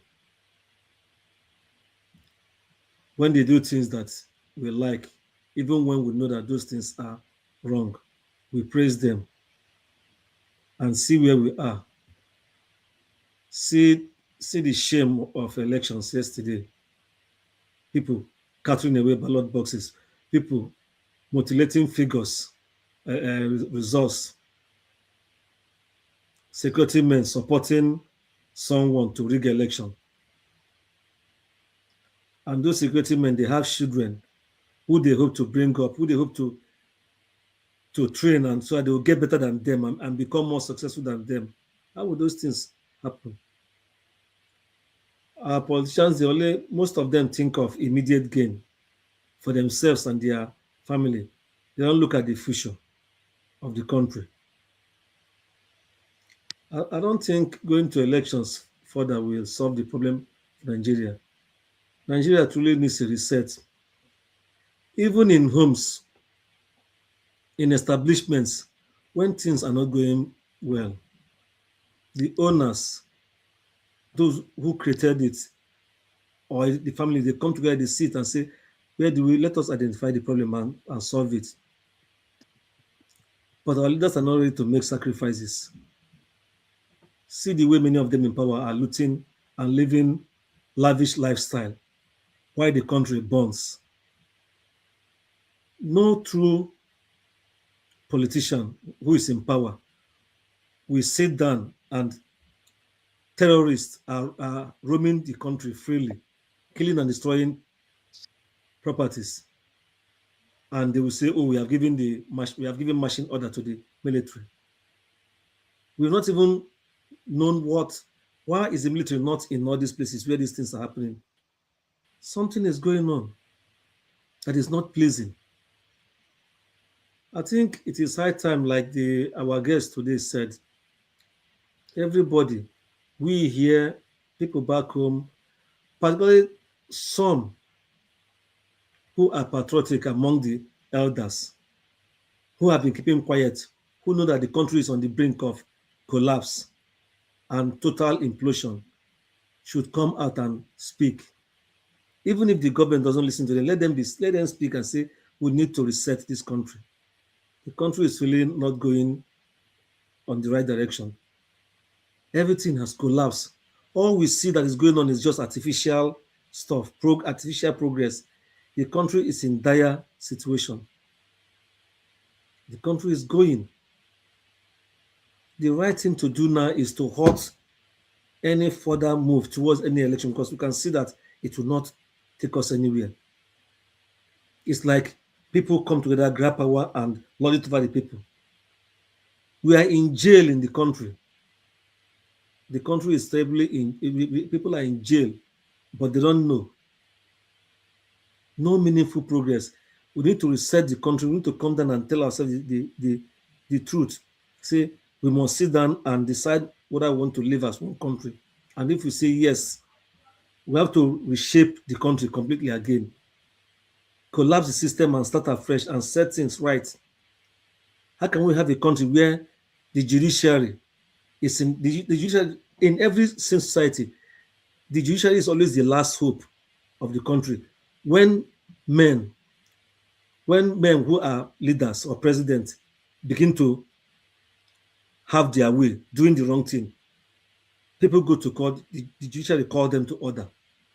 But in our own, the criminals in power, they have pocketed the judiciary. They appoint judges, they appoint their siblings, their children, their friends, and all that into the judiciary. The judiciary used to be a pure group of people who tell the truth and interpret the law the way it should be, are now a set of gangs like those in power. So, but I know that there are still some patriots, particularly those who fought the good fight during the military era. I know some of them are still there, but they feel nobody listens to them. But they should all come out and speak and tell these people in power that you people are taking Nigeria to the dungeon. Because that we need to sit down and reset the country. This thing cannot continue like this. We cannot make progress this way. It's a terrible situation. That's all I have to say. Thank you.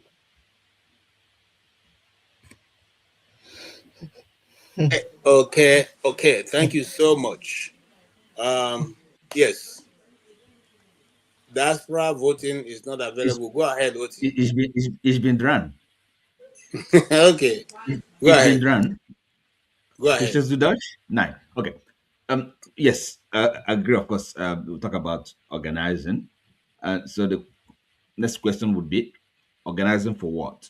Okay. So, under the current circumstances, of course, I mean, having an election under the current situation is a waste of time. Is an exercise of fertility, and therefore, so what is the next? So the organizing, which I agree with, but we have to organize for something. And of course, how do we do the organizing? Because from my experience, even having convincing a group of people, people you are kind of you have a friendly a relationship with, to convincing to be interested, to show interest, it is not that easy. So, and this is the organization we're talking about. So, may I suggest maybe next time we can even have a session for that. I try and just let's have that imagination, because talking about organizing is easy to say, but what do you actually do concretely to organize?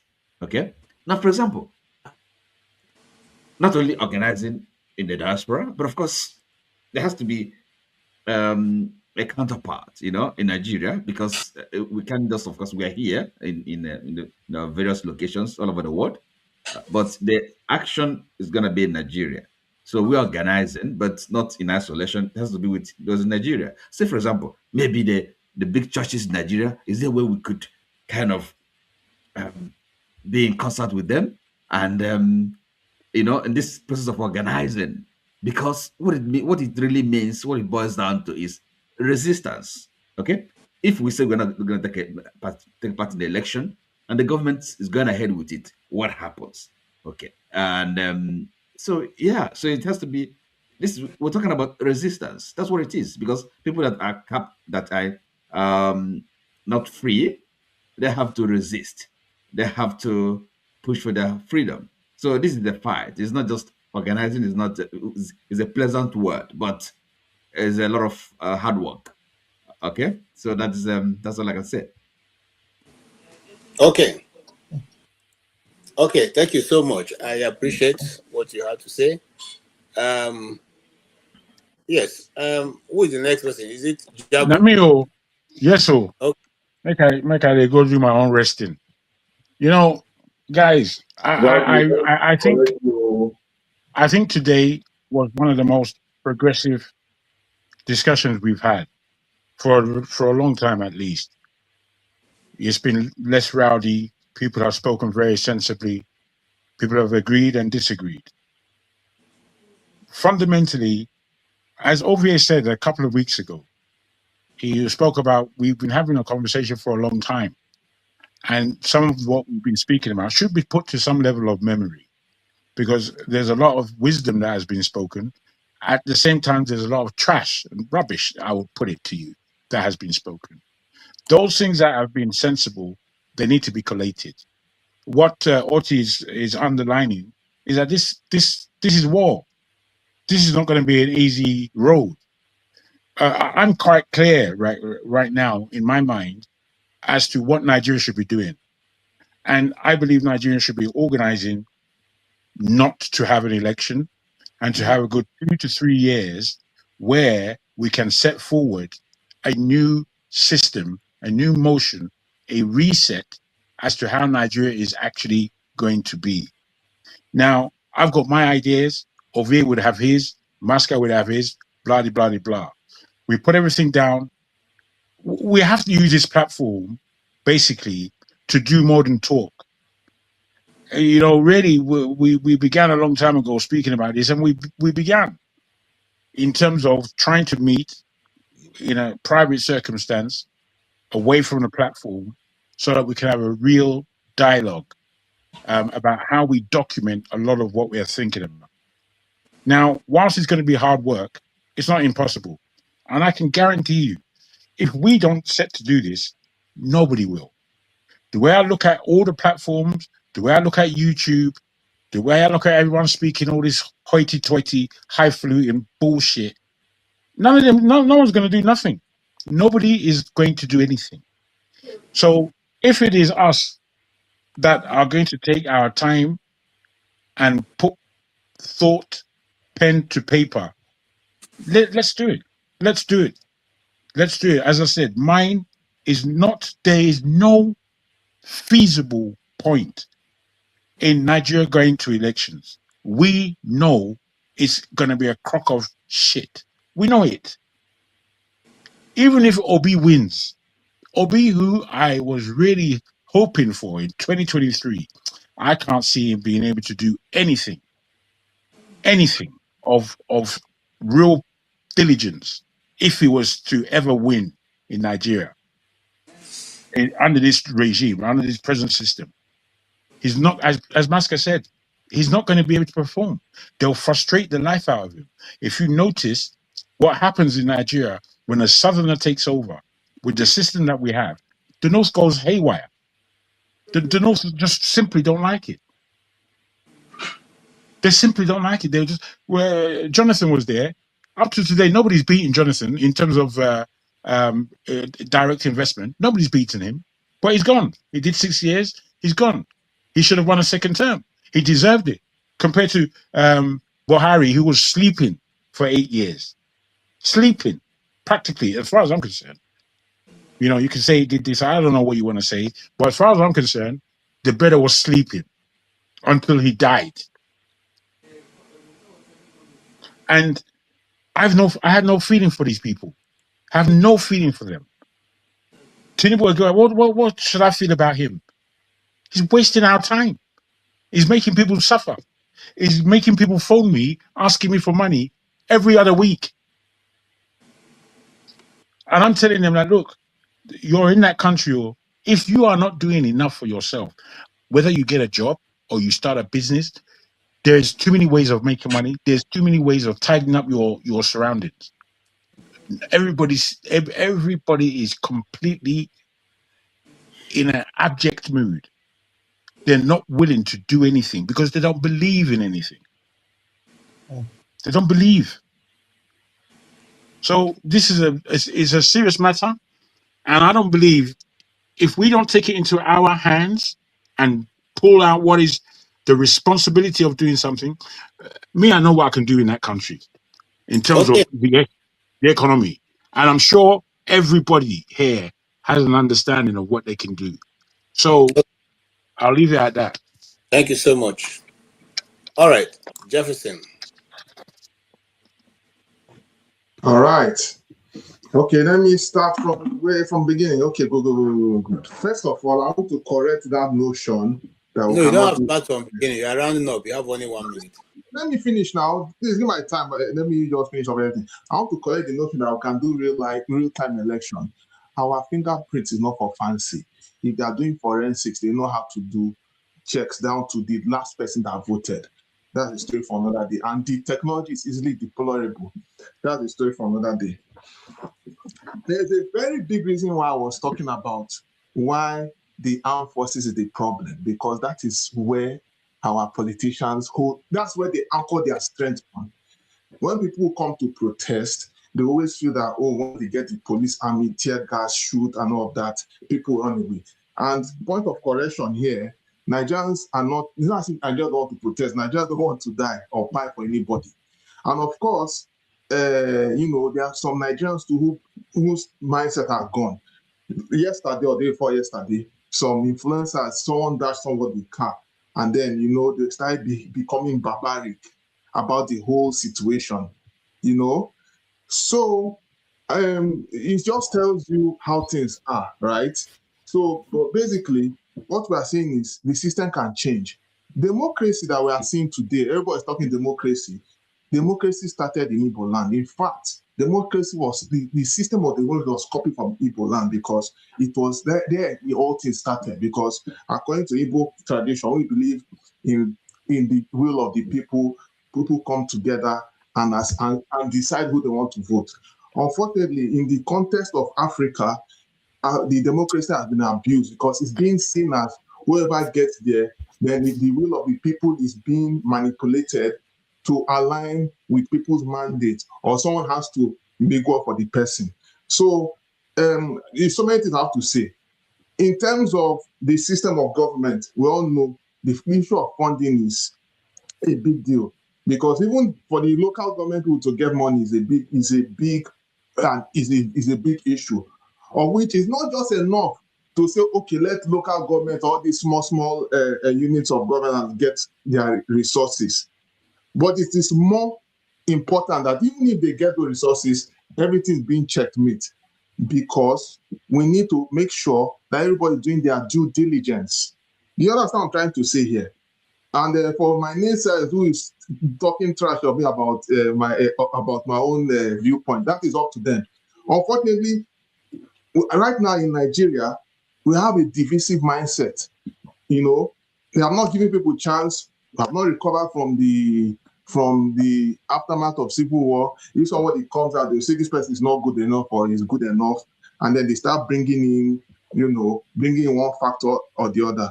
And unfortunately, we are not progressing as a nation right now. As it is, just like people have been saying, there's no way forward, because we have a divisive mindset, a religious mindset, and that needs to change. That needs to be corrected, and it's going to take a lot of work to do.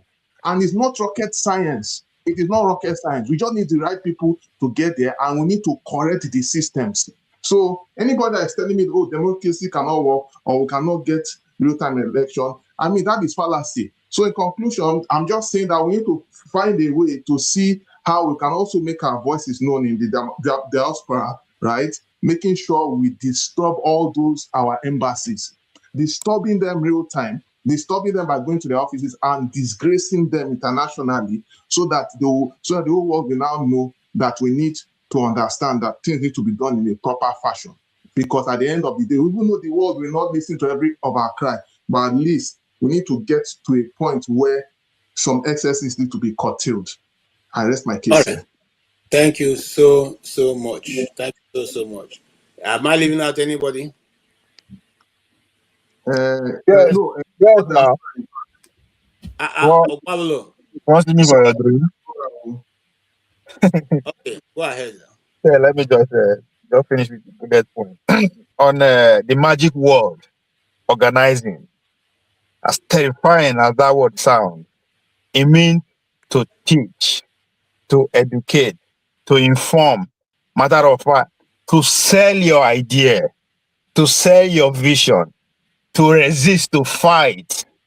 Because nobody fights, maybe say only you go feel do. That's why you need to go meet other people. That's just a simple layman of putting it across. And people they say how? How is first of all, we the so-called intellectuals, the English speakers, those that are the cosmopolitan people, they need to actually start deceiving ourselves and take our reality into perspective. Nigeria is still an agrarian society. More than 80% of us they live for rural communities. That's where the populations are. That's where you have to go and work. Now the how be that? No before TV, no, we should not deceive ourselves. This thing will never reach this level of TV of talking and no. Go down to the people. We are still an agrarian society. We see they live like this, we see they farm. A lot of us. Somebody say, what for? Why they come here every day? Why are you hungry? Why are you insulting leaders? Is that not a good reason for you to actually organize to be saying what for? Whatever that it is that is making you mad, that is making you to insult of Paulo, go and organize. That's a reason. Good enough. Right? Go and meet the people. Resist. Someone say resistance. You have to take resistance. You have to convince the people what you are resisting, why you are resisting it. Just because it's so clear in your head doesn't mean if you take it out there, you are not going to face the challenge. The only thing I know that comes to human being natural is how to eat and how to shit. I want to teach person now, I want to teach small picking. Every other thing you have to teach. You have to teach kids how to be loyal. You have to teach kids how to love a nation. You have to teach kids that they are Nigerian or they are American. You have to teach them the rules and regulations. All these, nobody go do them. Now me and you. And those that is looking for power. If we are expecting those that is in power to do it, we are deceiving ourselves. Somebody said the main reason of power is to stay in power. I agree. So if you want to take power, you cannot do it yourself. You don't have the money. Go and mobilize the people. Nigeria is 240 million people. You see 5,000 people, they shout for Abuja, and you think that those people who are responsible that have done it work enough. Then what you say is difficult. Of course. I am so glad that you didn't say it is impossible to organize. It is difficult. It is difficult. So it is not impossible. That's where I agree with you. You never said that it's not impossible. And that's where I say the intellectuals are lazy. They are lazy because they know it's going to take time sacrifice. They know it's going to take money. But most importantly, they know it takes time. And that time, they might not live to reap the fruits of their labor. So we are selfish brunt of a generation that are alive. We think about ourselves alone. You want to build a system, you think about 20 generations ahead of you. So to organize, it is not impossible. It is just difficult based on this simple fact. And we know it. So we should start deceiving ourselves and claiming that if we don't understand what organizing means, it's going to take years, it's going to take time. So please, and again, not the ask wait what is for. Organize. Instead of insulting me, organize. I go organize 20 people more. You know go to see me go here again. If I see 100 people now, they stop me, I don't come again. So if you don't know what that organize means, go and recruit people. That's called organizing too. Ladies and gentlemen, politics. Okay. Thank you so much. And last but not the least, we have saved the last for the best. Here is Loco P. Announced mistake by Rice. Okay. But you see, the funny thing about life here is, I think there's one adage or that okay, there's an existing phrase anyway. Like, I want to put it like this: like the most evil people, yeah, are the good men who fold their arms and watch bad people thrive. You know, the most evil people are the good men, so to speak, good men who fold their arms and watch bad people thrive. Those good people are worse evil. Many of us are just speaking, but nobody really want to do the work. Let me just even continue from where Ovie start. Ovie talk is Ovie an hypocrite, a big hypocrite. You know, he's talking like, okay, yes, the people organize. He wants to go organize people, but how can the people organize better when people like you, or you want them to say they give you money to support Okpebolo? Like, is it because of money you are doing it? So people should go organize. No. It's So they're because going Allah is doing for my village. That's why I'm supporting him. so I'm what? organizing for him. It's because he's doing well for my village. That's why I'm organizing for him. Good, but which is still selfish. But No, it's part of no, I am not. Hold on now. I'm not saying you should do it, but I'm not recruiting you. I say do it your own way. No, I'm doing I it my own way. So we don't have to join effort. We don't have to join effort now. I never convinced you to vote for him. Hold on, that's what we join. So don't vote for Monday, please. Don't vote for him, please. That's why I start with the phrase: say good people, good men, we naive or pass, they fold their hand, bad people thrive. Because on a very good day, I can be trying to make sure that the governor of your own state good for everybody. Generally, not just one. Why should you work with one? You understand? That is not why it's there. You understand? Because people vote and from the other part of the side. Why is it working in your place? Because now you vote them. So that's why I say good people. So, but it's supposed to be not only your own state. As you work for your state, if it's not working in other people's states simultaneously, it also failed. But you know one thing from that corner, because so politics is local. Politics is local. Yeah, I agree. But on a very good, if I try, see, it's local, but for good politicians, not for bad politicians. That word is not just general truth for everybody, both evil politicians. Politics local, but for politics that is played normally, the way it's supposed to be played. That's why they've coined that word. Politics is local, it's grassroots, but not for evil politicians. You understand? When people they try, they speak against bad government, yeah, but because of some selfish individuals, for one or two simple reasons, he's thinking about himself or ourselves, not general populace for everybody at a goal. Now then the problem also there. Because if I fight Okpebolo and say, they work for maybe like Edo Central or Edo South or whatever, you could carry placard the hell and say, no, you gotta try because they work for Edo North, which is not supposed to be so. You understand? He's a governor of a total state, not the governor of a region. You get my point? So by the time they criticize them and you the hell them, automatically do they fight me indirectly. They downplay what they try, bring out for we go benefit everybody equally. But you know they see for my side, you say for your side because you they benefit, so you they hail them. Automatically, you know they know, but you they fight me indirectly. They water my effort. Because you're hailing him, you don't know the people mindset where they transform. When Jefferson was talking about one stupid nonsense trend when somebody took the destroy cars, in my mind, like, see how Nigeria comes stupid. See to non-entity. We know they contribute anything to society for any form or whatever. 9 people, large number of youths, they give credence to now. Now they watch them, they make money, so to speak. Now they destroy their brain on how to grow in society. Everybody go abandon what they even abandon school. They'll say school and abandon school. Focus on what they do. After all, they not go to school, they make them. Who want to go to school? Because we get bad foundation. And this youth now, they copy those boys.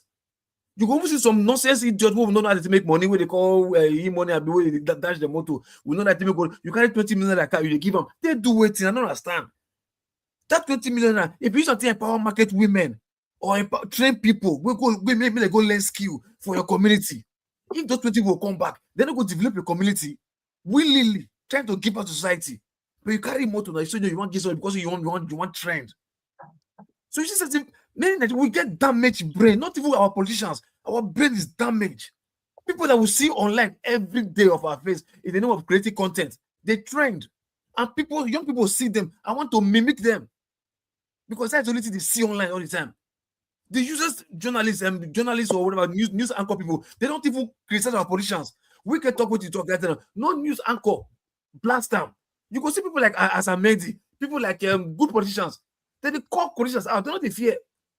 But this short will get us journalists for Nigeria. We can talk nonsense. All politicians, all the journalists, all of the enter house, media house, they keep quiet. They can't even analyze what they talk. Because in peril. Nonsense. They die for our egg. They look up. See, not be child. Why to make we revolt, make we go diaspora voting. Not be child's play. I don't see what would happen. This country, they die, they rot, they go. We don't know because that trick. We did not get here by chance. In a small, they reach here. And if they go worse, the more. When you tell me the letter, paper letter will not solve these things, my brother. Trust me. If not paper, they get speaker, they get lawyers, they get professors. We go write counter paper to do them. Not alone. Maybe say foreign countries they benefit from how Nigerians they right now. What did that lobby go to do? They pay $9 million to lobby with a image for who? For foreign country where they benefit. Say Nigeria be like this. 91 lot for. So if like make everybody the whole world believe in Nigeria they okay, it is what they want and they will believe them. But we will be true blood sons and daughters of that soil. We will not say this is bleeding us. Will they die? They go. I don't know. Sometimes I wonder what they worry black race. I go see Chinese children, Indian children. I go see that kids talent. What they display online? I will like, God damn it. When my country Nigeria, their children always won't be like this. When? I go see them. So to dance competition, go online, small children, school children, dance competition, how to do a shake cash. And these children celebrities have nothing to offer society. We allow them, they show them nonsense every day. How old are you? 21. 21, I look like this. You my point. So my brother, look. Why did you say Nigeria don't they look? We get to speak. That's why thank you for that point you make about please, Mr. No, I want to ask you this question. I like that point that you make about the support for the support Okwabulo. Then maybe now you could take against and we are working against each other. So you now agree that competition is bad for the no, it's just a question. I'm not listening. I am not listening you. Okay, Okwabilo, you're not supposed to interrupt now. He let you speak. I'm not going to disagree with that. I agree with that. Just asking a question, not be fact. No question. Ask me question like who don't buy ticket, enter plane, stay abroad, travel, go other countries, go Europe, go Asia. You don't visit, you don't stay for like 2 weeks holiday. Ask me question like that. Not ask me question like say you never come from Benin.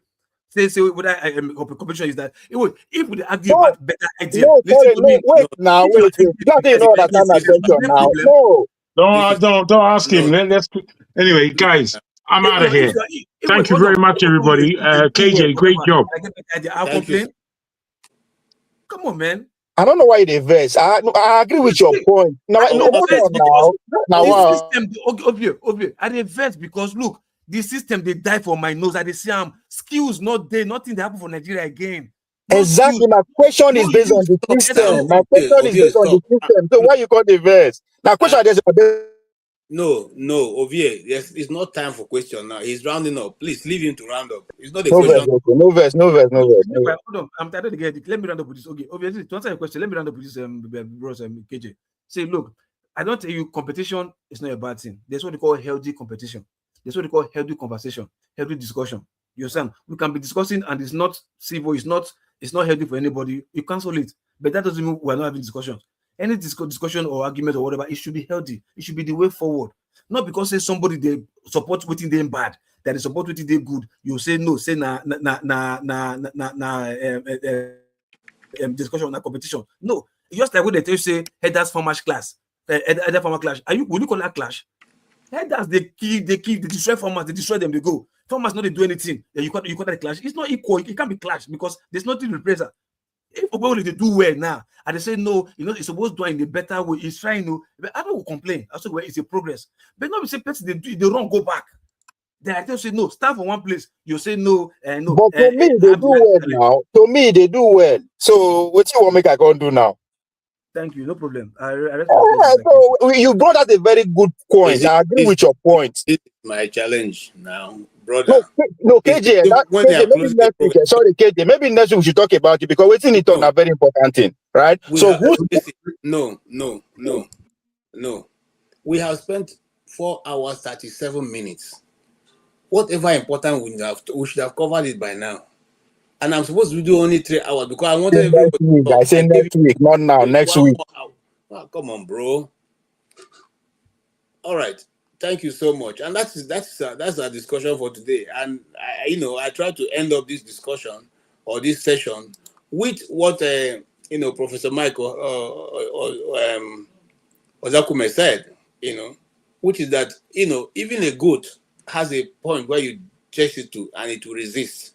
When is the time that Nigerians will turn around and resist? Yeah.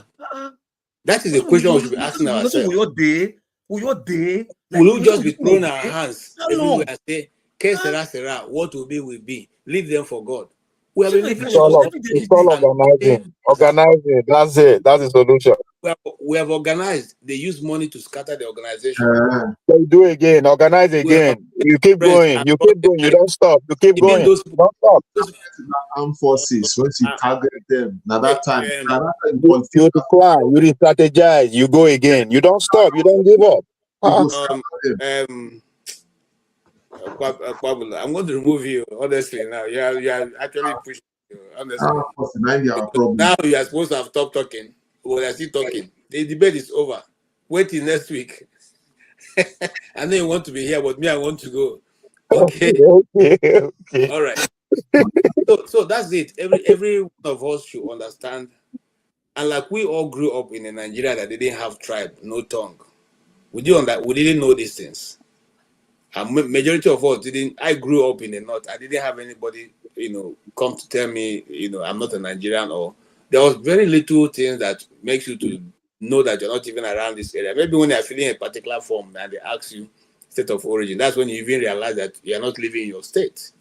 But all that system have been destroyed now, and something that we have never known has set in, and now it has become not only region. The regions are even fragmented, because now if you go to the north, it's no longer a whole north. The north have divisions. If you come to the east have divisions. If you go to the west have divisions. Every single fault line has so dramatically played up that now it has become the focal point of everybody living in that geographical location.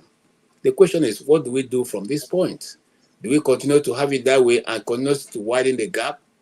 Or do we see a way to bring it together? Bringing it together don't mean that we should forget a Hausa man is a Hausa man. No, it's never going to happen. Or forget that Igbo man. No, it's never going to happen. But looking at what will give us unity and being fair to all. Being fair to all does not mean that if your tribe is 600, then we will say, oh, because they're just 600, we cannot pay attention to them. When we take care of the little ones amongst us, we have more cohesion in our relationship. But if we refuse to take other people along and decide to say we have the power and we are going to muzzle everybody through, it's only a question of time. The power will go from you to the other person, and the same thing will continue all over again, and there will never be an end. So we need to ask ourselves the critical question as we conclude today. Do we really want to have a country, or do we prefer to go our separate ways? It does not matter. And you see, we are getting to a critical point in history where the world is beginning to fall apart, disintegrate. There have been new alignments and new colonial, now it's no longer new colonial, but in fact, a more modern colonial way, people coming up. And they're meeting constantly. We didn't get the time to play the meeting with where Michael Rubio told them off. He told them to their face that the world is changing, and we have to play up and not allow our own part of the hemisphere to be weak. If that be the case, what is the arrangement we, the African people, who have suffered all the colonization and the effect of colonization, and even medicine and every other study, we have been used as guinea pig? What is our leadership doing? Are we just concerned with driving Toyota vehicles from China? Okay. Are we just concerned with going abroad and looking for, going to holidays? Is that what our concern is? Any of those vehicles, I give you a personal example, and I'll close by that. When I was growing up, I used to like Mercedes 200 so well. In fact, we precise 200E, because a friend of mine, the father had it. I said, no, once I want to buy a car, this is the first car we buy. And they haven't left the university. I wanted to buy a car. I didn't remember again that I have been telling God, whenever I want to buy a car, it will be Mercedes 200E. And I was trying to make the arrangements to buy the car. And the Spirit of the Lord reminded me, oh boy, you say I should give you Mercedes 200E. And I said, no, that's no longer Mercedes 200. That is out of fashion now. This I was talking to myself. this out of fashion, and then where am I even going to find Mr. 200E? As soon as I finished speaking that, it wasn't up to 1 hour. My friend called me. Oh boy, there's an expatriate going back. We had Mr. 200E, very brand new. They almost brand new. The guy didn't even use it, go anywhere. Do you want it? I want to let him know that you are coming to buy it. Oh boy. At that time, Mr. 200E is gone out of fashion, man. It looked like antiquity. Okay? I was making plans to buy Rover. You know that time Rover was a crave in Abuja. That was what I was trying to buy. Okay? So I now have to go back and beg God, please forgive me. So why am I trying to give this example? Those things we think as something fashionable, where, very important. It looks fashionable. It is something we see as the brilliant thing, this thing, if we don't have it. In just some few years, the Toyotas, the Avalons, or whatever you are buying right now, will become carton. Nobody wants to even look at it. Nobody wants to look at it. Is anybody now in Nigeria will you give 504? Those days that they used to give to our parents, 504. You remember the 504 saloon? Okay, like the AC, when you put the AC, you'll be hearing it a mile away before the motor reach where you are. Who will buy it now?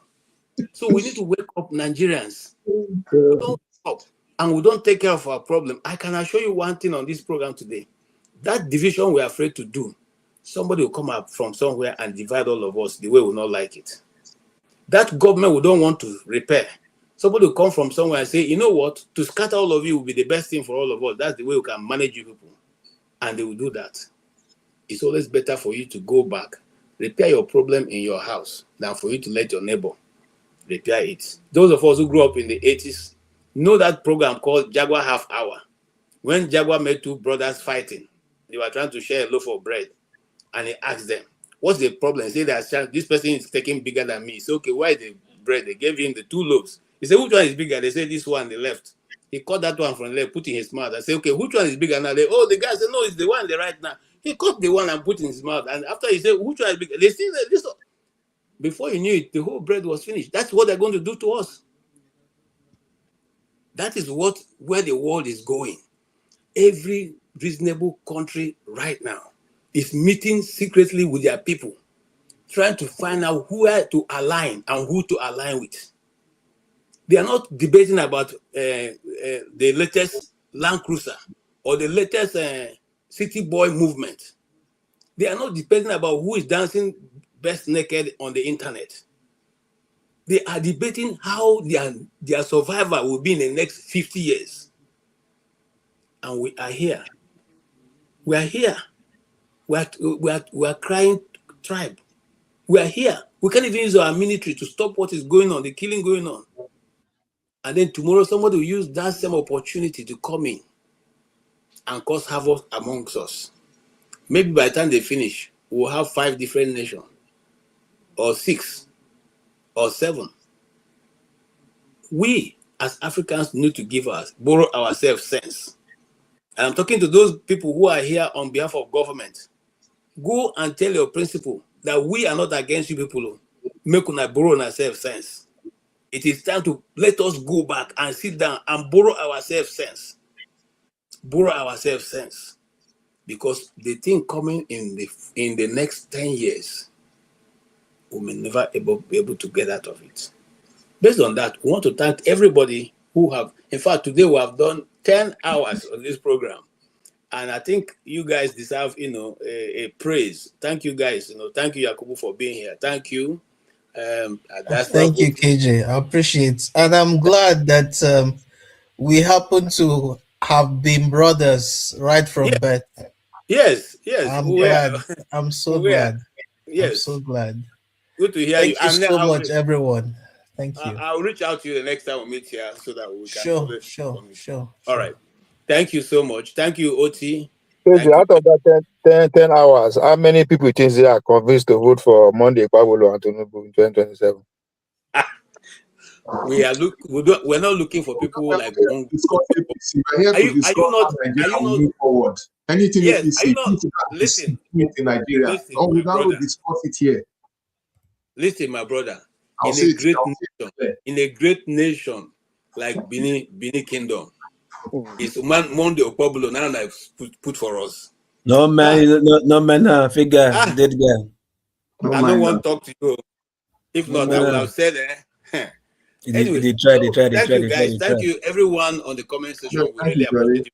Una know this. Honestly, Why una quick the best like this, eh? we Una know appreciate you. the We No, appreciate okay, see, the truth is here, but then I am from Edo State. I am voting for Monday Pablo. All those are where they toss on your own. I'm not no, going to vote against my interest because you know like that. Forget that no, way be to like talk. no be like I am not voting see, against my interest. Anything you should know. no, all I am of voting you. for him nah, 100%. I am organizing for him. 21st century. If you We will don't do us a favor, please like the channel before you My go. guy, I am Like, organizing. I dey please spend like, money to make please. sure he come back. All Kai, this one way they toss on your own. stop campaigning. They are You campaigning dey for police local are man. happy. That's your people of you go run like rats. You go All right, run. so that We is go how meet, we we end. go meet 2028. We go meet. The game is These on. boys, these people's plan, leave us here till the next 6 hours, and I will not allow them to do that. So we'll give you guys a break, and then we will meet again next week, where we'll discuss other issues. In fact, let me tell you one of my pain. I almost stopped discussing politics on this channel. I wanted to switch to discussing soft issues like love, marriage, heartbreak, because it's not making it, it's not adding up. After the last election in Abuja, I lost hope and was confessed. I told Rudolph I want to start a program to start discussing love. So know that I'm not contributing anything to the political frame. It just tells you the situation that we are in. It tells you, and it's a very big issue. The more we drop out, the more we get more power lose. That's the game. I will see. Mr. KJ, you know my anger. And the more the people is destroy the country. There's a method to the madness. You know my anger. You know my anger. My anger is 2026. Yeah, people because okay, the way they train me. I be like I like to like one of the people who call the shots, who directs. If I know they call the shots, I like to like, as in maybe they board with the disciplined people. If you fall foul, no mercy, get you down. So something to straighten up, that they have. So if I look at say 2026, I like, why be say my race? My own race. Me would like to be say I did proud of my race. But now my race, now that race, they do foot mats, they do rubbish, they do yeah. Not just only because okay, now it wasn't only my race before. People from Asia, they were like me, but those guys were able to wake up. They're like, come on, man, you can't do this to us now. Come on. Do you sound so? Okay. But they were able to put their eyes together and look at where they are. But let me like, let me say we're supposed to be shamed every time. When I was okay, let's end it. When I was in primary school, an uncle of mine bought Toyota Corolla. We were all laughing and shouting. This one a moto. Okay, that Toyota Corolla. Today, you see what the Toyotas have taken over. We have the same brain in Nigeria. Our people refuse to invest on our people because of tribal sentiments. When we're ready to be a nation, we'll put away every tribal sentiment and we'll build a nation that will work for every one of us. On that faithful note, I say thank you so much and have a good night, everybody. 1,911,844,833 naira and 46. I'll take that again. 1,911,000,000 1,911,844,000,000 1 trillion. This money is too much for me.